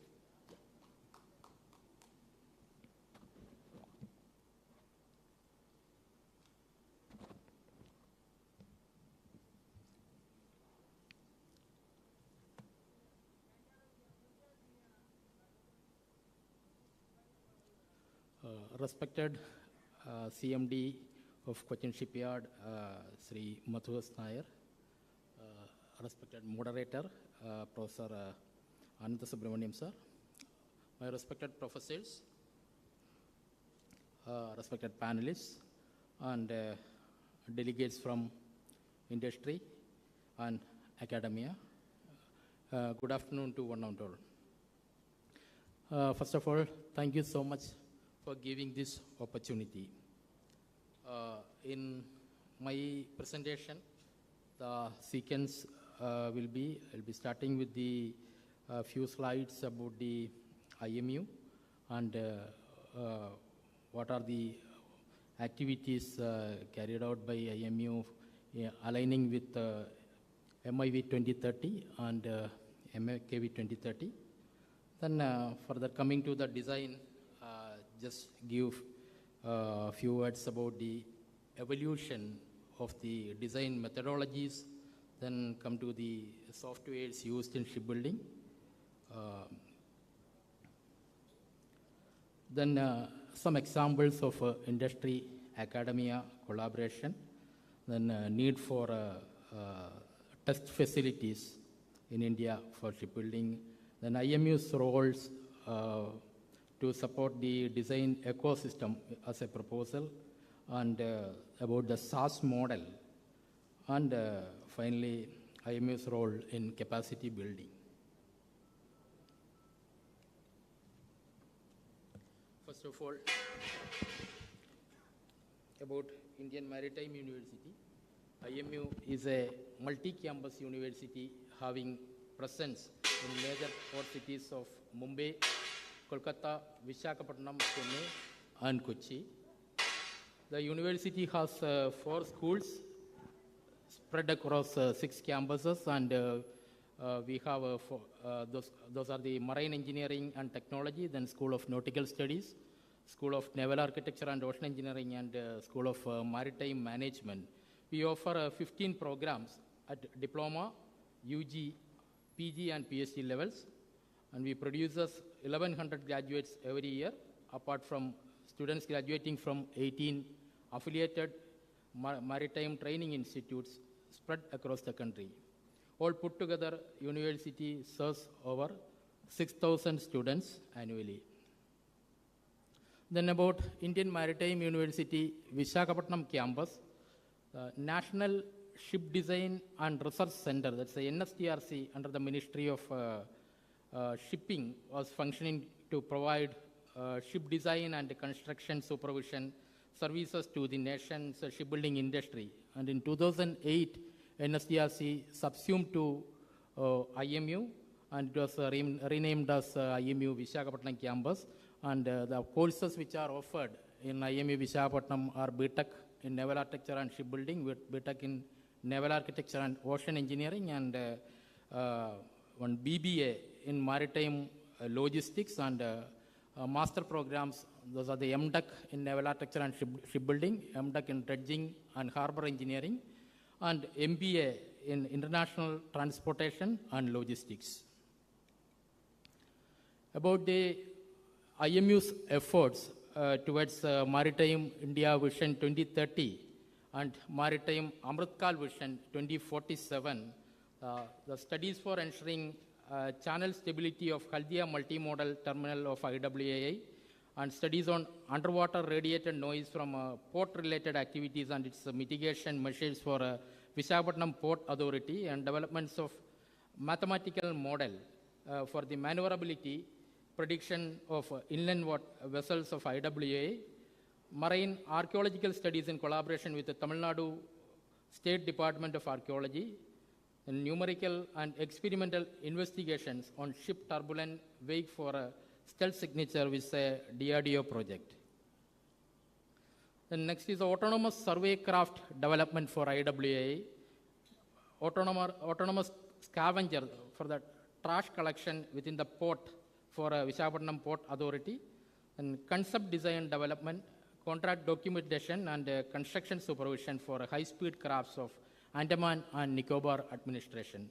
On 19th July 2024, a workshop was conducted in IME Visakhapatnam campus on shipbuilding cluster formation.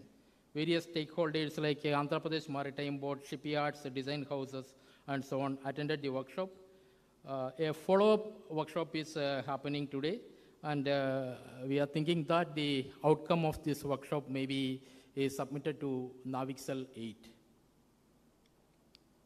Then let me come to the evolution of the design process for the ship design process, starting from the spiral method, which is a sequential approach. Further, we move to the system-based approach, set-based approach, configuration-based method, and currently we are focusing on a holistic design approach, that is the optimization-based approach. This is not to enter into the nitty-gritties of these processes, just to give an impression on the evolution of the design process.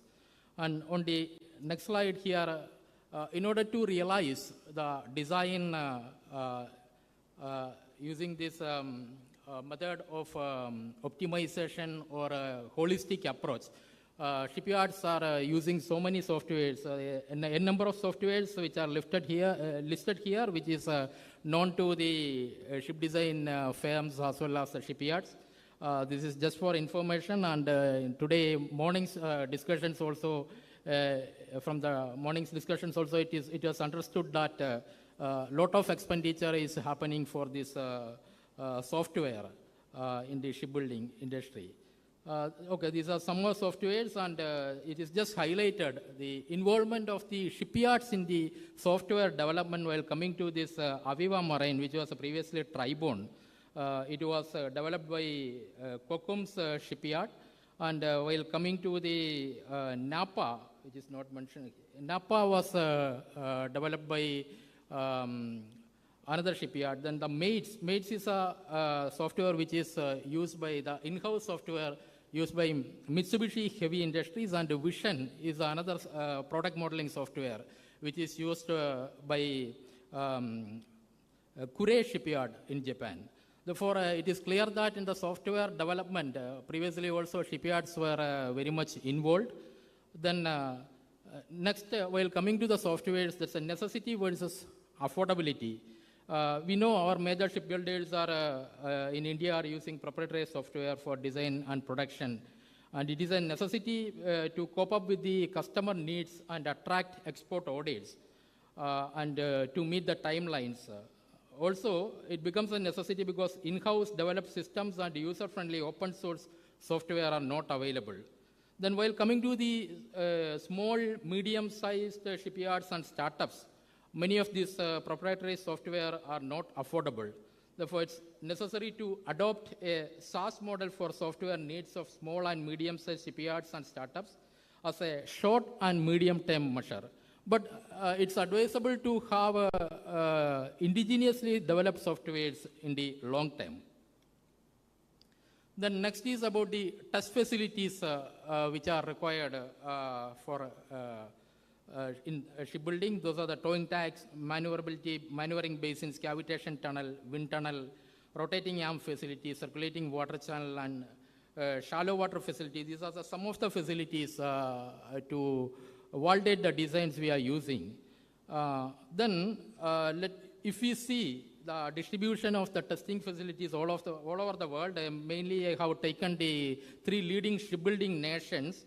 The number of test facilities here, that labs only is considered. Each lab might be having several test facilities available. While coming to Japan, there are 10 test facilities which are listed in ITTC catalog, and in South Korea 8 are there, and in China 4. But these numbers may be in the lower side only. In reality, there may be so many other test facilities, but those are not included in the ITTC catalog. It may be because of certain requirements to include the catalog might be there. And even when we take the India's case, only our NSTL test facility only is found there. But there are several small test facilities in different parts, and including all those, it may be a bigger number. Therefore, there is a need of establishing new test facilities in India, and I propose that it may be one in IMU Visakhapatnam and QSAT. That need is always there. Then these certain industry academia collaborations are given on the involvement of industry, and academia are shown here, mainly for the cases software, ship flow, vision software, etc. And there are many more softwares, and how the jointly industry and academia collaborated. It is given on these slides. Then this Holy Ship project is a European Union project in which 40 European partners are involved. And please. Yeah, just a few minutes. Okay, then the benefits of industry academia and collaboration. What is the benefit for industry and what is for the academia? It is from literature which is available based on certain studies in Indonesian shipbuilding industry. It was taken. And a framework for the industry academia collaboration. The problem points which were identified were the fund resources, communication, and trust. By addressing these issues, we can develop a suitable framework for industry academia collaboration. The source is given there. And then the role of Indian Maritime University, briefly I will say, the revival of NSDRC. For that, design center may be established, a design repository to be, may be part of that.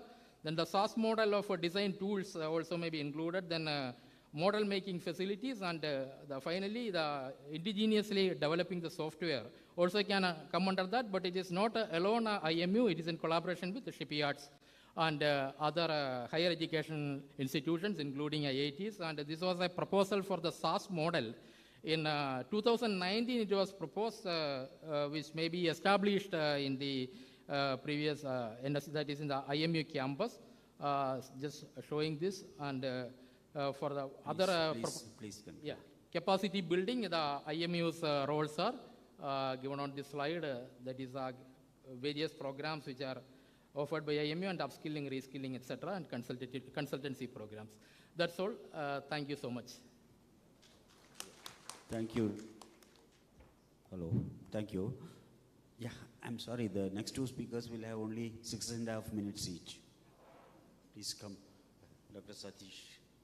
Yeah.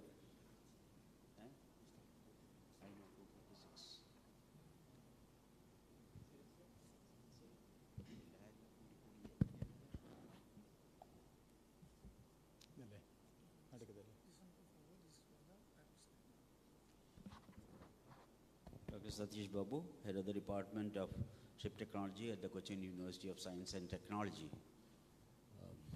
Please, yeah. Okay, good afternoon. Respected session chair, co-panelists, Madhu sir, professors, ladies and gentlemen. As you can see from the first slide that this year is a very important year for us. We have reached a significant milestone of completing 50 glorious years of serving the maritime industry. So,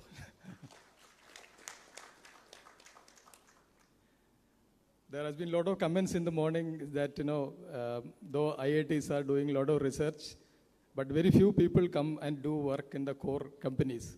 So we are an aberration, and more than 90% of our graduates are in the core companies, and the audience present today is a testimony to that. Okay, having said that, I will focus some of our best practices because I focus only on the academia industry collaboration. These are 3 courses we do, and 1974 it was established, and the example is our session chair, who is the first roll number in the first batch. And we have upgraded our BTech program to BTech Honors program from this year. We have added more research component. We have MTech in computer aided and structural analysis, which is a multidisciplinary course. Very few naval architects, unfortunately, come for this course. And we also have research programs. This is our vision. As I said, we are keep on improving to serve the community. So the first slide, I've written students, because whatever we do, we keep the students in the forefront. From the very beginning, they have been inducted into the technical world. They do a lot of activities. They are in touch with the industry. They are in touch with the alumni. So that gives them an orientation to stick on. And we have a good consultancy wing. We bring out regular magazines. We have a very active alumni association, and they support the department in all activities. And industry, academia collaboration is also there. I've just listed out some companies where our students did internships in this year. Every year in the summer breaks, minimum 4 to 6 weeks, students have to do internships. I've just listed out. Please bear with me if I missed out anything. I thank all the industry leaders for giving this opportunity to our students. We are playing a key role in the sustainable development of inland waters in Kerala. Our faculty members are consultants. We are members of various technical committees, especially for the government projects. So we are being part of, especially out of the Tekadi incidents, the framing the rules, and a lot of effort was taken from our department. We are very proud that Indian Navy has recognized department as Center of Excellence, and more than 350 naval officers have graduated from our department. So this association continues from strength to strength, and we are very happy that we are supporting the indigenous shipbuilding in a big way. We have research collaboration with most of the research agencies, and all MTech projects are now in association with the industry.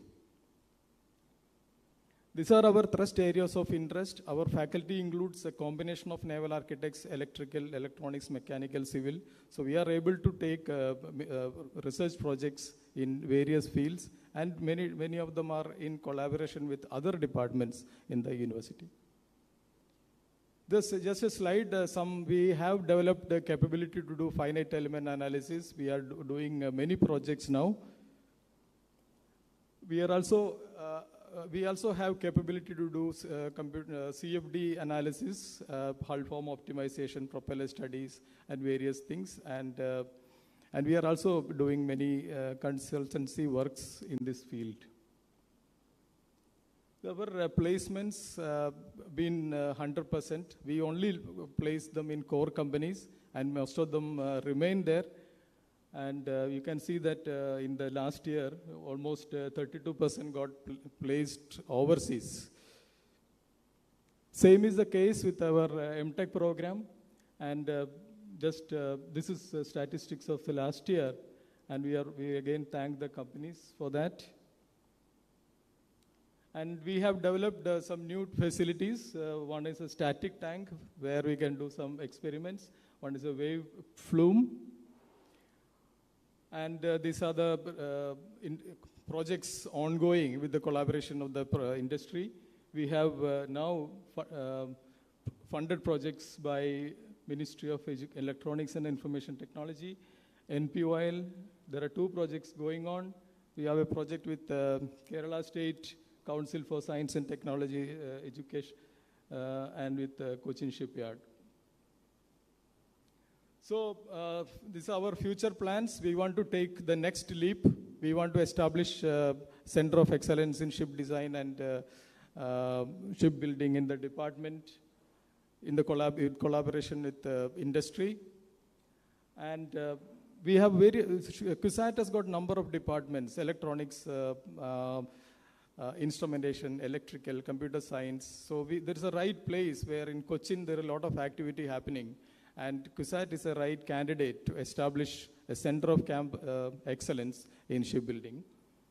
And we want to develop a hydrodynamic test facility. And CUSAT has now passed policy guidelines to start executive MTech programs. One such case is with Apollo Tires. They have started a executive MTech program in polymer technology. So for shipbuilding, we can start, the syllabus can be made by the industry. We can have professors from the industry, and so we can, in a flexible timings, in a hybrid mode, so that facility can be utilized. And we have a plan to augment our consultancy environment. And we have been talking about continuous training in the industry. So this center of excellence can be a center where the continuous training can be, it's a place where it can be organized. And we have also issued Professor of Practice guidelines. One such case has already happened with FSCT in School of Engineering. So we can do for this, our industry also. So the eligibility is having 15 years of service experience, who has proven excellence in their track record. There are 3 options available. One is Professor of Practice sponsored by the industry, or the department can send a proposal and sponsored by the university, or it can be honorary basis also. So this is where we need the support from everybody. The IITs have, IMUs, there's planning. Why not CUSAT, ship technology? It is not that we have not done it. Many times it was proposed, but some reason it did not happen. But we hope this time we can develop a test facility in Cochin in the Cochin University. So we have identified some basic dimensions, what it should be, some locations, everything, so we can work on it.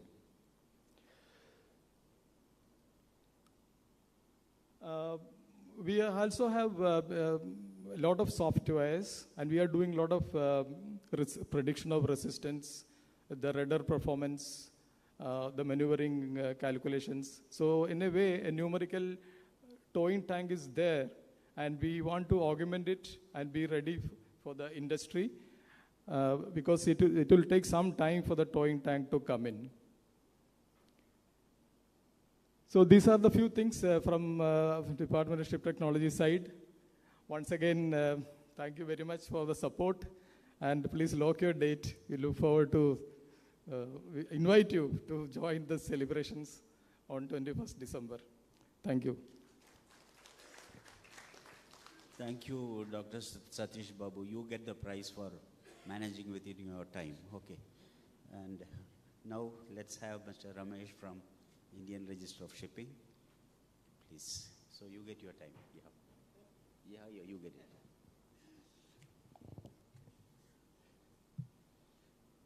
Yeah. Good afternoon, ladies and gentlemen. Respected Madhu Nair, Chairman, Managing Director, Cochin Shipyard, moderator, fellow panelists, distinguished guests of the stage. The best part of speaking at the end or talking at the end is you don't know what to talk, or you don't have things to talk, you know. So I'll try to stick to your time of 6.5 minutes.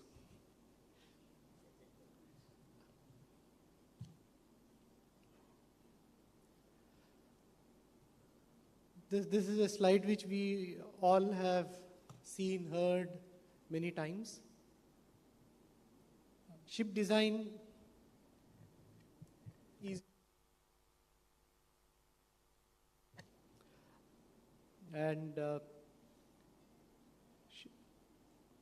ship design is evolving. When traditionally when we were doing ship design, we used to consider economy of scale, commercial values.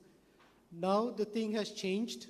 Now we have to look at not only economics, but also the sustainability and greenhouse gas emissions with the requirements coming in.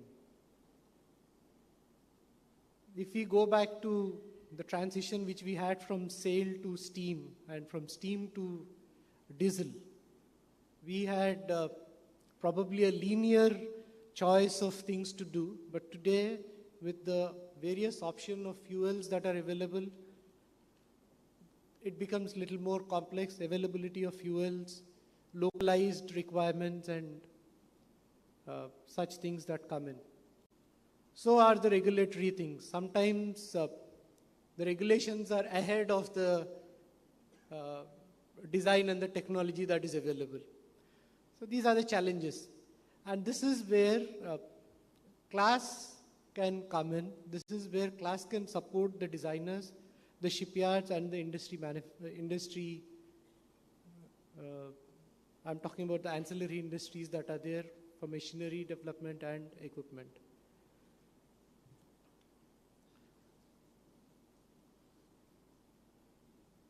As this has transitioned, we also have transitioned from class being ensuring compliance to the requirements and the rules, to class being a facilitator towards all this. The best way that a design can be, I'm just skipping a lot of points, yeah? The best way we can work on design is where right from the word go, right from the order is placed, right at the concept stage, if the designers, the yard, the class, and the regulatory bodies come together, can work together to achieve what is required objective of the design.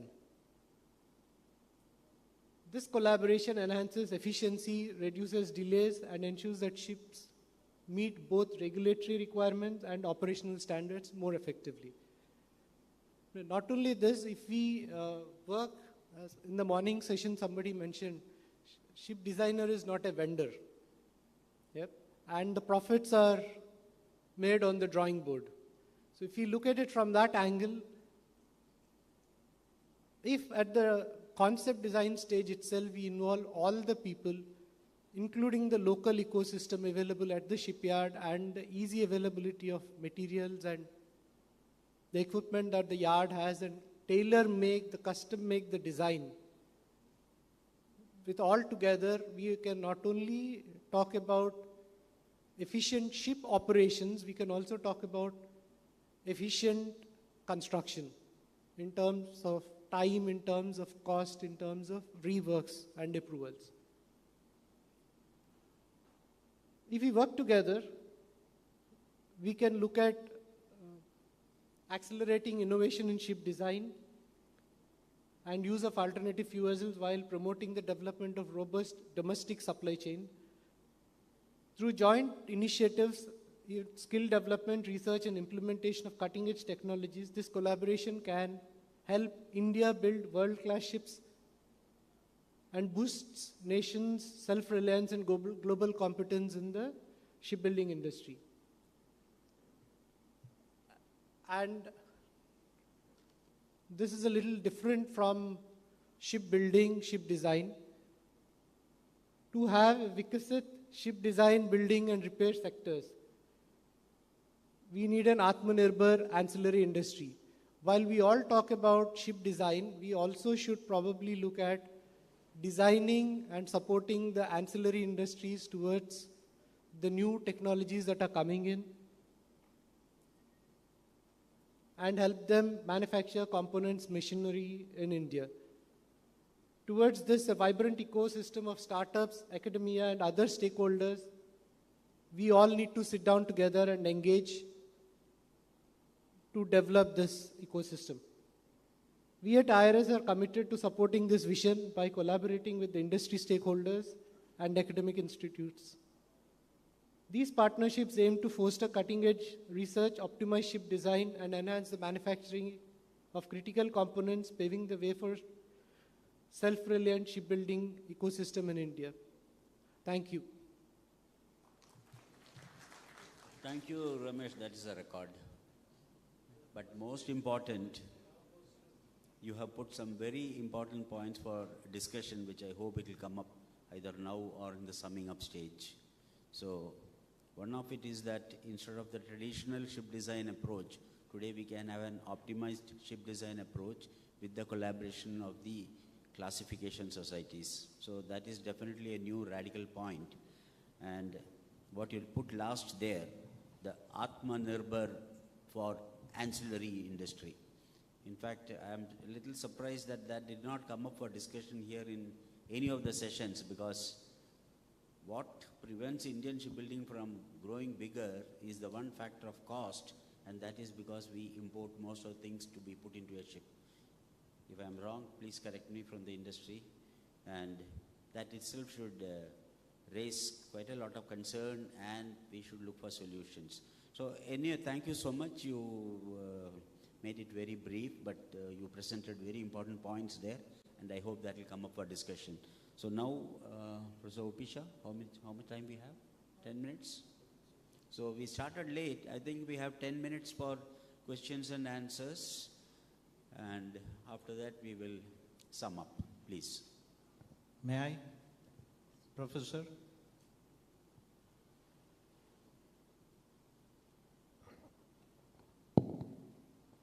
Sir, my name is Suresh Krishnan. I am from state government. I am a state government official. I don't belong to Cochin Shipyard. I am a statutory authority. I am representing the statutory authority, Factories and Boilers Department. So my question is that this is the time of ESG. Sir, please hold the mic. Now this is the period of ESG. Now ESG is getting important. Now he spoke about, panelist spoke about this optimized design and how the carbon footprint can be reduced by this optimized design, in the sense reducing the drag during propulsion, and how the design is going to be changed, what modifications are going to plan in the coming 20 years, that means up to 2047, because large number of ships are going to come out. At that time, how we are going to manage it, and what modifications in design is going to take place. Nothing mentioned about that today. I'll stand up and speak. I'm not used to speaking, sitting down, because let me put it this way to you. If you have a good optimized hull form, I can assure you, both from the hull form and the propulsion part, you can straight away save 50 to 20% as far as powering is concerned. There's a limit to what we can go. There are hull coatings and other things that are there. But if you do a good optimized design, and you can see in the Holy Ship project of the European Union, from a given good design, I can bring it down by another 10 to 15%. Good hull form, good propulsion. What is the next level? If you want to bring down your carbon footprint now, we cannot use fossil fuel. And you can see the guidelines given by IMO. By 2050, we have to more or less come down to zero level, and the base level being 2008. What do we do at that stage? We have to go for alternative fuels. You can see CSL has taken a long stride in going in for hydrogen vessels. But there are other options. Ammonia. When I say ammonia, I mean green ammonia. For smaller craft, electrification. Now in this electrification, I tried to give an example. It is hybrid electrification. I can assure you a ship which is working on different load conditions, like a trawler, fishing vessel, tugs. If you go for hybrid electric, yes, the initial costs are higher, but if there is a strong regulatory framework where you have to pay levy or carbon tax, you can straight away bring down your carbon footprint, besides the hull optimization, by at least 30%. And that has been proven. Okay? And wait in future when more green fuel comes, and you can slowly bring down your footprint. So there is a lot of scope, and this is being used. It is not that it is not being used. May I ask a question? Here? I think, I have two questions or 2 points to make. One is to Professor Opisha. You mentioned about the same. So please sit. Please sit down, sir. I'll stand. Please. It makes me uncomfortable. I understand. So you mentioned about the same hybrid electric propulsion. You're working with IIT electrical department or electrical professors. Why not look at the Navy's conventional submarines? Before any hybrid automation came in, or in the automobile sector also came in, Navy right from 60s have been operating diesel electric submarines, which is a hybrid electric propulsion. Can I answer that question? Yeah. I'll take me 1 minute to answer it. If I go into the theory of diesel electric for submarines, you will see the grid is AC grid. All the new technologies that have come up is now based on DC grid. I gave a recent lecture on this based on whatever studies I had done and whatever vessels have come out. You're right. I'll come to it. Why I'm saying this? Because there is a modularity of coming up in new vessels. You can have solar panels. You can have shore-based electric supply. You can have batteries. You can have liquid nitrogen. How you manage all this becomes very important. And to manage this with an electric motor, which is a variable frequency drive, I need a DC grid to do this. If I'm not, you are an expert on submarines, I know. Our latest L&T's own submarine has got same. Yes. Now, I thought personally, submarine is a very difficult topic for me. Okay, I thought that this is the best way to learn and get the expertise. That is one. It is easier to try it out on tugs and trawlers and ferries.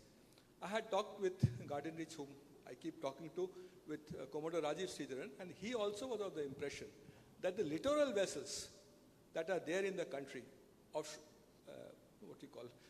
OPVs, 16 knots cruising speed, 22 knots, 24 knots design speed. And 70% of the time they are working on there, or 80% of the time on there. This is a strong candidate for hybridization. And I have, telling you very honestly, I am now seeing papers from Europe which are moving in this direction. So this is not only good from carbon footprint point of view, it is also very good from Navy because they will save a lot on their operational cost. So there is a huge scope, that much I can tell you. Thank you. My second point, Professor Subramaniam, is this about the ancillary industry, which was mentioned by others also. Setting up an ancillary industry, it is not a simple task. It takes years and decades to evolve around a shipyard in a cluster, probably. For our, the strategic submarines, the nuclear submarines program, initially the INS Arihant had about 50% indigenous content. Today, the fourth one, we have 90%. Wow. It took a lot of efforts. And the DRDO and Navy set up special organizations dealing only with this, being the bridge with the industry. It takes years. Initially, all the delays, why Arihant took 25 years is because exactly this. First time when you make and you have to do a ABC analysis, first of all, small pumps and valves and all is one category. In large numbers, small firms can do a little bit of tweaking their existing technology and meet the shock and other higher military grade requirements.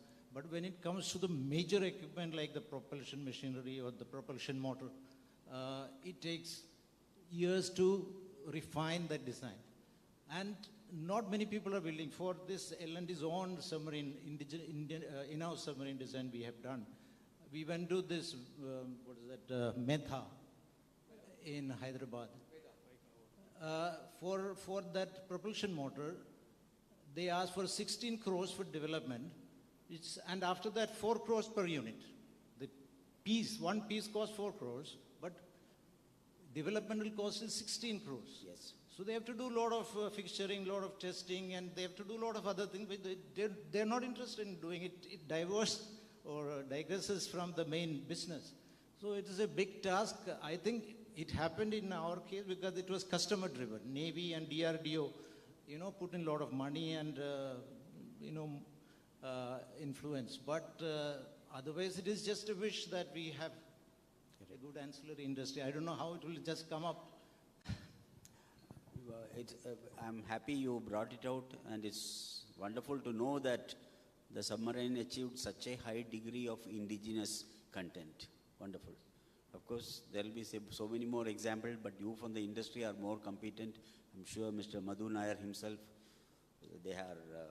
they can definitely bask in the glory of having made India's aircraft carrier. And I know how long it took, and I also know it's a learning experience. But that is where Atmanirbhar comes, the confidence of having done it. Hats off to him and his entire team there. They've done a wonderful job. It's just an example of how we need to go. I mentioned ancillary industries because it is my personal theory that the Indian car manufacturing industry got revolutionized after Tata's made India's first indigenous car. It revolutionized the entire ancillary industry in India, that today we are making all the brands in India, we're exporting parts as OEM and so on. So such a thing, hopefully if it happens, that will be great. Okay, that's my personal point of view. Thank you. Sir, if I can ask, all the professors mentioned about the plans or the wish to set up a model basin or create more model testing facilities. In the last 15 years, we have worked with external agencies, predominantly Marin and HSBA, for model testing of maybe around 15 vessels in the range of 100 to 200 meter length. And in the 2010s, early 2010s, the CFD, whatever which was used for initial optimization, it used to take probably a week for one speed, one draft case. And after Marin set up 11,000 core computation cluster, I can get the full hull optimization done in about 3 to 4 days with multiple speeds, multiple displacement, multiple hull forms. Then we see that consistently the gap that we can see between the CFD results and whatever the final hull comes from them, we have facilities to do. We can have our internal CFD on the final hull for verification. The gap between that and the model tested hull form is very well within 2 to 3%. When we look at maneuvering, we couldn't have a simulated maneuvering prediction in 2010s, which were completely off. And we had to do maneuvering tests for larger vessels. But now the accuracy levels of maneuvering, even for highly directionally unstable vessels, have gone up considerably. Seakeeping, predominantly it is CFD based, and for model testing, basically they do for a couple of headings for a verification.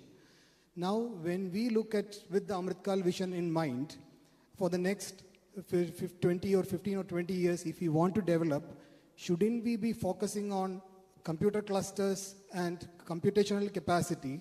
Otherwise, we develop our test facility. Then for verifying, for example, if we have to develop our own form factors for vessels from 150 and above, or 150 to 200, that's going to take another 10 years for us. Who are going to give us proven hull forms? We cannot just do 1 or 2 standard cases and make our predictions.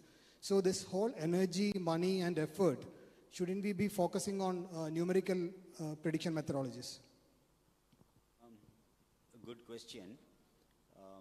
One is the question, do we need tank testing or can we do away with it? Can we just live with simulations? The fact is, the industry would be much happier to see tank testing results. That is one thing. It's a traditional approach. The other one is the computational solutions are growing in sophistication. So what we had as the RAN solver, then we use the LES, DNS, and so on. So as we go on to more and more advanced solution techniques, we have always the need to do a verification or validation by doing tank tests. So the general feeling is that tank testing will continue. It may not dominate as much as it was doing earlier, and where you have proven hulls, etc., you don't need to do tank tests. That's a fact. So this is the general philosophy of things. Is there anything else, Professor Shah, you would like to? Thanks for raising this point again, but let me be very clear. Now things have moved to CFD level, where you do number of iterations, which is exactly what Marin is doing. But at the end of the day, the final hull form that comes out after optimization, we do a tank test. Now let me be very clear. All the results that I have shown you there, which have been put into practice, the model test also has been verified with CFD. Now, what will I say? It is easy to run a CFD program, I'll tell you. Very difficult to analyze the results. I still struggle. I have to rely on Professor Gokan at times to help me understand those results. If you want to make improvements in CFD, Marin has that expertise. Okay? You have to have a very good knowledge of what is happening to the flow pattern if you want to improve the design. That's number one. Wait, I'm coming to it. Number two, you're not always using DNS or LES for solving problems. It will take weeks to solve it. Okay? You normally use RAN solver. I have seen in my cases with the catamaran that I have done for GRAC. Okay? If there is an interference taking between the hulls and the waves are breaking, you'll never get it properly captured in RAN solver. And I can show you that after 6 or 7 knots, the results are deviating. Had I used only the CFD to predict their power, I would have been wrong. What I'm trying to tell you is when the waves break, when there is interference between the two hull forms, it is extremely difficult to capture. It is easy to say I have run it on CFD, but can you show me with a proper replication that in CFD what is happening and in model test what is happening, is it same? And when at that case, please run the CFD at the model scale. In fact, there are some other aspects also, like you can use overset methods, etc., for more accurate modeling. But uncertainties prevail. Even in recent times, the industry has reported to me mismatch between CFD and tank test results were matching, but the field performance was not matching. So, do you believe tank? Do you believe CFD? So, what I'm trying to say is, we need to work with all these solutions till we ourselves are convinced that this solution is applicable for this condition. So in that sense, I'm sure that tank testing and simulations will go hand in hand for a long time.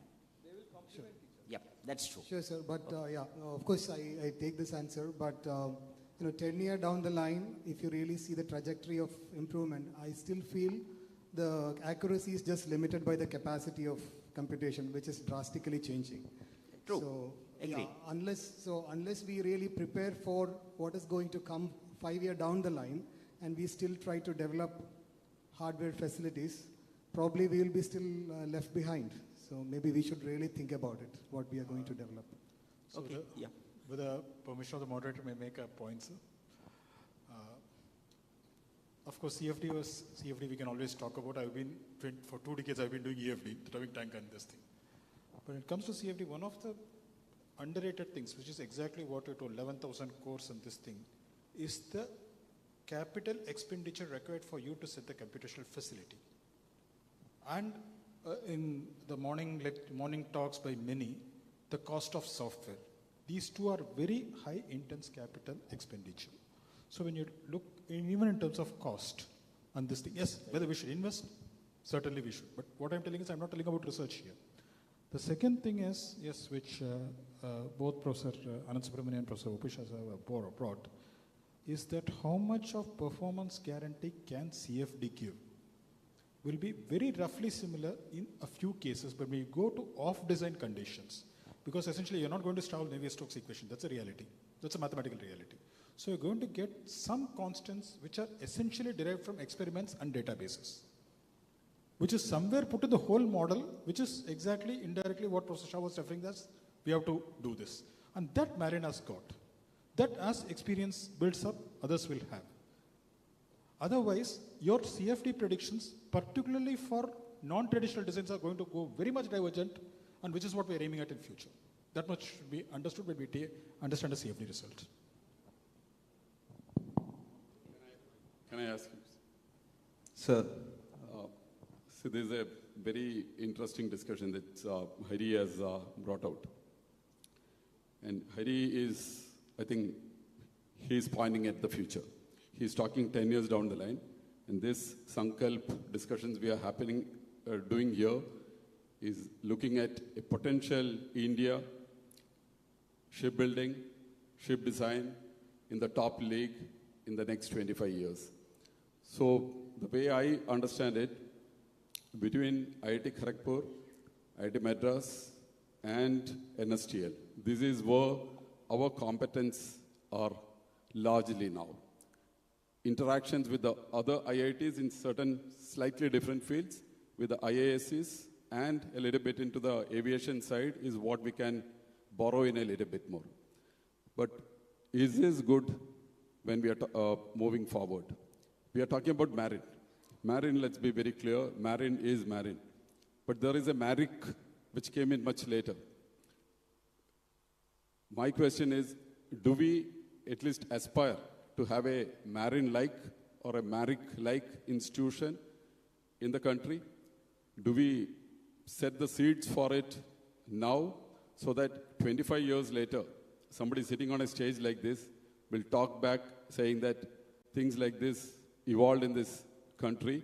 And it need not be, I'm not getting into the detail whether it should be tanks or whether it should be computation, but my limited point would be, let's say NSTL, the kind of money which probably has been sunk in, if I put an approx cost onto the facilities in today's terms, it should be upwards of 2,000 crores. Between IIT Kharagpur, IIT Madras, knowledge base, is there some method where we can pool the knowledge, sitting wherever it is, but can we pool it? Can we create an organization like the MARIC and for the benefit of the entire fraternity as we move forward? Just your thoughts, and if so, potentially what should be done? Thank you, Mr. Madhu. That is obviously a very, very important point, because I myself wanted to bring in NSTL somehow. You have done it, that's good. Because per se, NSTL has got world-class facilities. But then the question is, just world-class facilities enough? They have got top scientists there. But, of course, I'm not being critical, but in my interaction with the NSTL, I have seen that for the kind of facilities, they should be working 24/7, but they do not have the support level at the shop floor, at the tank level, to be able to intensify. Of course, we cannot compare with Marine because that is more than 150 years old institute, and of course their work culture is different. But definitely a change is required if we are to reach the very laudable goals we have set. I absolutely agree with you, and there is a need for NSTL to be upgraded in a way that they are able to intensify their work, and they are very good work, but time factor is there. So how many projects can they do? Something has to be done. So I hope this will become a part of our deliberations and some conclusive request for actions. Yep. I'm happy to hear that, because I would request when we have the concluding sessions, because see, the intent of the VIBAs and the NAVIC cells are to actually put in, it's not just a wish list, it's also actionable plans. And I think the people in this room cannot bring in those thoughts and a potential model of how we can do it. Then nobody else is going to do. We all just come to seminars and talk. But if we can actually conclude and we set in a vision, if it can happen now, it will. And I definitely feel we should actually talk about this. Because we have, in the first session, we have heard the difficulties of the designers and what they could potentially expect. We heard the shipyards. We are now seeing the academy, and thanks professors for building up all these people we are seeing here. But into the future, I think we need to create institutions or framework. I'm not here to talk about assets. Whatever assets are available, we should pool it. And as you rightly said, 24/7 or even more. If it's possible, we bleed our assets. But how do we bleed it? Frameworks, organizations will have to be thought of. And this forum, potentially I would be very happy if we could make some positive recommendations in that direction. Thank you. Together we will do that. Sir, Commander Makar from Warship Overseeing Team Kochi, sir. So my query or question was regarding maritime industry and academia partnership. During your presentations, you had shown all the facilities which are available at all the prestigious institutions. We also have multiple centers of excellence and MOUs coming up between industry, even Navy for that matter, and academic institutions. But what I feel is these are all sporadic. And as a structured framework, if we can have a preferred academic partner for every future project, suppose I can have an IAC2 with a preferred partner of Cochin University or IIT Madras, or I can have an Arihant with a particular organization. So is that kind of a structure possible? Because generally in industry, the talk is that from academia, there is a disconnect when it comes to practical industrial applications. Whereas in the industry, we have a transient crowd. So if an assistant professor is involved in a particular project right from the beginning, probably not right now, but after 10, 15 years, we can reap the benefits, because by the time he becomes a professor, he will know P17, P18, and future projects thoroughly. So we can probably bridge this gap between academia and industry. Definitely, what you're saying is a continued intense interaction based on your requirements from the Navy and with specific professors or departments. I'm sure Professor Opisha will also have to say, because he has done so many projects, both for the defense and so many other things. We have also undertaken, it's just that possibly we need to have a push. There is no need for a push from the IITs at least, because we have got all the freedom to interact with anyone, anywhere. So maybe you should channelize it in a formal way that you approach the IITs, you can approach anyone, because they have a single window facility of what is called the Industrial Consultancy and Sponsored Research Center, that you write to anybody, you can get in touch. And if you have the confidence in the professor or in the facilities or our experience, it results in good productive work. And we have done this for so many clients, Indian, international, so many. So it's just a matter of getting intensified in these activities. Professor Opisha, please. I think I would like to comment on what Mr. Madhu Nair said. I fully agree with him.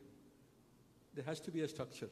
It is possible that NSTL, with the best facilities available, should form an umbrella. Okay. They have the best SMB, they have the high-speed towing tank, they have cavitation tunnel, and now they're having the large cavitation tunnel. They have the aerodynamic testing facility also.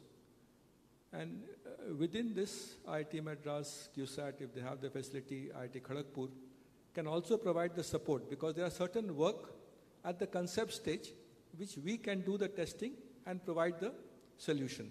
And if you think of something, let us think of a way where all these facilities can interact with each other and not compete with each other in this particular matter. There are a lot of things which NSTL can do which we cannot do, just because of the sheer size of facilities. There are a lot of things NSTL will not want to do, which can be done at maybe IIT Kharagpur or IIT Madras. And this, we should be able to do this. I am a strong believer, and I have worked with NSTL for a long time, that somehow this umbrella should be formed, and maybe you, CSL can take a lead in this particular matter. Okay. Can I?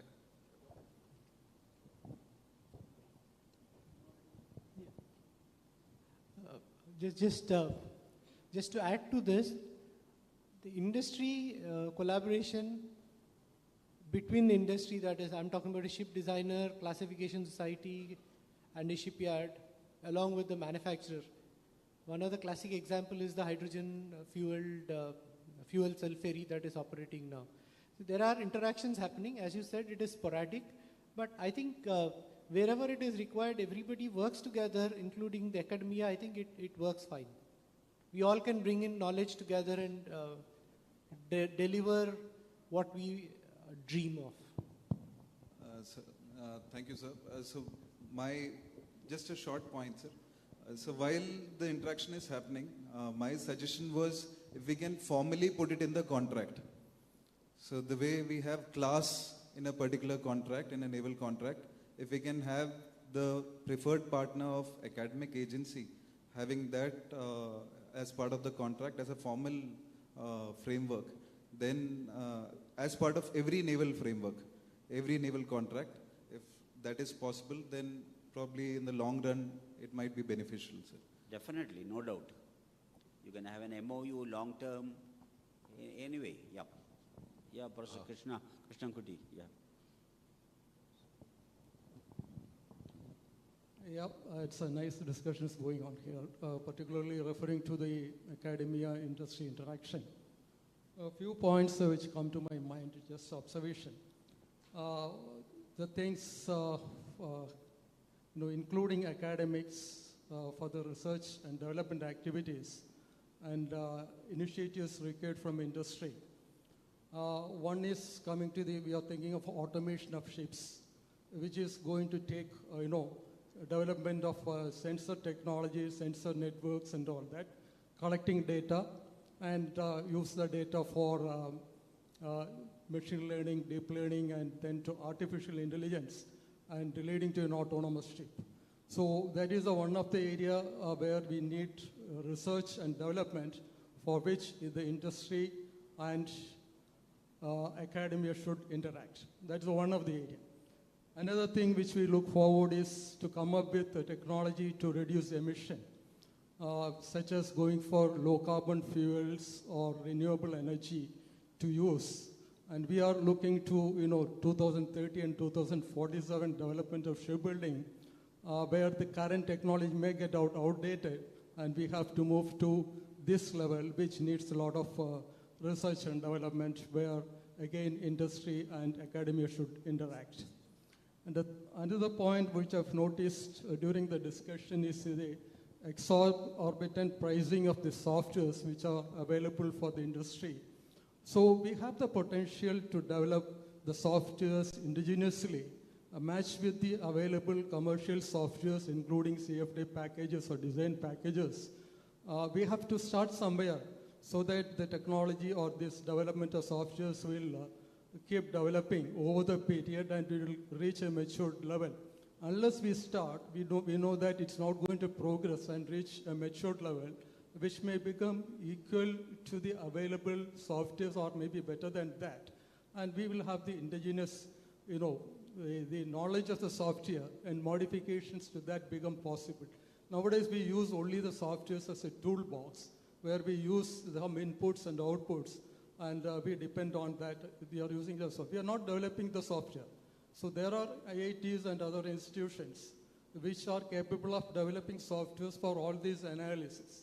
So we should be able to come up with solutions for that. All the research and development, particularly where industry is interacting with academics, should be result oriented. So it's not that open-ended research what we are asking for. Okay, you say you fund for that or give facilities for that. Okay, this is what to be delivered or what should be achieved at the end of the project. So this type of well laid down laid down milestones and deliverables will lead to very useful research and will enhance the potential of our nation. So these are my observations and comments about if you look to the discussions, what has happened over today. Yep. Thank you. Okay, thank you. Before I react to Professor Krishnan Kutty's long comment, I have been warned, don't entertain any more questions. So please don't ask. I absolutely agree with you, Professor Krishnan Kutty, that to have a meaningful way to the future, what you have advocated is absolutely essential. Professor O.P. Shah, if you would like to add something to that, because what you have said is a very, very good, candid way to go about it. Otherwise, we will become dependent on other agencies and foreign countries and so on. Absolutely in agreement. Okay? So, thank you all so much. Now, I have to be careful, right? Okay, then. Right. Thank you.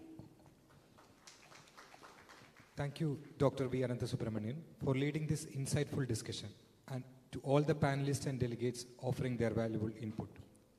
As a token of our sincere appreciation and heartfelt gratitude, I now request Dr. V. Ananthasubramanian to present a memento to our esteemed panelists. Rear Admiral A. George.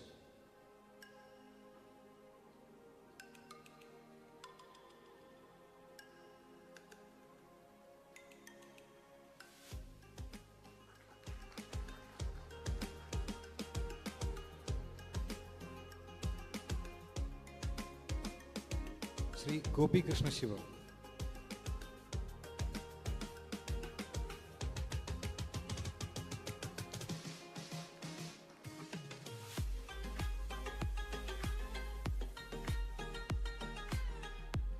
Sri Om Prakash Shah.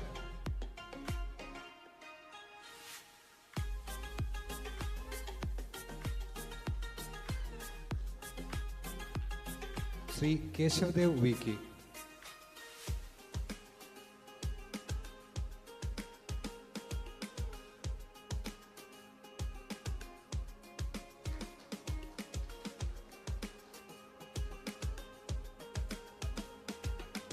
Sri Satish Babu PK.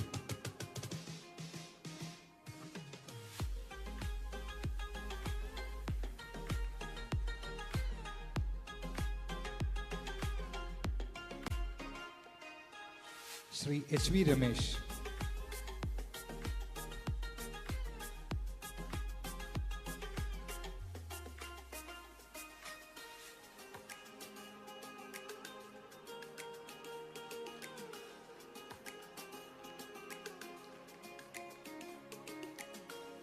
Thank you very much, Sas. May I now request the esteemed moderator and panelists to come together for a photograph.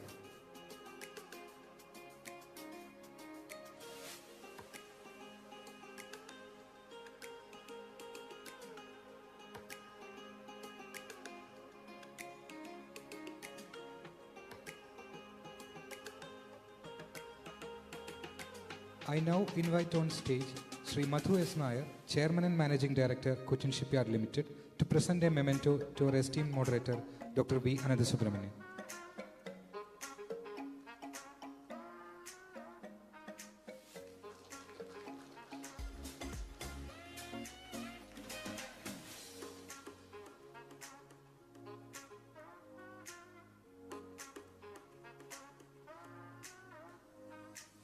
Thank you, sir. Before we move on to the next session, I would like to inform everyone that tea and coffee are being served outside the hall. Please enjoy this refreshment as we continue our discussion. Thank you.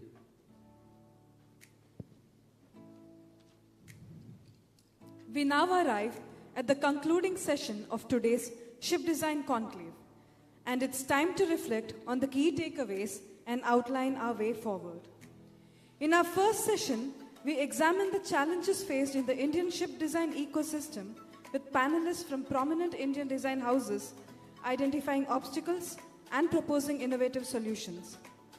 The second session focused on the role of shipyards and the Navy in supporting Indian design houses, where our experts emphasized the need for critical collaboration to enhance design capabilities in India's maritime sector.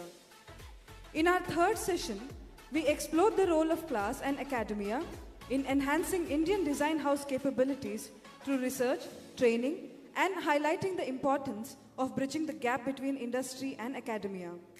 Now, in this wrap-up session, our objective is to consolidate the key takeaways from these sessions and to chart a clear way forward. Together, let's outline actionable steps to strengthen India's ship design ecosystem and reaffirm our commitment to achieving global leadership in maritime excellence.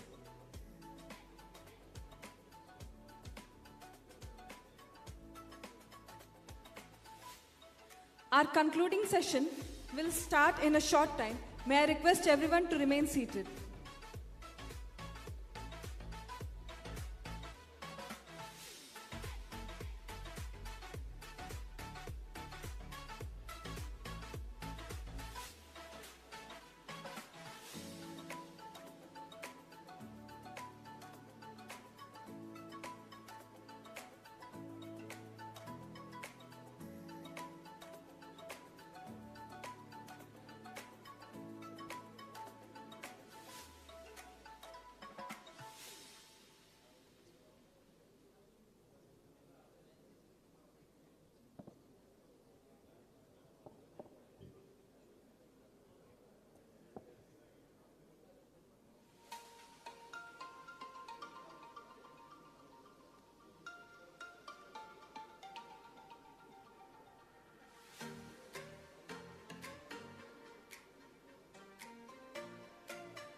We are about to begin the concluding session. May I request the delegates to be seated.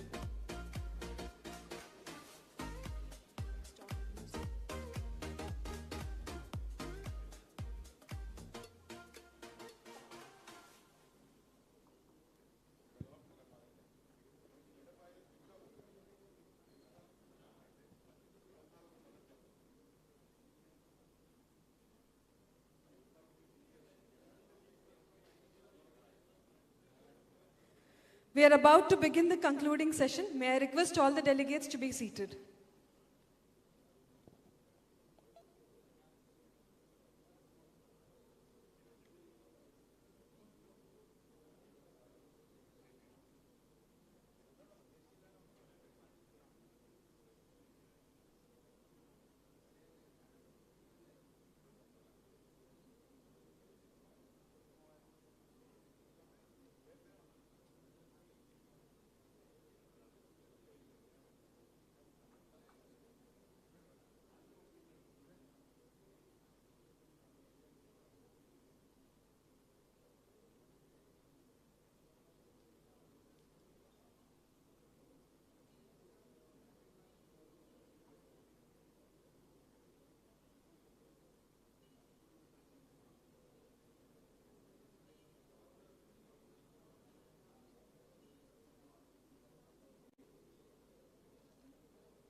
We are now starting the concluding session.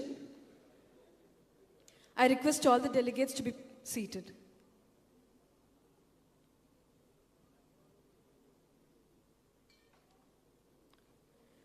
We now arrive at the concluding session of today's Ship Design Conclave, and it is time to reflect on the key takeaways and outline our way forward. In our first session, we examined the challenges faced in the Indian ship design ecosystem with panelists from prominent Indian design houses. The second session focused on the role of shipyards and the Navy in supporting Indian design houses, where our experts emphasized the need for critical collaboration to enhance design capabilities in India's maritime sector. In our third session, we explored the role of class and academia in enhancing Indian design house capabilities through research, training, and through bridging the gap between industry and academia. Now, in this wrap-up session, our objective is to consolidate the key takeaways from these sessions and to chart a clear way forward. Together, let's outline actionable steps to strengthen India's ship design ecosystem and reaffirm our commitment to achieving global leadership in maritime excellence.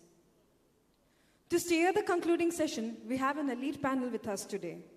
Now, I would like to invite on stage Shri N.R. Krishnakumar, Founder and Managing Director, Carmen Marine Private Limited, Chennai, who is also the chair of the concluding session.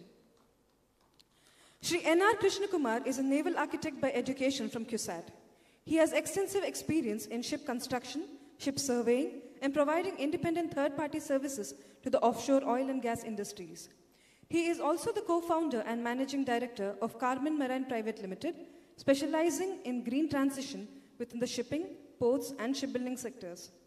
With over 35 years of experience in quality, safety, and environmental management systems, he has been a pioneer in adapting safety management systems for process industries. He also founded a SaaS startup specializing in QHSE, ESG, and sustainability areas. He also completed an executive MBA from IMD Business School, Lausanne. In addition to his professional achievements, he is a trustee with an NGO that supports cognitively challenged children in Chennai. Please join me in extending him a hearty welcome to the stage. May I now invite on stage Shri Pradeep Sudhakar, Chief Ship Surveyor, Directorate General of Shipping. A naval architect with 32 years of experience in all fields of shipbuilding and repair, he completed his B.Tech in Naval Architecture and Shipbuilding from Cochin University of Science and Technology. He started his career at Mazagon Dock as Junior Naval Architect in 1992 and thereafter worked with Kuwait Shipyard as Dockmaster and Ship Repair Manager.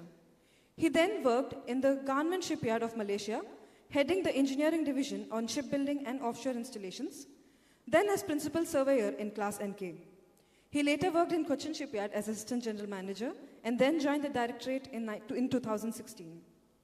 He's currently heading the Naval Architecture Wing of DG Shipping as Chief Ship Surveyor.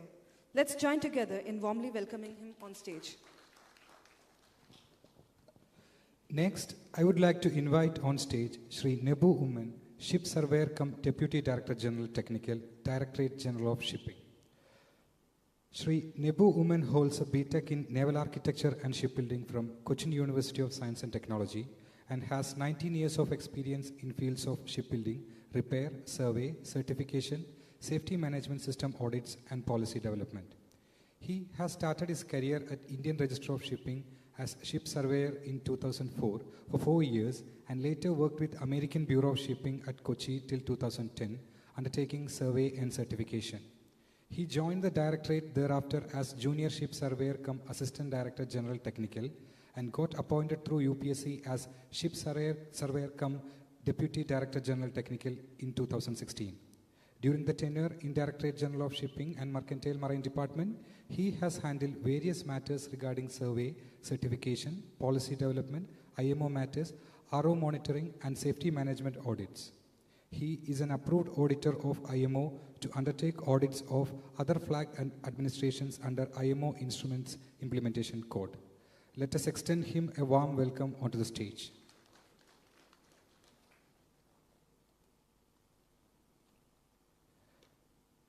I now invite on stage Commander Jayakumar Raghunathan, Senior Specialist Advisory, Government and Public Sector Aerospace, Defense and Space. Commander Jayakumar holds a B.Tech in Naval Architecture and Shipbuilding from CUSAT, PG DIIT in Naval Construction from IIT Delhi, and M.Tech Gold Medal in Mathematical Modeling and Computer Simulation from DIIT Pune. Commander Jayakumar has more than 25 years of experience in defense procurement, ship design, shipbuilding and ship repair, working with various organizations in the government sector as well as with the industry. With the past 5 years being in management consulting with KPMG's Aerospace, Defense and Space Advisory Practice. He has extensive experience and expertise in conceptualizing and implementing real-time solutions in the area of warship design, shipbuilding, costing and contracting, strategic and technical assessment of defense manufacturing entities including shipyards. With a penchant for numbers and strong footing in data analytics, he has pioneered niche approaches to management consulting by way of data-driven business strategy evolution, digital transformation, technology adaptation, resource optimization, procurement strategy, and policy formulation. Please join me in welcoming him on stage. I now also request the esteemed moderators from our sessions today. Commodore P.H. Mohammed Saleh, Senior Consultant L&T, Shri P.J. Shaji, CGM Cochin Water Metro, Dr. V. Ananda Subramanian, Professor IIT Madras, to come on stage for the concluding session. Now I request Shri N.R. Krishnakumar to kindly steer the concluding session. Thank you.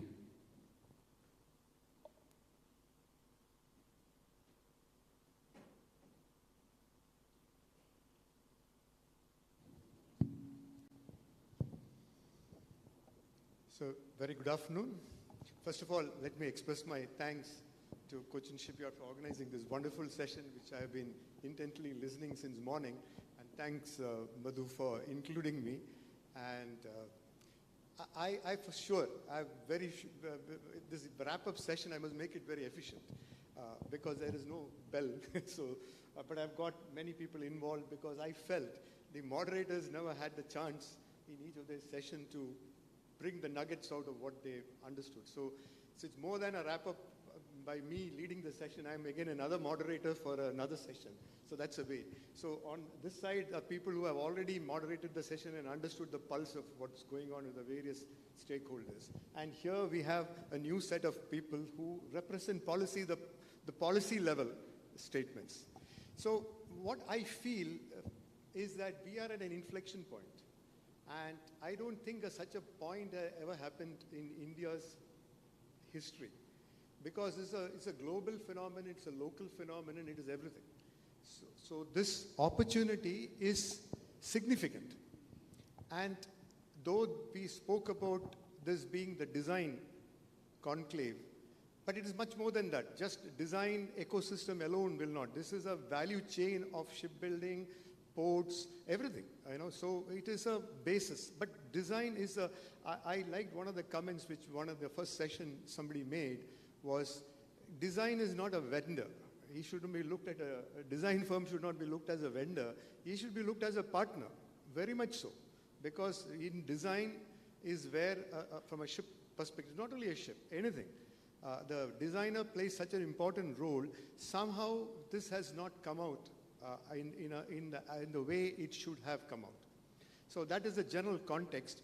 But I, noting down quite a few things, so how I'd like to conduct this session is I will give a maximum, there's no time limit or anything, but maximum 10 minutes to each of these people to reflect on the key issues, because we are talking about actionable outcomes. So we must talk about issues and what we have to do, because there are many things you can do. Then it will be left to the organizers to prioritize them, etc. So that is the way I would like to do. Then I'll try to sum up in the end what I feel I understood from here.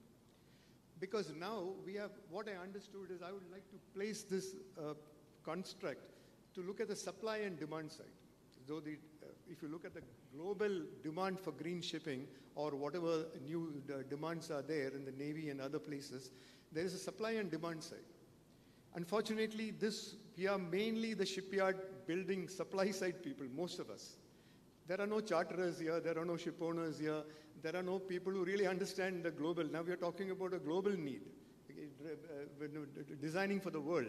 So what are their constraints? It is not very clear to all of us. And how do we position ourselves? What is the branding needed for Design India? We can say many things ourselves, but this is the way they perceive it. We have got one industry from which we can easily learn is the IT industry. How they moved this thing, and organizations like NASSCOM who came in and, and they continuously moved.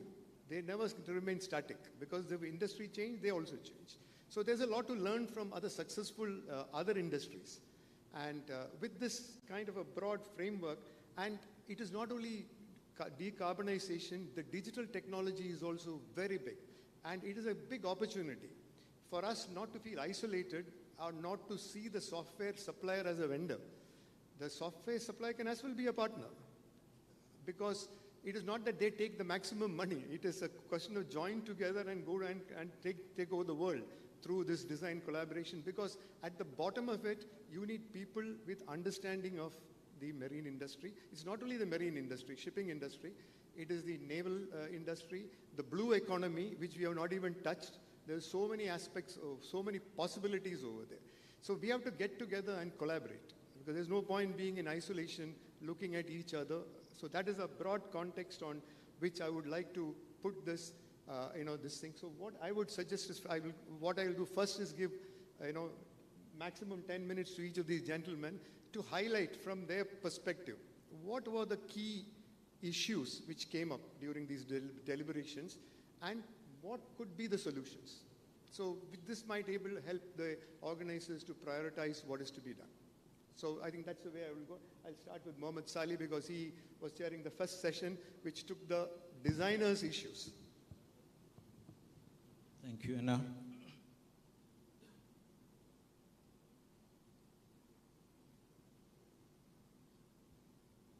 So I will not be able to capture all the points what was presented by 5 presenters during that 1 hour session. So within 10 minutes, whatever I can cover the major points, I will cover with some views of my own.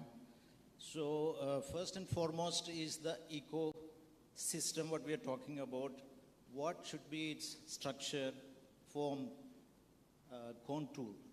So we have various entities, what we call stakeholders, shipyards, academia, industry, class, regulatory authorities.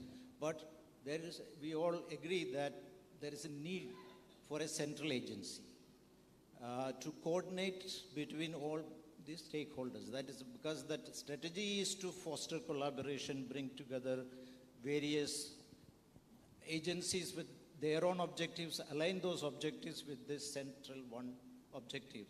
So what should be that entity like? So one proposal was to have a central design agency, but most of the people, at least in that session, were not in favor of having this central agency as a design agency, something like an SDRC of the past. This is what, if I understand correctly, that was their opinion. So even I personally feel it would be better to have something like what was proposed in this paper by DG Shipping. Nebu had authored that paper. It is called TCC, Technology Coordination Center, which will be the bridge between all these stakeholders. So I can suggest that they can take a leaf out of the Department of Defense or the Department of Defense Production. There is one organization created called Defense Innovation Organization. It is a Section 8 not-for-profit company. Under that, there is this IDEX, I mentioned in the morning, so which facilitates funding for R&D and see, there are two kinds of work we do. One is design and development for a non-project for which there is a RFP and there is a contract. And then there is this futuristic. Presently, there is no order, no guaranteed order also. But we have to invest to develop technologies or even designs of ships looking at the future. So that small firms, all the firms which were represented in the morning, cannot afford. So this has to be funded by some higher authority like patronage of the government or big shipyards can contribute.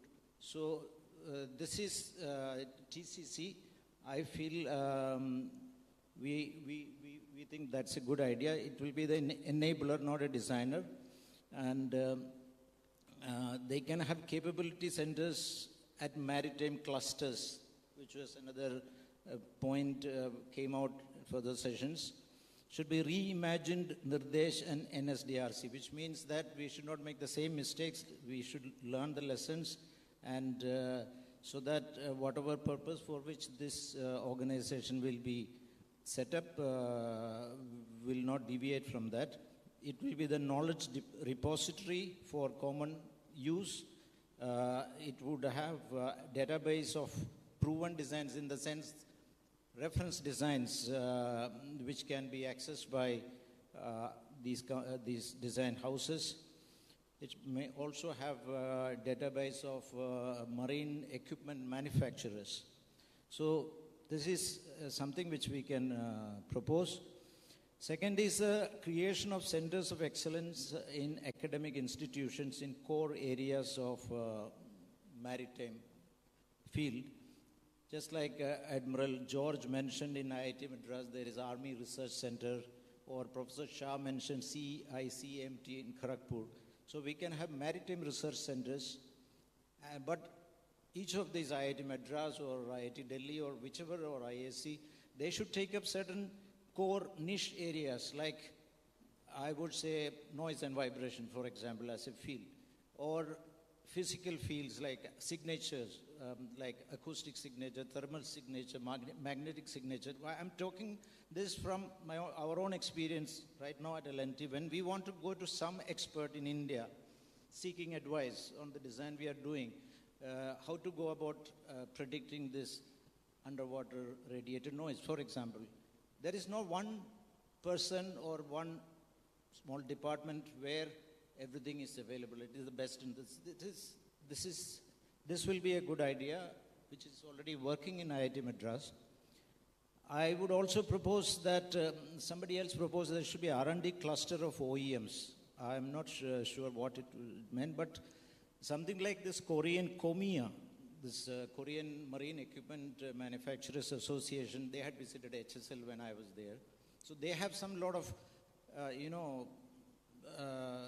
they all serve the marine industry. Of course, all big giants like HHI and SHI and all that, DSME. So we can also, I think there is nothing like that existing today. So that is one thing from my side. Professors of practice, similarly, Admiral himself is a professor of practice in aerospace industry. So for maritime, we can have, we can suggest this. Then now coming to financial assistance, subsidy, handholding, etc. Mr. Anil Das mentioned that the credit guarantee scheme which is existing now should continue. Small point, but it makes a lot of difference to small firms. And also the 3% bank guarantee scheme should also continue. And the shipbuilding financial assistance scheme, which is 2016 to 26, I think that is going to continue. They need access to high-end software. This is one point. They mentioned that these licenses are all very costly and needs to be at least subsidized. Now we understand subsequently HSL Bhanupriya mentioned that it's already being implemented. The yards, because they are the ones who should who are outsourcing this design from the smaller firms. So I'm sure they only gain by sharing these resources they have, which are, in this case, it was 40 licenses not used at all. So that is a good idea, which other shipyards also can emulate. And then subsidized model testing. This was a proposal. I don't know what it means. NSTL is the main industrial scale facility we have. Their rates are much less. In fact, for our L&T's own design submarine, I had first asked NSTL for a quote. They quoted 50 lakhs for model making and 50 lakhs for testing. And then we went to marine, they asked 17 crores. 17 crores. And this was for a project for which we didn't have an order. It is totally from our R&D or our profit. It's an R&D thing in ours. So what we did, we asked Marine to do only the numerical testing, for which that was about some 1,30,000 euros. So I think our rates are not very high. How to further subsidize that? Anyway, this will finally be loaded on the customer and the project. So the design houses has to cost for that, in my opinion. Participation in foreign trade fairs to be subsidized by PSU government. I think it's a valid request that all these international trade fairs where the big industrial houses and shipyards attend, they can be a little considerate to their partners or this, who are serving them to give them a space, maybe at a subsidized rate. This is a valid proposal. Then coming to policy, incentives, program, procedures. So one valid point was incentives for Indian design. Hariraj had made this point, I suppose, that if the ship or the project is of Indian design, there should be some financial incentive for that. In fact, again, as per DAP, Defense Acquisition Procedure 2020, there are several categories of procurement: buy global, buy Indian, buy and make Indian. So the first priority is for buy Indian IDDM. IDDM means indigenously designed and developed and manufactured. So that gets priority for all the 7 categories. So that is there in that procurement procedure. And Hariraj also proposed that allocate more contract price percentage for design. Very, very valid point. He mentioned that he started his presentation with a slide which says the first line was the foreign clients want quality. I wanted to add that the Indian clients also want quality. Even the defense, the Navy, it is natural that people prefer foreign designed, foreign built ships or products. Nothing to be ashamed about it, because their quality comes from lot many years of continuous improvement and also a lot of investment in design, in simulation, in testing, which we can't afford to do. So, it is not enough to address this basic 3 requirements of float, move, and fight, which is non-negotiable. But what differentiates the quality of a world-class ship and otherwise is that these finer aspects of what I mentioned: comfort, ergonomics, noise, vibration, the signatures, means stealth, even the aesthetic part of the design, even that makes a difference. So all this just doesn't come just like that. We have to invest. So for designing in depth, it requires a lot of effort, a lot of simulation. So it has to be costed for. So perhaps Hari is right in asking that the percentage of the contract price allocated for design should be reasonable enough. So while the yard is bidding, accordingly they should consider this. Other proposal is a long-term perspective plan for commercial ships, so that people can plan them their investment strategies. I hope DG Shipping will be able to take on this task, probably under this nodal agency. And there was a point regarding engaging designers before issue of RFP. I don't know how that is going to work out. To some extent it is working, at least in the case of Navy. Before the RFP comes, first there is a request for information. So we give our comments. After that, they make a draft RFP. That also they've shared with us. So that is happening in my view. Then about standardization, there was a lot of argument. Standardization. So it was said that we don't want standardized design, we want only standards. So this is a never-ending debate, so I am not getting into it. But as far as standards are concerned, I am not sure whether we have the classification rules, and we have, of course, not all standards what we use are of Indian origin. But I don't know whether there is a need to work on developing standards unless it is for a specific, like a submersible or, different from the normal. Then the request, there was a Mr. Nambiar mentioned this, right of first refusal for Indian design houses. I don't know how it is going to work because the bid is submitted by the yard and the design, if it is done by an outside agency like one of these design houses, that is between the shipyard and the design house. So it's a B2B transaction. So I don't know whether there is a right of refusal, first refusal will work there. They mentioned the payment terms should be better for the designer, means the cash flow.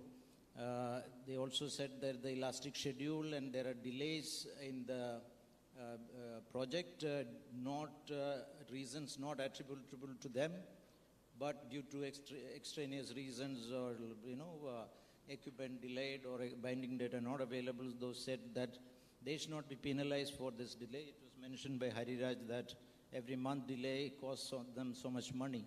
So some way of compensating for this, that is what they request. There was also a point by Mr. Kishore that we don't want the L1, we want QCBS, quality, come cost-based selection.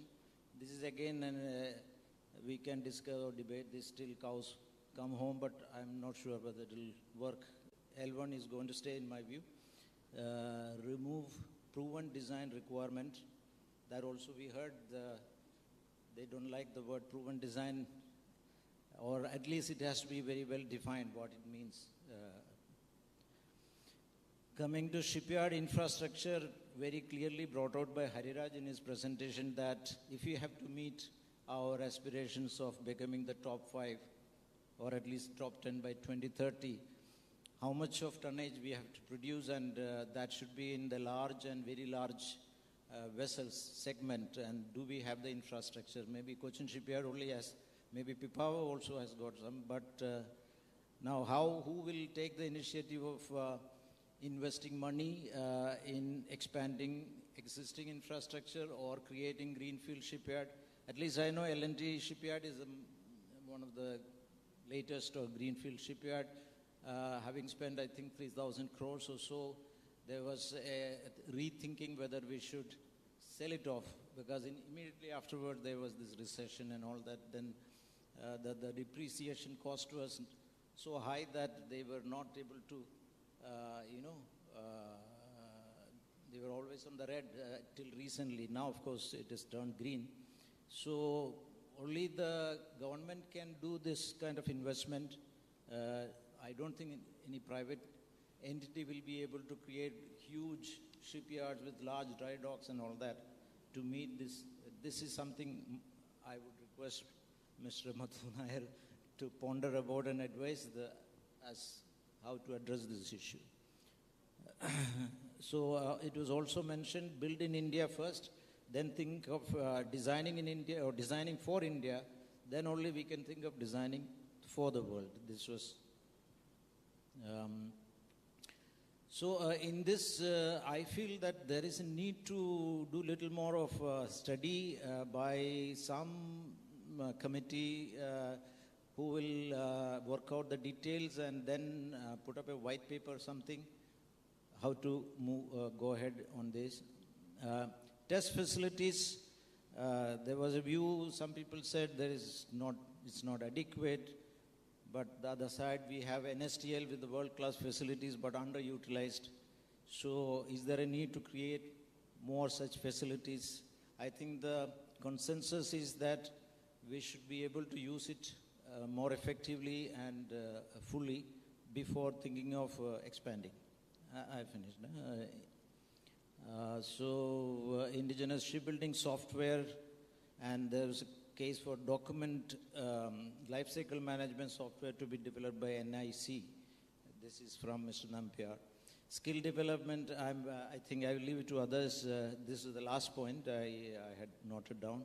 So I hope I have done justice to my task of collating what was presented by the young entrepreneurs in the morning. Please pardon me if I have left out anything. It is because of lack of time. Thank you. Thank you, Ali.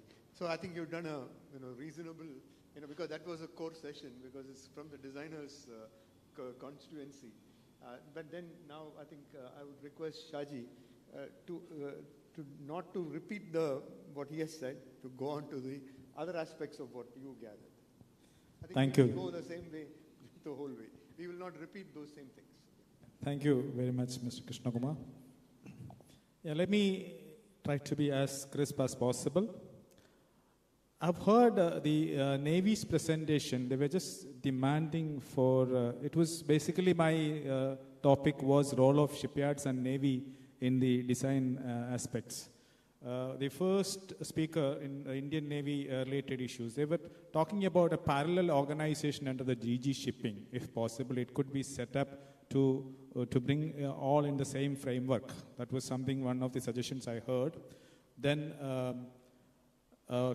they were questioning on the mandate of Nirdesh. Then benchmarking of capabilities to a common framework.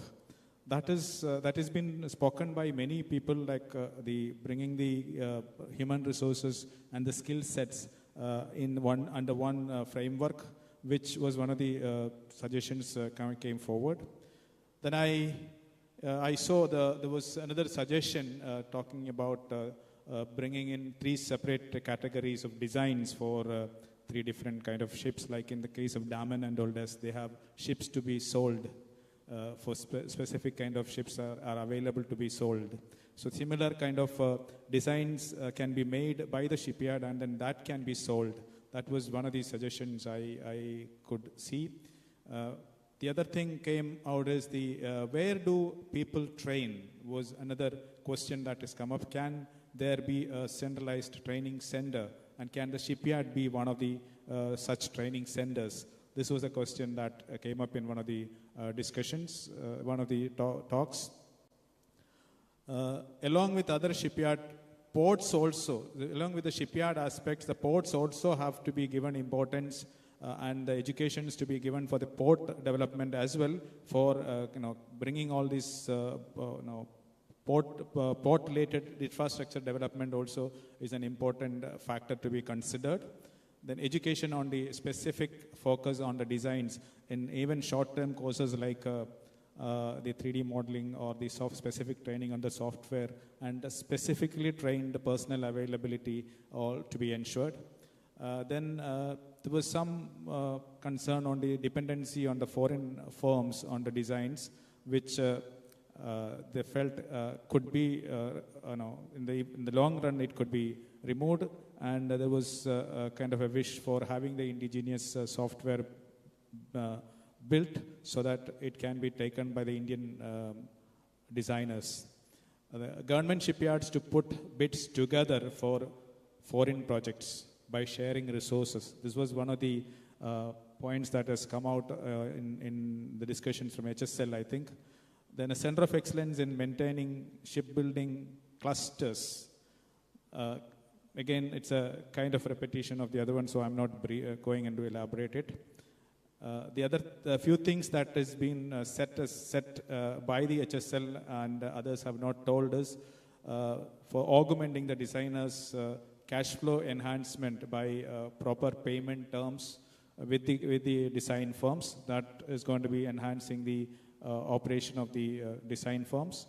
Provide software from shipyard is another thing that is being done by HSL.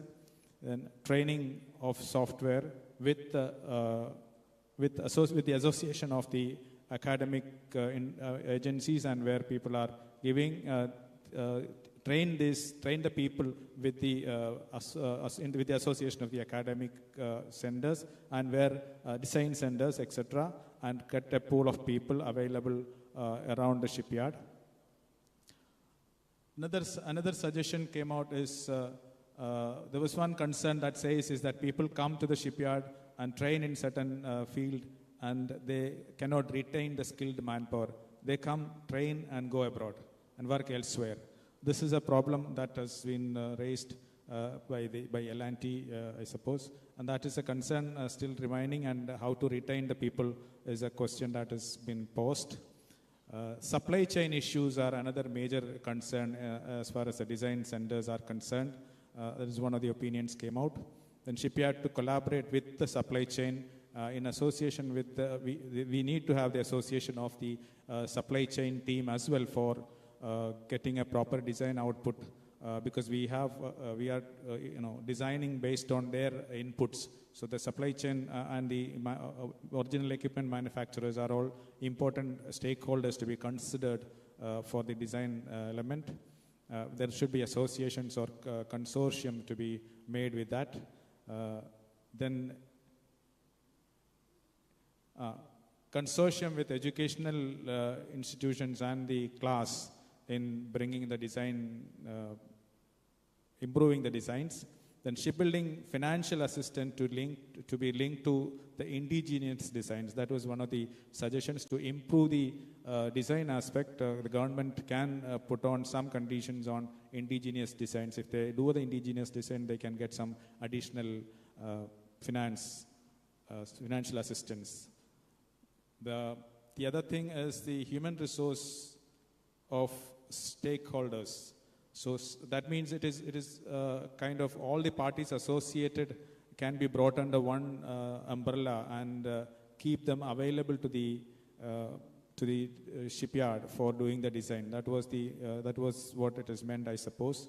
Then government funding to establish full-fledged testing facilities was another suggestion came up in the talk.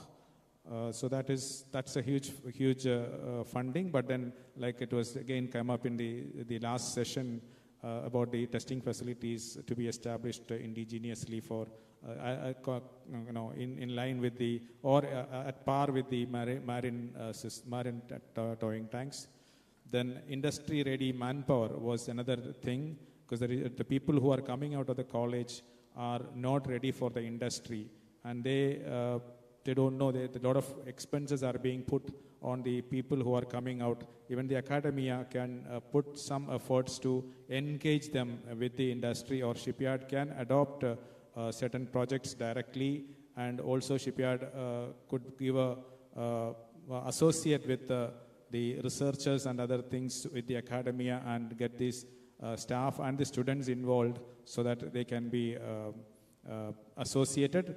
The other thing is like shipyards, the experienced hands going and explaining and teaching in the academic centers was another suggestion came up for increasing the industry readiness for the students. Then management of design data.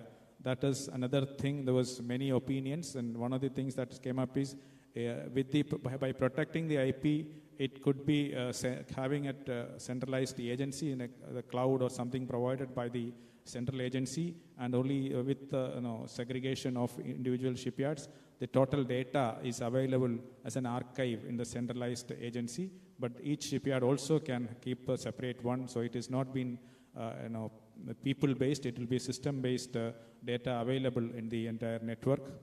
Then, okay, these are the points which was discussed. Then one point I thought could be added here is the coastal shipping is also being promoted heavily by the Ministry of Shipping, Port Shipping and Waterways. The smaller shipyards also will have a lot of role to play. Here we were talking about the public sector shipyards only, so which again providing the smaller shipyards also a kind of, when we want to have more infrastructure development. So there are so many smaller shipyards available in India, and which also could be promoted with whatever way possible. Therefore, that the government could have certain policies or supports as in the form of assistance could be provided. I think that is where I will put to end for the discussions that was told. Sir, back to you. That was nice. I think I must compliment you. Didn't repeat much, and whatever I said about clusters, that was the only thing. But then that's in a different context. He was in a different context. So anyway, I think it's very good. So, Professor, I think we'll keep the same principles that you don't have to repeat what I have said. Sure. So that we'll be efficient on time. Sure, NR. So by the diminishing marginal utility, I'll have less to say now. So anyway, where I have a conviction, I may deviate a very little bit. Otherwise, I will stick to what has not been said or what was of concern during the session that I chaired. So only thing, it's all written here and there. So I'll get it in order to your satisfaction. Let me see. Yeah, I'll start with what was there in our session, because we were talking of availability of skilled workforce and the gap between industry and academics. So several of the speakers mentioned the need for industry-ready candidates. Obviously, that doesn't happen like magic. We are teaching engineering, we teach them the principles. But if they are to be industry-ready, there is a need for industry and academia to collaborate. I know that industry offers training, internship, and in many cases, like Cochin Shipyard very benevolently offers our students to guide them in their projects by therefore selecting industry relevant ships and students going through the process of design, but most importantly, taking into consideration real data. So this is part of getting them industry ready. So I would say that collaboration has to continue, that if every shipyard were to take an initiative of not bothering whether they actually join them directly or some other shipyard, but providing them the real life scenario of design. To me, my conviction is that that will go a long way in getting the candidates industry ready. Of course, don't worry that some of them went to AI and IT and finance and so on. So we have to take it as it comes. This is what we have been doing all the time. That at least at IIT Madras, many of them diversify and go into so many things. But those who go to the industry are quick to grasp and learn, and that could be helped by industry providing a helping hand, seeing that the graduates are for them and it is not for the industry. Okay, with that positive policy. And I'm sure Cochin Shipyard is doing this in a big way already now, where I'm teaching now. I know that. Yeah. So much for that.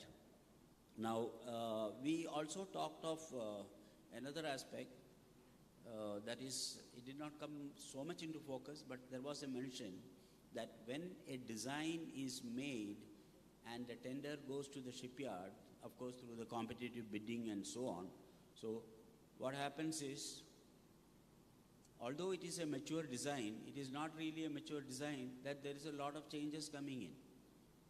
In a way, we can say it is inevitable, but if you look at it, the problem is, it is not really a mature design. In the sense, if you have not frozen the major parameters, displacement, speed, engine power, definitely you will be in for trouble.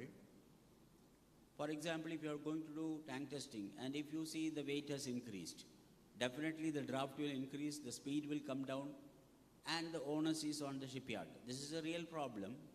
Why I say this is all going to hamper our aspiration of growing big.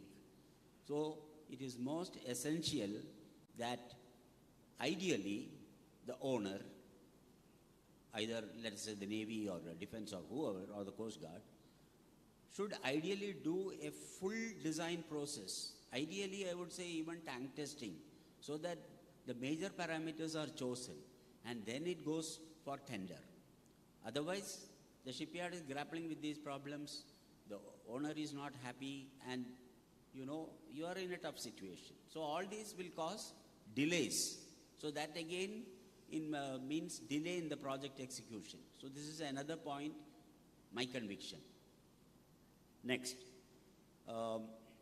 we have been talking of developing softwares or providing subsidized cost softwares to the shipyard or to the design firms.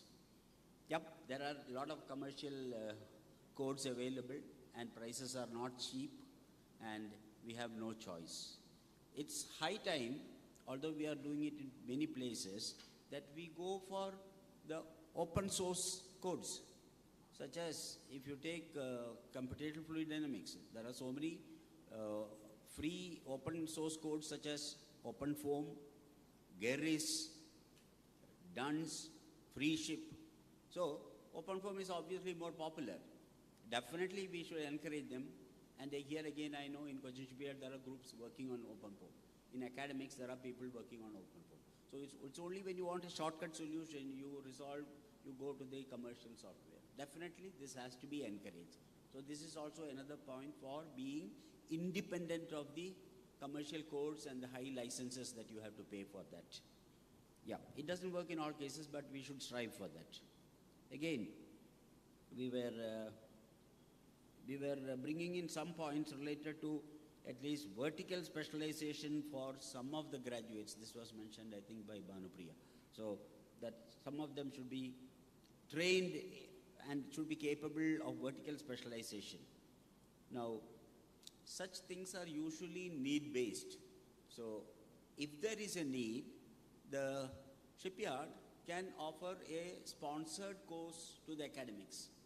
It's being done by, for example, by the National Institute of Ocean Technology, that their graduates, postgraduates were trained specifically in a program at IIT Madras. So it served a purpose. So this can be thought of, sponsoring of candidates by the industry for their purpose, so that they go to the higher institutions and get specifically trained in the verticals. This might be a solution for that. Yep.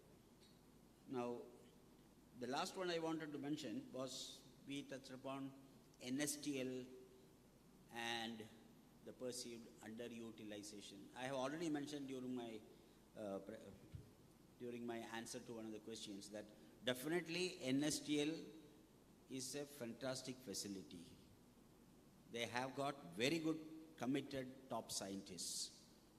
That place needs to be supported with workshop level or shop floor level or tank level supporting staff. And this must be forced on them if required. I do not know whether it is the rules or the way of working or what, because I can only take the example of IIT, where if we require, we work round the clock. We have our project group, and we have the total freedom. But it may not be possible in NSTL, but I feel, and I'm happy Mr. Madhunair strongly supported that we have to get it working. So I hope one of the points from this deliberation will be how to get NSTL more dynamic. So we may not be able to create more NSTLs immediately, but definitely we can step up the level of efficiency, and definitely they do a good job in there, because I'm involved with many of the projects there where I go to witness the tests and to discuss the results and so on. So it's definitely possible. Therefore, I hope this will become a point in our deliberations here. Other than that, we were talking of IP rights and a repository where the designs will be saved at the National Informatics Center and so on. This comes to the question of sharing data, which means a design which has been evolved should, in the larger interest of things, be shared among others. Of course, I do not know the financial part of it or how the shipyard will benefit if they give their design, etc. But design is a costly process. There are a lot of hidden costs. We may think it is only 1% or 2% of the cost of the ship, but there is definitely a lot of cost involved in a design. And once we evolve a design, there should be some mechanism, I do not know, of sharing that design if required, so that people are not reinventing the wheel. This is one thing. This also brings to the question of standard designs. Mr. Sengupta was suggesting that we need to have standard designs for tankers, for bulkers, and so on. I think if the need is there, why not have a standard design? There may be some localized variations in that design, but it could be conforming to the major parameters being constant for that. Let us say a 30,000-ton bulker, if that is popular in the country, why not have a standard design? I think we should not worry that we are not innovative, therefore why aren't we not designing again and again? Definitely, if we can standardize our cars, why not standardize the ships? And during the World War, we know thousands of Liberty ships were built. That was need-based. In a similar way, since our objective is rapid growth, I think that should be taken very seriously, and we should have a mechanism that with the right inputs from all the stakeholders, we should be able to arrive at some standard designs and spread them out. It's already happening in a small way, fishing boat design standardized, being given to different yards and so on. So why not for ships? That is there. Okay. Keeping in mind which segment is most popular. We have mentioned that it's only 1 or 2. below 500 tons GRT and about below 25,000 ton GRT, that takes the bulk of the constructions. So if we have to concentrate, that is one solution again. We need to do that. Okay. Yeah. Yeah, we have been talking of centralized design house. I think, I don't believe that design can be done in isolation. The design has to be done interactively with the industry. And the designer should be strongly familiar with practical design practices, construction practices. Otherwise, all these centralized design concepts, I am a little wary about that. I feel that designers in whichever design houses should be well acquainted with industrial practice, have good familiarity with the shop floor practices. Otherwise, it becomes only a paper design. And I'm sure there will be a lot of problems in executing that design. There will be a lot of limitations. This is my conviction. Okay. Yeah, there have been mentioned about whether to have the softwares. I've already mentioned that. Whether academicians can develop softwares. This can be done only interactively through projects. If the yard wants something specific, we can work on it. And today, the tools, there are infinite tools, including AI, which can generate even your codes for a specific purpose. So we can definitely explore all that. I would say we need to support all that. That itself brings, that also brings to the question that we should get on with the changing technologies, whether it is the use of AI for ship design, whether it is the design of alternate fuel systems. Again, I know Cochin Shipyard is doing it in terms of alternate fuel vessels here. And this kind of changes need to be good and dynamic. Last thing, during the tea time I was discussing with somebody there, and I was telling that today we have a critical mass of naval architects in the country. It is not the 10 or 20, it is 350 per year. They are at all levels. So we are in a position to bring about changes. We should have the confidence. And now we have the full government support. So we should go ahead with that optimism in mind. Thank you. Yeah, thank you, Professor Subramanian. I think you summed it up nicely. I think this side, very well done, and no repetition. Now I'm moving to this side. This is now the policy, the larger thing, and finally, the government has to, they are always pointing to the government. So let's hear your views. Can we start from the other end? From, yeah.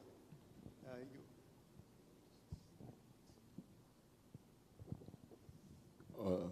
First of all, I'd like to thank Cochin Shipyard and all the organizers of this conclave for giving me an opportunity to speak here. I, as part of KPMG, we are kind of fortunate that we are in a position to do a lot of research and advise the government on policy evolution. And this kind of a conclave where a lot of interesting feedback has come back will be collated, and and we can try and stream it down the policy creation initiatives. I would not want to repeat too much, but if I can paraphrase some of the challenges, I would like to put it this way. There are some challenges that have been identified which can be solved by policy. There are some challenges which can be solved by market conditions themselves, and there are some challenges which I think the design houses and the shipyards can solve themselves to a large extent. So I'd like to go by this category. If you look at the challenges that have been identified, it's my opinion that they can be solved by policy. One, I think the starting point for all of this is creation of demand and opportunities with support for boosting capacity through creation of infrastructure. That can be addressed by policy. I think when a large amount of demand comes in some form, both domestic and global, it will automatically generate a lot of activity, and many of the current difficulties will get ironed out because of that. Another important point, which was the skilling of both white-collar and blue-collar manpower, and support for training this manpower in specialized software, support for research and development, particularly green design, financial support, that is low-cost financing for ship design agencies, credit guarantee schemes, etc., easy and affordable access to specialized, expensive software, easy and affordable access to test facilities, preferably centralized again, coordination of cutting-edge R&D in ship systems and technology, making such technology available to ship designers so that they can keep producing improved designs. One point was mandating indigenous design for domestic shipbuilding. I mean, that may be possible for, as a policy, that may be possible for government-owned ships, but I don't know whether mandating it means at the end of the day, I'll come back to that. You know, if you are able to be really competitive, I don't think you'll have a need for mandating. It will automatically fall in place. Financial assistance to shipyards to be linked to indigenous design, which is essentially more subsidy for indigenous design vessels. Yes, this can be kind of streamlined into some policy if it's suitably constructed. Centralized support for design house participation in foreign fairs so that you're able to take your capabilities abroad. Yes, I think that can also get addressed to some extent in terms of policy. And representation of ship design agencies in policy making. You are here. We are taking points from you. We will try and convey these points to ensure that your inputs are definitely taken at the time of policy making. Where policy is heading, unfortunately, I'm not at liberty to discuss specific details, but there was a workshop that was conducted in July, and I think the government very nicely outlined the direction in which policy is heading. There is a policy where we are renewing the shipbuilding financial assistance program. That was clear. There are schemes which are being built for building up the infrastructure capacity through mega shipbuilding clusters. I think one of the questions that was asked was, are we creating capacity? Yes, we are. The government is definitely aiming at creating more capacity. No, there are different ways of doing it. There are different ways of attracting private investment, including foreign investment. There is a lot of scope for foreign shipyards to come and set up shop here. And that is definitely being pursued. There is a scheme for maritime fund. I think it would address a large part of the availability of affordable capital. There is a scheme for creating and aggregating demand from government agencies, which will, at least in the short to medium term, create some sort of a demand to start off. And finally, there are schemes which is very relevant for the conclave today, which are very specific to the ship design ecosystems. Which means, they're looking at supporting for training of both white collar and blue collar through internship schemes.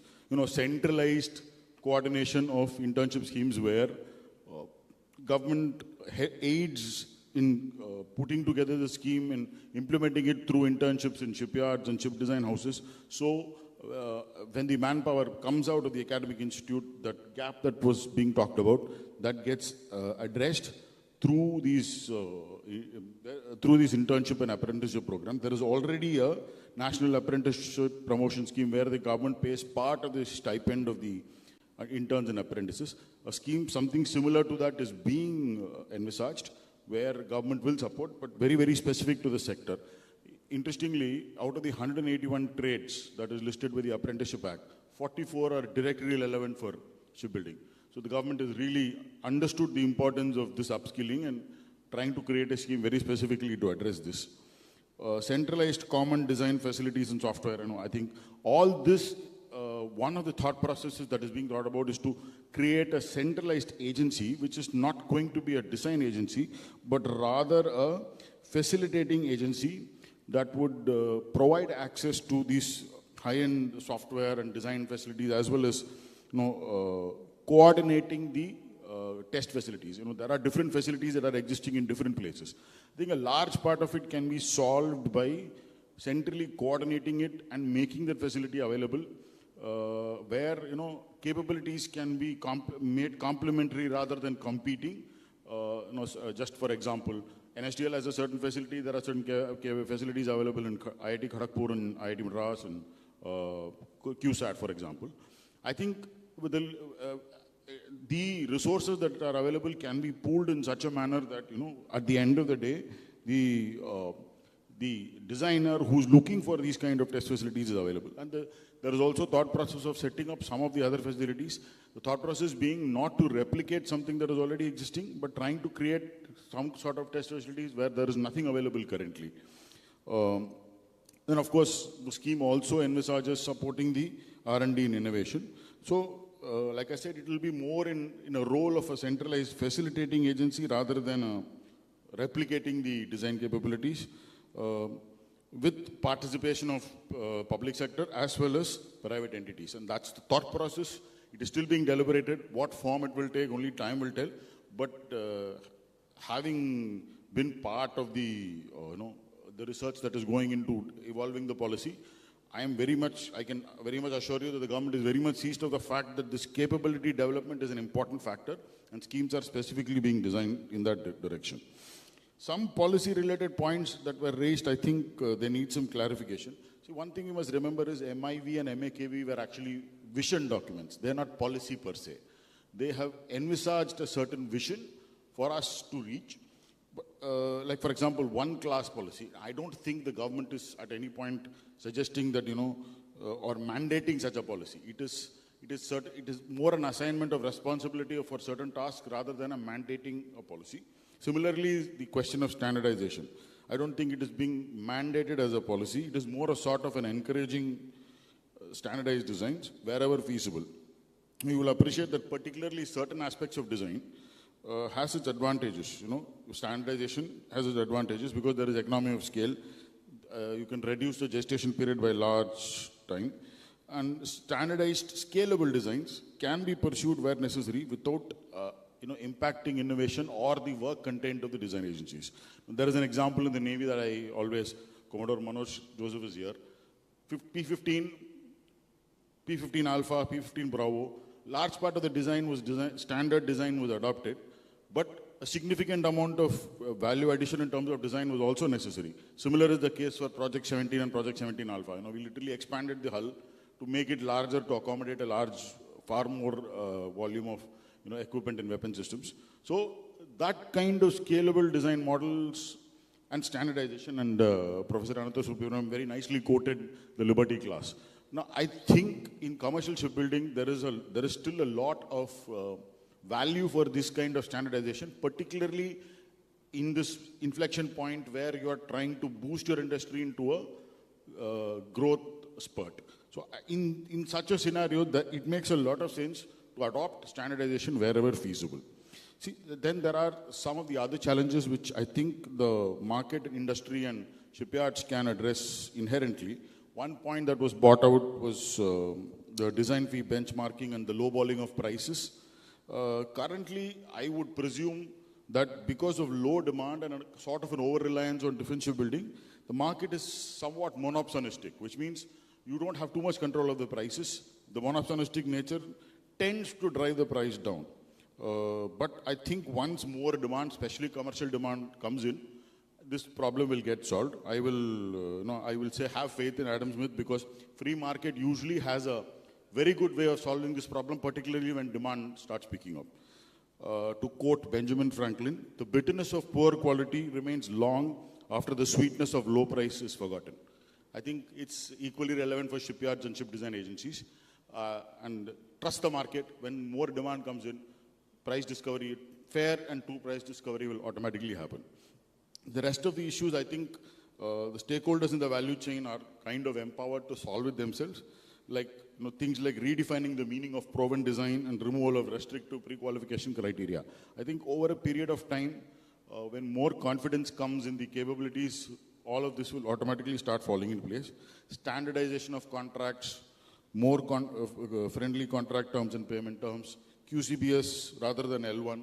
These are all, I think the market will drive towards these kind of,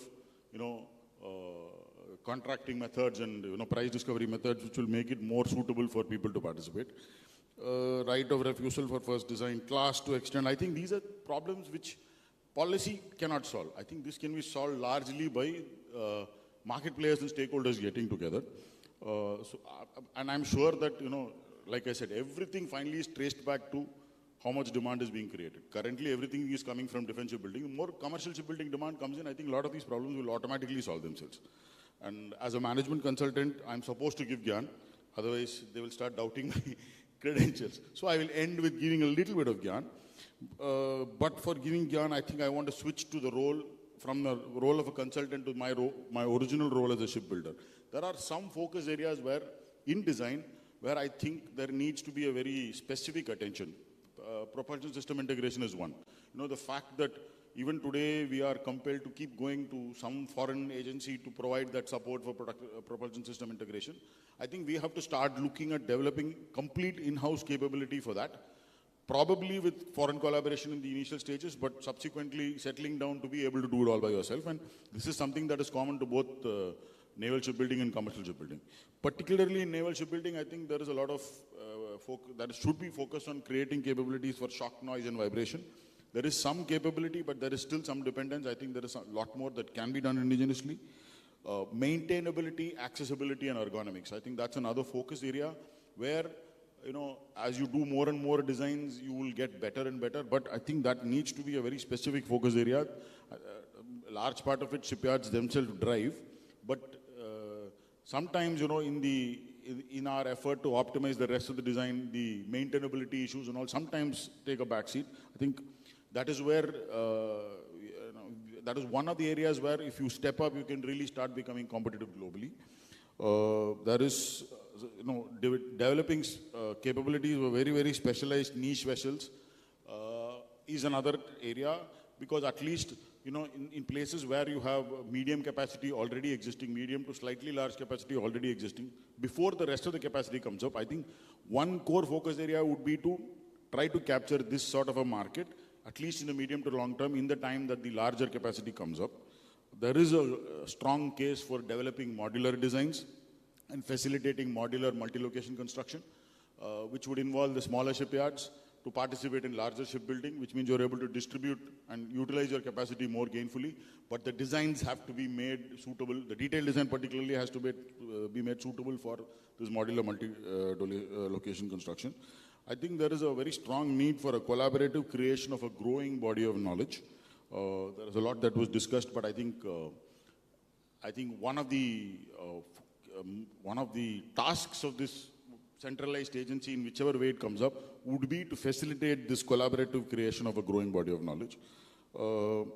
I think another focus area, we've looked at the ship design as a whole, but I think there is also a need to look at the indigenous design and development of shipboard equipment and systems to boost participation of the domestic ancillary industries, which means developing system designs which are suited to take to indigenous equipment, so that, you know, the participation of the indigenous content also starts going upwards.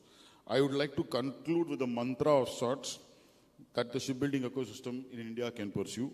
And the first mantra is possibly relevant for the shipyards and ship design agencies, which is compete domestically, collaborate globally. I think that would really help us as an industry, as an ecosystem. And for the academy and R&D agencies, of course, I think there it is entirely a field of collaboration that is necessary. With that, I'd like to conclude. Thank you, sir. Very much. I think you brought in what struck to me. This side, we mentioned about production engineering. You mentioned beyond the policy, so which was very nice. And, you know, these are practical things which I hope will figure out somewhere in the actions to be taken. Now let us hear from the regulatory authorities. Yes.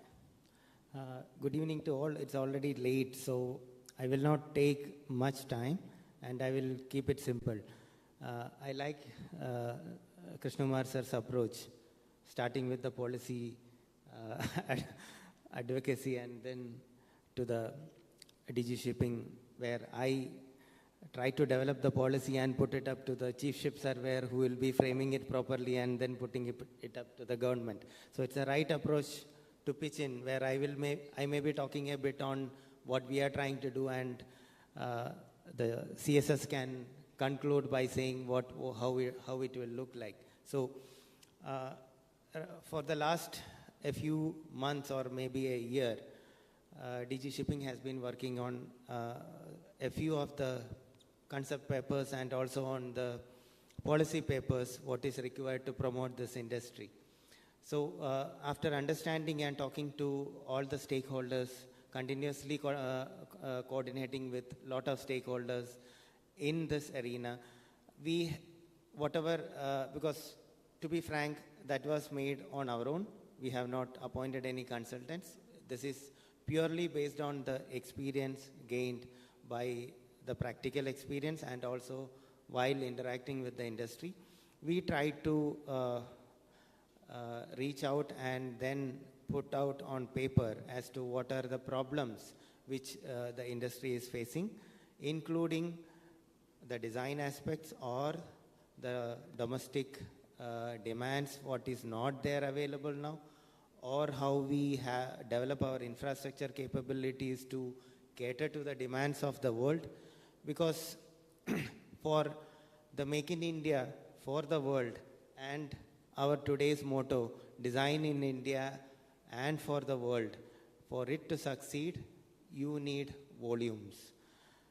For the volumes to come, volumes are required for the industry to be sustainable and continuing. So the government's policy is basically in multiple fronts. One, to give you opportunities, because we have been talking about availability of finances and also opportunities. So the government policies will be tackling all these aspects to an extent by giving government supports, by bringing in funds and all. So from the purpose what we have produced, there were 2 more concept papers which I will explain later, but the problems of the industry basically on these kind of creating opportunities for the industry to leverage your capacities and capabilities to domestic and to the world. Both will come when the volume comes. So we are trying to create volumes inherently and also gaining experience with that kind of exposure and then catering to the world with that experience. Because I have been hearing our friends talking that you can't reach out to those 3 countries, there is no entry for you because you are not considered there. Because why you are not considered, I am not questioning that, because it's not because you are not capable, but you have to project yourself with experience also, that you have done this and I can do this, because somebody has approached you because they find you trustable and they find you that your capability that you can do it. So you have to prove it somewhere. So the government will only try to create that opportunity for you to prove yourself in the market. So the demand aggregation has to happen, where the projection will come. That is the first policy document which all of you should have and will have closely to ponder on and decide how each entity, the designer, the shipyard, the academia, how they should collaborate, should cater to the demands of the industry, which is going to be coming in your coming years, how it is being projected based on the projected demand. Because this scenario, what we understood, because there are a lot of experienced people here who have seen the sinusoidal this thing happening in the industry. We have been depending on the global demands and we have failed many times. Now we are going to stand up again.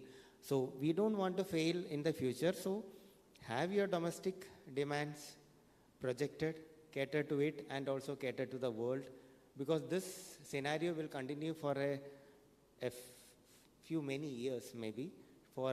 Because of the technology evolving and the new fuel coming in, this will go on, and because of the age of the vessel profile, whatever you have said. So, with all these, whatever Jaykumar sir was saying about the policies, what the government is doing, I will now touch upon what DG Shipping will try to do to coordinate. Because we have seen here the designers, the shipyard and the academia coming together. So what in DG Shipping, one of the concept paper you have seen is a 360-degree engagement comprehensive portal, what we are trying to develop. For that, we will be appointing somebody to reach out to you and deploy the people all over the coast so that they will approach you. They will come to each one of you, understand your demands. So that portal will be a platform.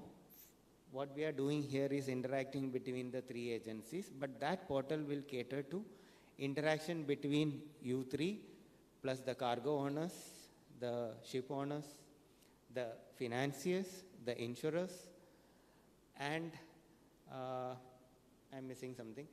Okay, so we are here, the designers are here, the regulatory bodies are here, the class are also here.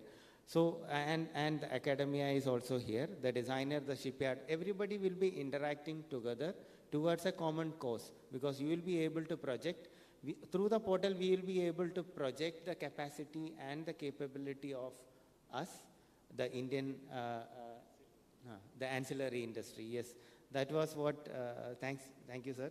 That was what I was missing, because we mentioned about the ancillary also. Because the ancillary, it was mentioned that you, as a designer, as a shipyard, you are already catering to the local content to an extent. So you can cater more. When the volume comes, the ancillary will start developing here. So we are only trying to create that portal where we will be requesting all of the elements of this industry to be onboarded to showcase our capacity and capability to the domestic market also and also to the world.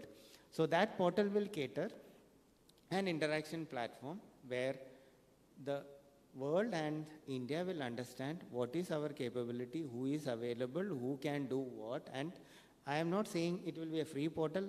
I am not saying you put up all your designs there. You talk about your capability, capacity and availability of designs there. I am not saying you put the whole design there. Your IP rights will be with you. I am not asking you to put it up to on this portal, but the availability will be indicated. It will earmark or it will showcase your capacity and capability where you can pitch in, where you can cater to. So that portal we are trying to develop. We have already conceptualized that. We will be developing more on that particular portal's requirements and how it should go ahead. And in a few months it will come. And in a couple of months we will start reaching out to each one of you to come and onboard onto that portal.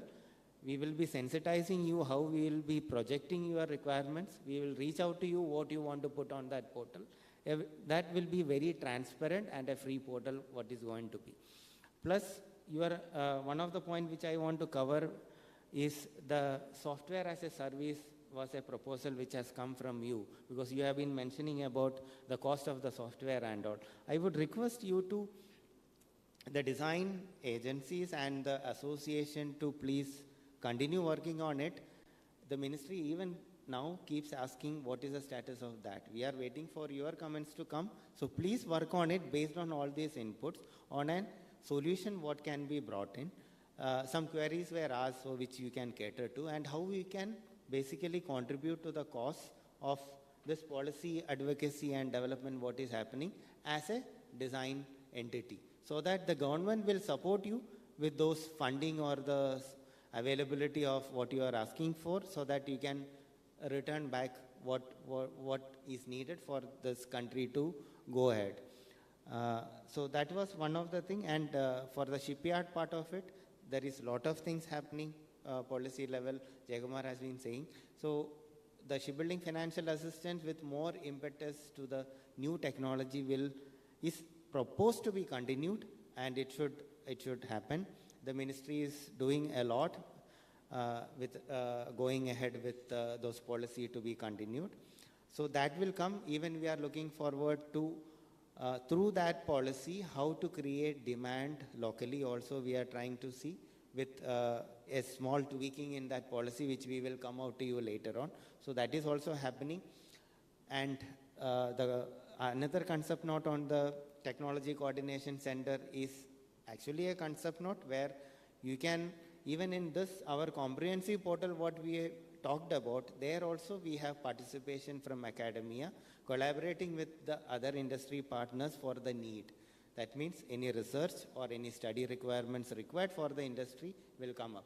So you also asked about a cloud storage, where you require to store your designs or this thing on NIC or any cloud, of any government cloud, which we will try to cater into when we make this portal. Also, the government is, the DG Shipping is creating a maritime knowledge cluster also, where that is a section that maybe it is being worked out. It should be a self-sustaining agency, but there will be nominal fees where if you are availing services from that, we can even try in that also if you are ready for this.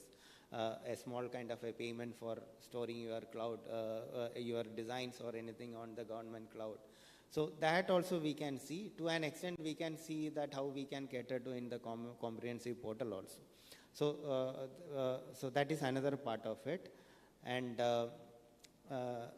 all these, whatever policies we are deriving, it's all depends on the participation of the industry.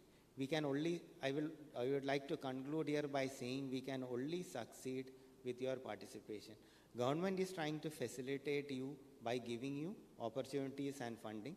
So please come forward. What after saying all this, what I request from you to do is a capacity assessment from the design side, from the shipyard side, or from the academia side, or the testing facility side, or the research side, to do a capacity assessment and then say, based on this and the projected demands or whatever the government is putting in front of you, to say that how we want to improve and what we need to do to improve our own inherent capacity. This document has to be there from each one of you so that the government can work on for the improvement part of it, so that you can have your own proposals in that, how to improve this, what support you require from the government, and also the government, based on their policy interventions, can facilitate those kind of interventions can be there from the government side. So I will stop it here. Thank you very much. Thank you for very much for the Ministry of Port, Shipping and Waterways, and the Cochin Shipyard, CMD Madhu sir, and all for facilitating this. And I took this opportunity to actually talk to you about the portal, what we are trying to do, and invite all the participants to come forward. That will actually, because we have seen that there is no coordination, because already people talks about coordination between the agencies. We find that we don't interact fully together for a common cause. So this platform can create that facility for you to interact together for the common cause. Thank you. Thank you, Naval. And I think now, I think the last word, it makes your life easier. Okay, sir, thank you so much. Firstly, I have to thank CMD CSL and his team for making this a wonderful program, and actually all the speakers in all the 3 sessions. We have done a wonderful job, and I have taken a note of all the proceedings and what are the comments from various speakers. I have listed it out already, which I'll be reporting this matter to the Director General. And I'm sure from CSL side also it is being minuted and it will be forwarded so that I can club both and I can make a proper report to him. Sir, actually, I will just go to some of the points which were discussed in the morning time. See, the first one I have to say is about the knowledge bank. As Nebu has explained, it's already covered in the maritime knowledge cluster. It is actually the work has already started. We have already identified the vendors, and the job is on already. So I think it is 12 months time. It will be in the domain. It is planned like that. So one of the speaker has said about this knowledge bank. So that is taken care of. Then enable the central design repository. So that also we'll be capturing. We have our team all round. Actually, we have requested IRS to assist us on this matter. So IRS surveyors will be approaching you, and probably we'll try to prepare this. We will try to include this central design repository in one of our portals. And the third one is the R&D fund for the green design and other matters. See, actually, you have to understand that the ministry is already having an R&D wing, which is headed by Director Engineering. So they have issued a circular, means you have to put up a proposal to the ministry, which ministry will in turn will be circulating with the members, and such initiatives are funded. It is not small money. Actually, it is, I think, budget is one of the points which you have to mention when you send the proposal. So submit your R&D plan, and accordingly it will be circulated with the members, and they'll come back. So normally in 3 to 4 months' time, I know you will be getting a reply. But please don't think that nothing is happening in the R&D side. It is there, and in the ministry you have to approach Director Engineering for this. Okay, and Also, there was a comment on the standardization, which I think already that part is already told by other speakers, so I don't have to comment on that. And regarding this public procurement process, actually many people were complaining about L1 thing. And see, actually, there is nothing like L1, you know. See, L1 is one of the methods. Actually, QSBS is also an approved method of finding the best vendor. So it is up to selecting a designer is always the responsibility of the shipyard. So shipyard can always give weightage on the performance of each party. So the L1 thing is not really there, not existing. L1 is one method that is applicable for certain things, but it need not be applied, you know, when it comes to design, major items like design. Okay, then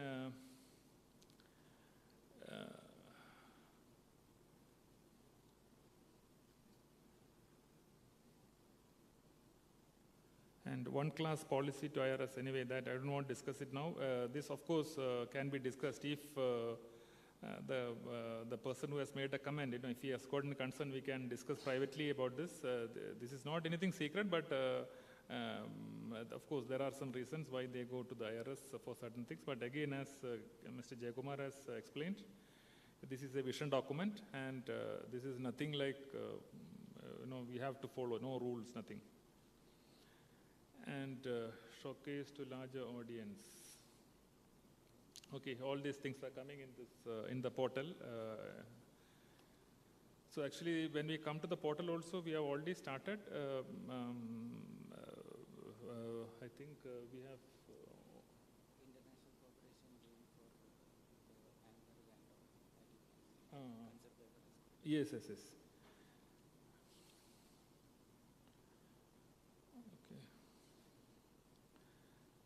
Then SBFA to have a Indian design component. Actually, this matter was not actually thought of. Actually, the ministry is planning to extend the SBFA after 2026 also. Actually, ministry has gone ahead to a good extent.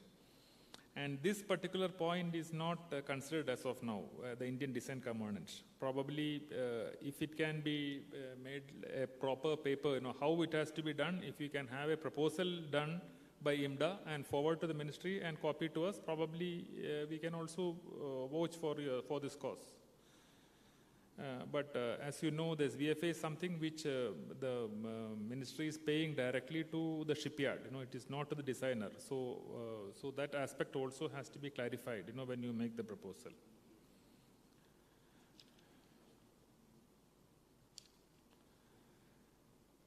Okay, and when it comes to this employability, see, actually, in my opinion, the people, I mean, the students, you know, they should be given adequate exposure. See, actually, the yearly 2 months training is one of the ways. And second thing is, you know, the compulsory interaction. Actually, the officials.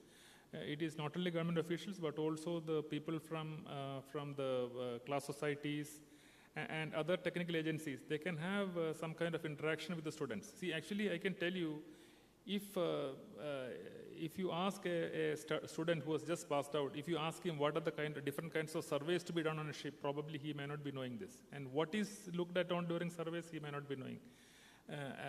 How many life jackets to be carried on the vessel, he may not be knowing. So such things, you know, the people can, the students can pick these items if there are some kind of interactions between the technical officers and the academia. So this is something which can be recommended in our paper. So I think that is all I have the comments to be made, and thank you so much. Thank you very much. So I think actually I have no comments to make. Whatever points I noted, I think everything has been addressed here. And I think you stole, if at all I had to say something, it was only a mantra, and that also you sold the mantra saying that you should do, what is that, the collaborate for global, compete for local, right? Yeah, okay. I think that's the sum of it all, I think so. But I'm sure we discussed really quite a lot of aspects. I'm sure But before I close, I want to hear the last words from certainly from the sponsor, Madhu. But if there are many of these core designers here, what do you feel about it, at least, if not any new suggestions? But how did it go? Can somebody, just volunteer before Madhu closes this and I close this concluding session? Yeah, please. Dr. Ebenezer wants to say something. Thank you very much. I'll be very brief. I was very excited when I got an opportunity to attend this Design in India and Design for the World because I've been designing for 30 years, not ships, but sonar systems. For the last 4 years, I've been in QSAT. At some point, we need to break this down, a whole big area of design into smaller bits and talk about them. One area is computational ship design. Within this, we would have computational fluid dynamics, finite element structural analysis, hydroelastic analysis, etc. This is a job for specialists which cannot be done in-house in any shipyard. There's a book by Bertram on ship aerodynamics. In that book, he writes that shipyards typically buy a very expensive computational software, find out that they cannot use them correctly or effectively, and then keep quiet about this. This is in a book. Therefore, there is a strong case for setting up a design house which can do at least this part of the design for the whole of India. It cannot be done in IITs because professors do not have enough time to dedicate all their lives just for this task. Cannot be done in a place such as NSTL, which is dedicated to DRDO. Therefore, we do need a separate design house. However, our experience with NSDRC may put us off a little bit, but I think it is worthwhile to give it a second try. The way that I would think about this is that it would have open as well as licensed software.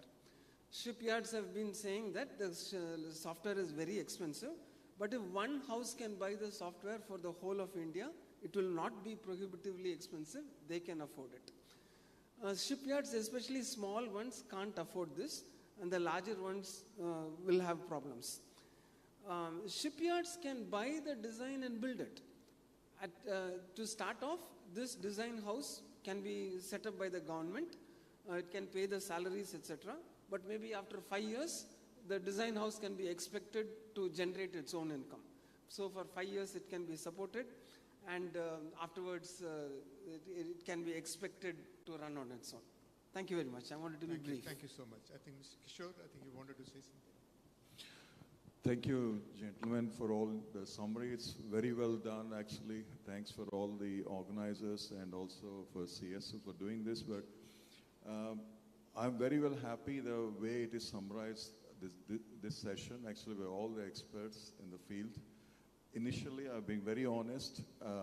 I somehow felt that it is not understood properly. Maybe it's because probably it's not well placed by us.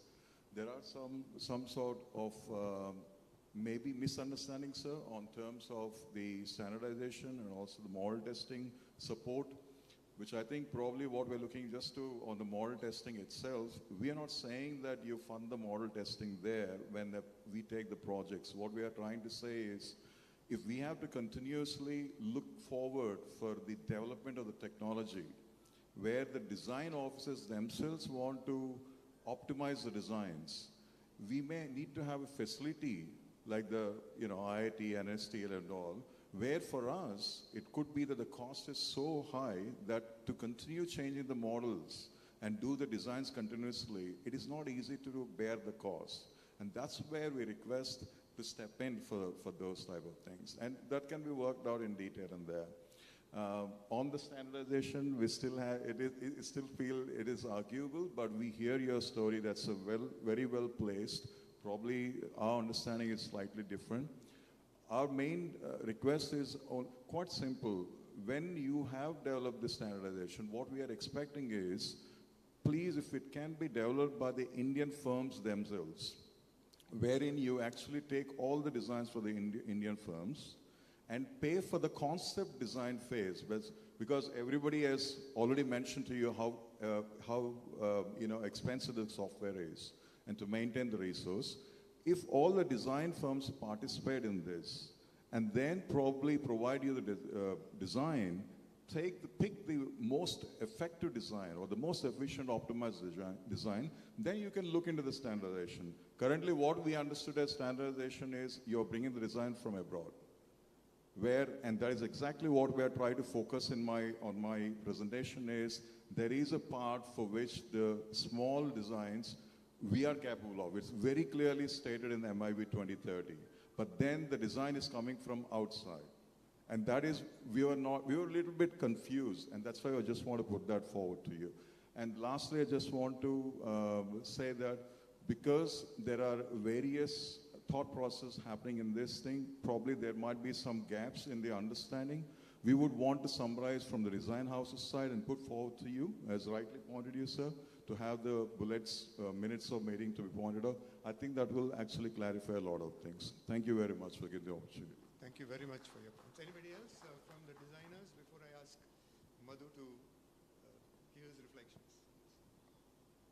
Can you pass the mic?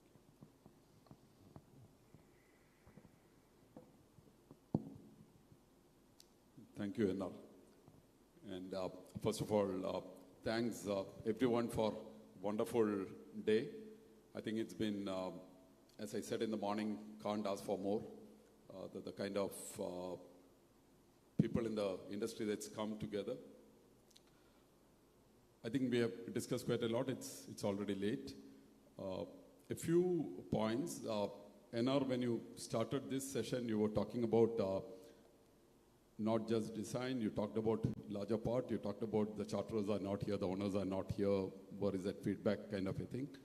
I just want to convey that this day, potentially we wanted to look at the design part, this caption of design in India, design for the world, because see, the great part is not everyone is potentially aware. Something called the India Maritime Center has been created. The first board meeting has happened, and this is modeled largely on NASSCOM. And this brings in the whole of Indian maritime together. I was involved right at the start during the MIV time when we created this. There was NASSCOM in India from the IT side. We have the more recent, like we have CII FICCI doing India good. We have had SIDAM from the defense manufacturers. But globally, there's an organization called MACNET, M-A-C-N-E-T. It's pronounced as Magnet. This is a Korean grouping. And there is a Japan center in Japan. So India needed a voice which is together. But as we could see, even in this forum, when we are saying, there would be differing views.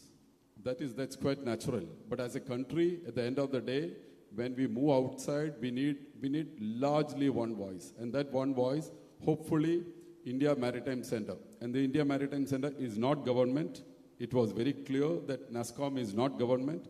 And this is actually coming from the industry. I'm happy that the shipyards, SI is involved in one group, but it's all the groupings are involved. And this covers the finance guys, the charterers, the ship owners, the crewing, the technical managers, everybody is involved in a large organization, just for information.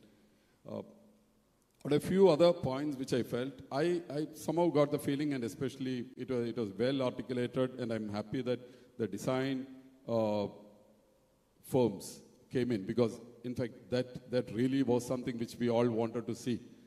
But somewhere we are looking at it from a little bit at the tip of our nose.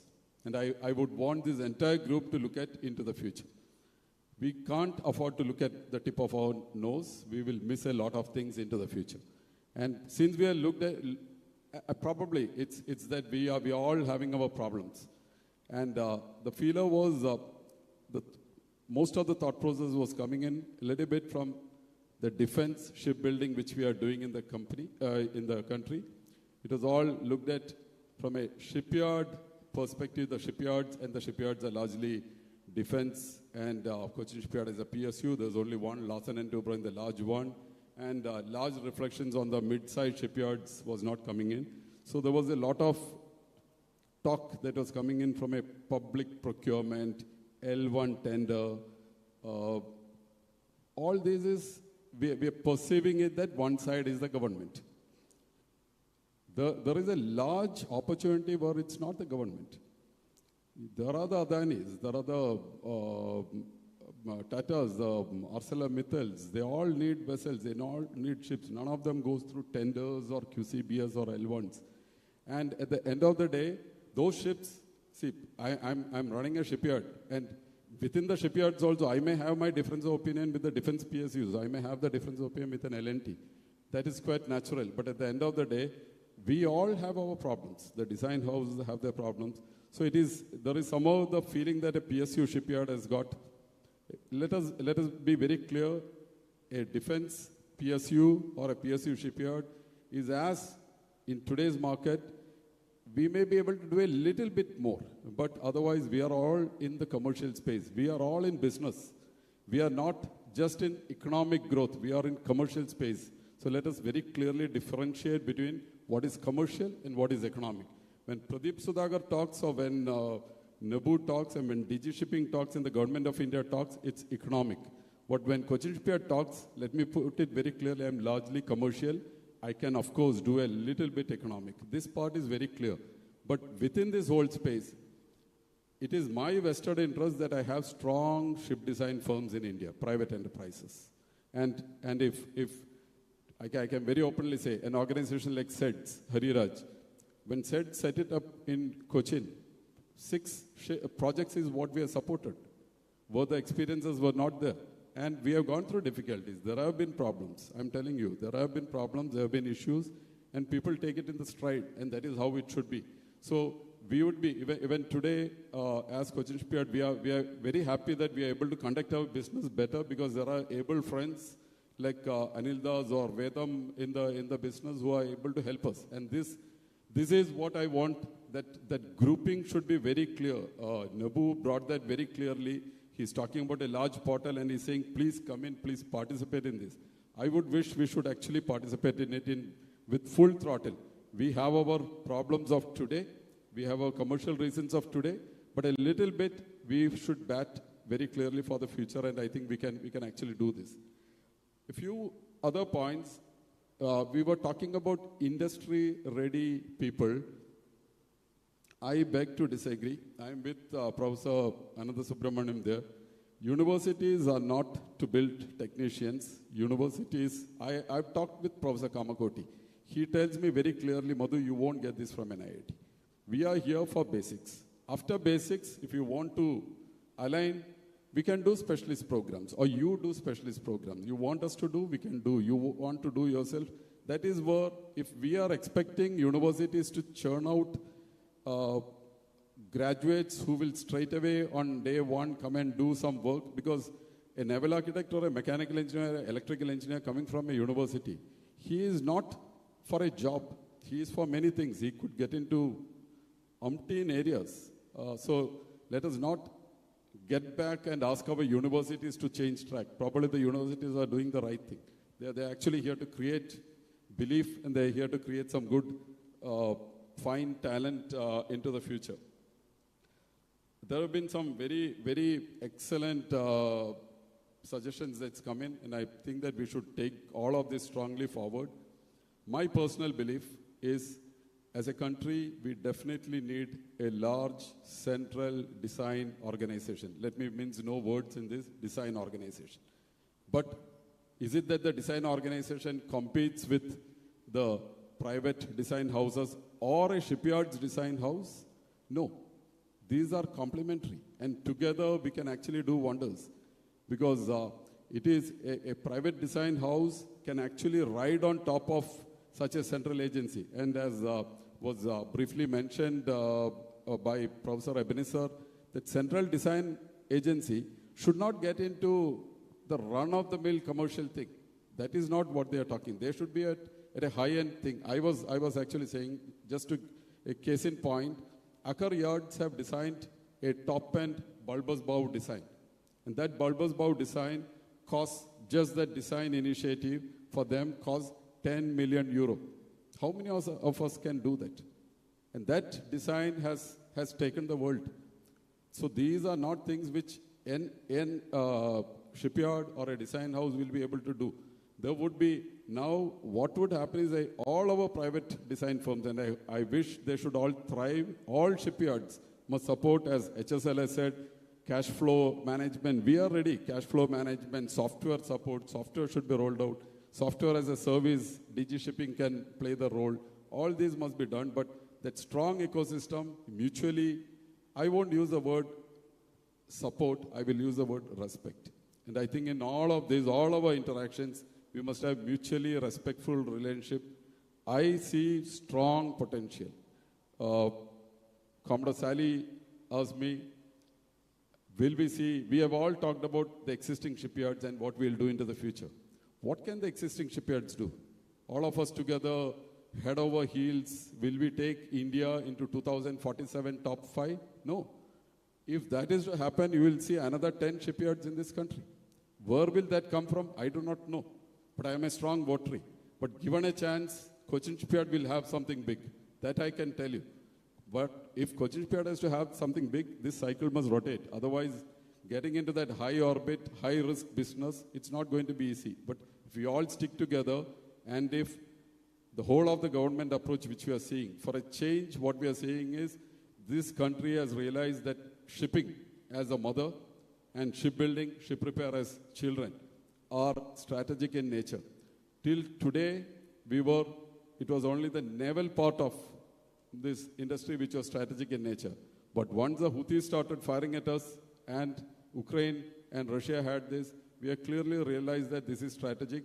The PMO is involved, External Affairs is involved, Commerce Ministry is involved, Fertilizer is involved, Shipping is involved, everyone is involved. And I have been in meetings, Jayakumar can bear this out, where the highest level organizations, the ONGCs, the BPCLs, the IOCs, GAILs, they all said, we are all willing to put our money for the next 20 years. This is what has been said. Can we get the Japanese, can we get the Koreans into India? Tomorrow they will also be Indian. See, it is not that they will be foreigners. A Samsung is as Indian as we are. A Hyundai is as Indian as we are. So it is, we will see global partnerships, and we hope some of the best in class, because there were these projections about percentages. And my wish would be 3 countries adding up to 93%, amongst which one country, Korea, was 29%. I wish there is a day when Korea is potentially 20% and that 9% shifts to India. And it need not be just an Indian company starting off, it could be a Korean company setting up shop in India. I am fine with it as tomorrow, because that is what India will move forward. These figures have changed. China was never 50%. China moved up to 50%. So these figures will change. Hopefully, 25 years later, all of us, whomsoever of us are alive, probably if we look back, I think this small discourse today should have done its job, and I'm sure that we should take this forward. My only wish is that conferences, Gadkari, my favorite minister, always says something. If there is a will, there is a way. And then he says, there is a highway, because he was known as Roadkari. And he says, if there is no will, then there are conferences, there are seminars, there are discourses. I hope this won't end up that way. This will be a will, and there will be a highway. Thank you. Thank you very much, Madhu. I think that really summed up this concluding session, wrap up. And the simple message is, we have all got to be aligned, and all of us must play our own role. And there is enough, many of us are, most of the people on this side are the senior people who have been in the part of the industry when we were hardly anything. So now we have a lot of youngsters are there, and I'm sure, I know the future is very bright. And the world is there in front of you. Like you mentioned about NASSCOM, that you're getting inspired. I still remember those days, there used to be one guy called Davang Mehta. I don't know whether he was the face of NASSCOM. When everybody used to talk about software, his face used to come and he used to say all the right things to take it to the world. Taking to the world is much more complicated but fortunately right now we are in a point when 50% of India's fleet itself has to be renewed. So as Jayakumar said, we can compete locally, before we go, collaborate for global. Maybe there's an opportunity here either way. So with this, I close my thank you very much for inviting me to be part of this really panelists who have done a fantastic job, and no repetition. That is what I really struck. Thank you so much. Thank you, sir. As we near the end of the Ship Design Conclave Sankalp, I express my sincere thanks to the chair, Shri Krishna Kumar, for chairing this session. I also express thanks to the distinguished speakers on the stage, the esteemed moderators from our sessions, and to all the participants who have participated in this discussion. I also thank Shri Madhu S. Nair for putting across very important perspectives to this discussion. Now, as a token of our sincere appreciation and deep gratitude, may I invite on stage Shri Madhu S. Nair, Chairman and Managing Director, Cochin Shipyard Limited, to present a memento to the esteemed speakers of the concluding session. Shri N.R. Krishna Kumar.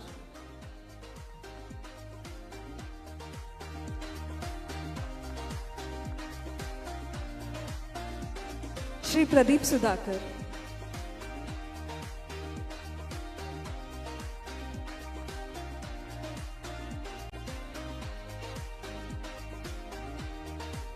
Shri Nebu Uman.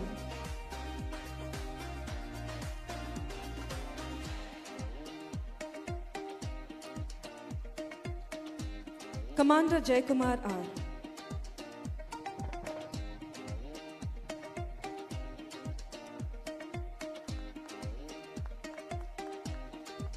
May I now request all the distinguished guests on the stage to come together for a commemorative photograph.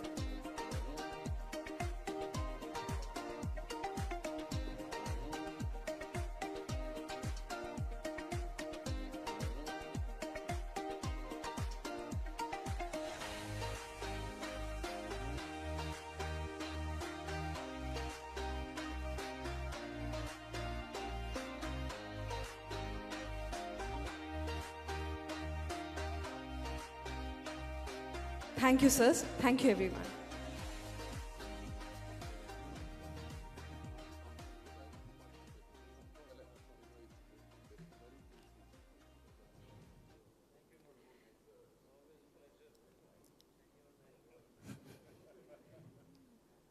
May I now invite on stage Shri Hari Krishnan S., Executive Director, Shipbuilding, Cochin Shipyard Limited, to propose the vote of thanks.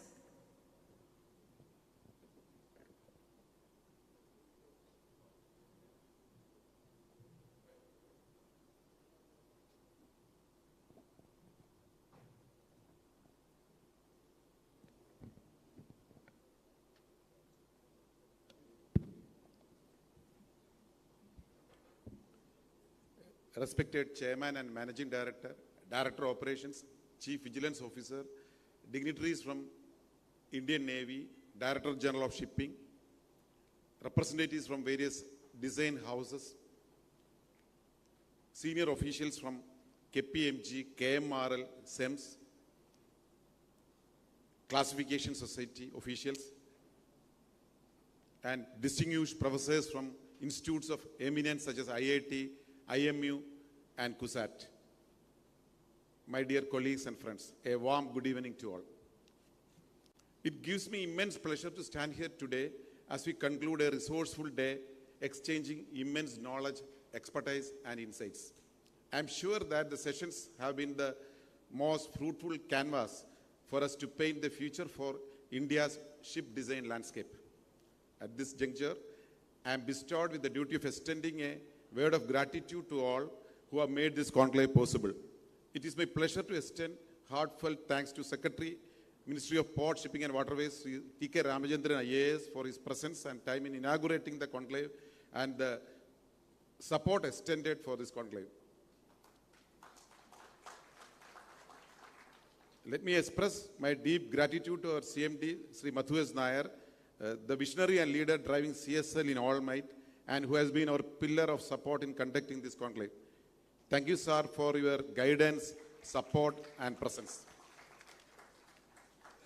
I would also like to thank Director Technical, Director Finance, Director Operations, Chief Vigilance Officer, WPS, senior officials from Director General Shipping, experts from design houses, dignitaries from various universities, and those who have actively participated as moderators, speakers. Special thanks to all, sir. Your contribution have been remarkable in accomplishing the objectives we envisioned. I cannot miss to thank the colleagues from my organization who have worked day and night in materializing and translating the idea of Sankalap into reality. As we put the curtains down, I am sure that each of us have a big basket of learning as takeaway and action points to work on building a Vikasit and Atmanirbhar Bharat. Thank you all once again. Jai Hind. Thank you, sir.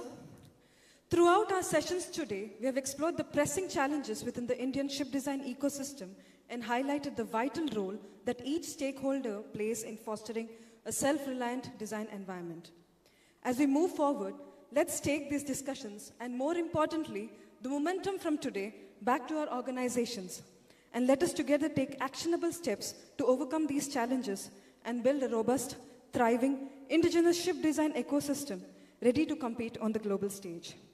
With this, we have successfully concluded today's Ship Design Conclave, Sankalap.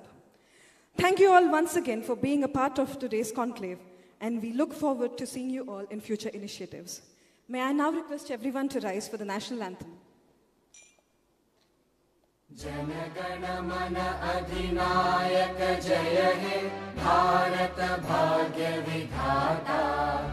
Punjab, Sindh, Gujarat, Maratha, Dravida, Utkala, Vanga, Vindhya, Himachala, Yamuna, Ganga, Uchchala, Jaladhi, Taranga. Tava Shubha Name Jage, Tava Shubha Ashish Mage, Gahe Tava Jaya Gatha, Janagana Mangala Dayaka Jaya He, Bharat Bhagya Vidhata, Jaya He, Jaya He, Jaya He, Jaya Jaya Jaya Jaya He.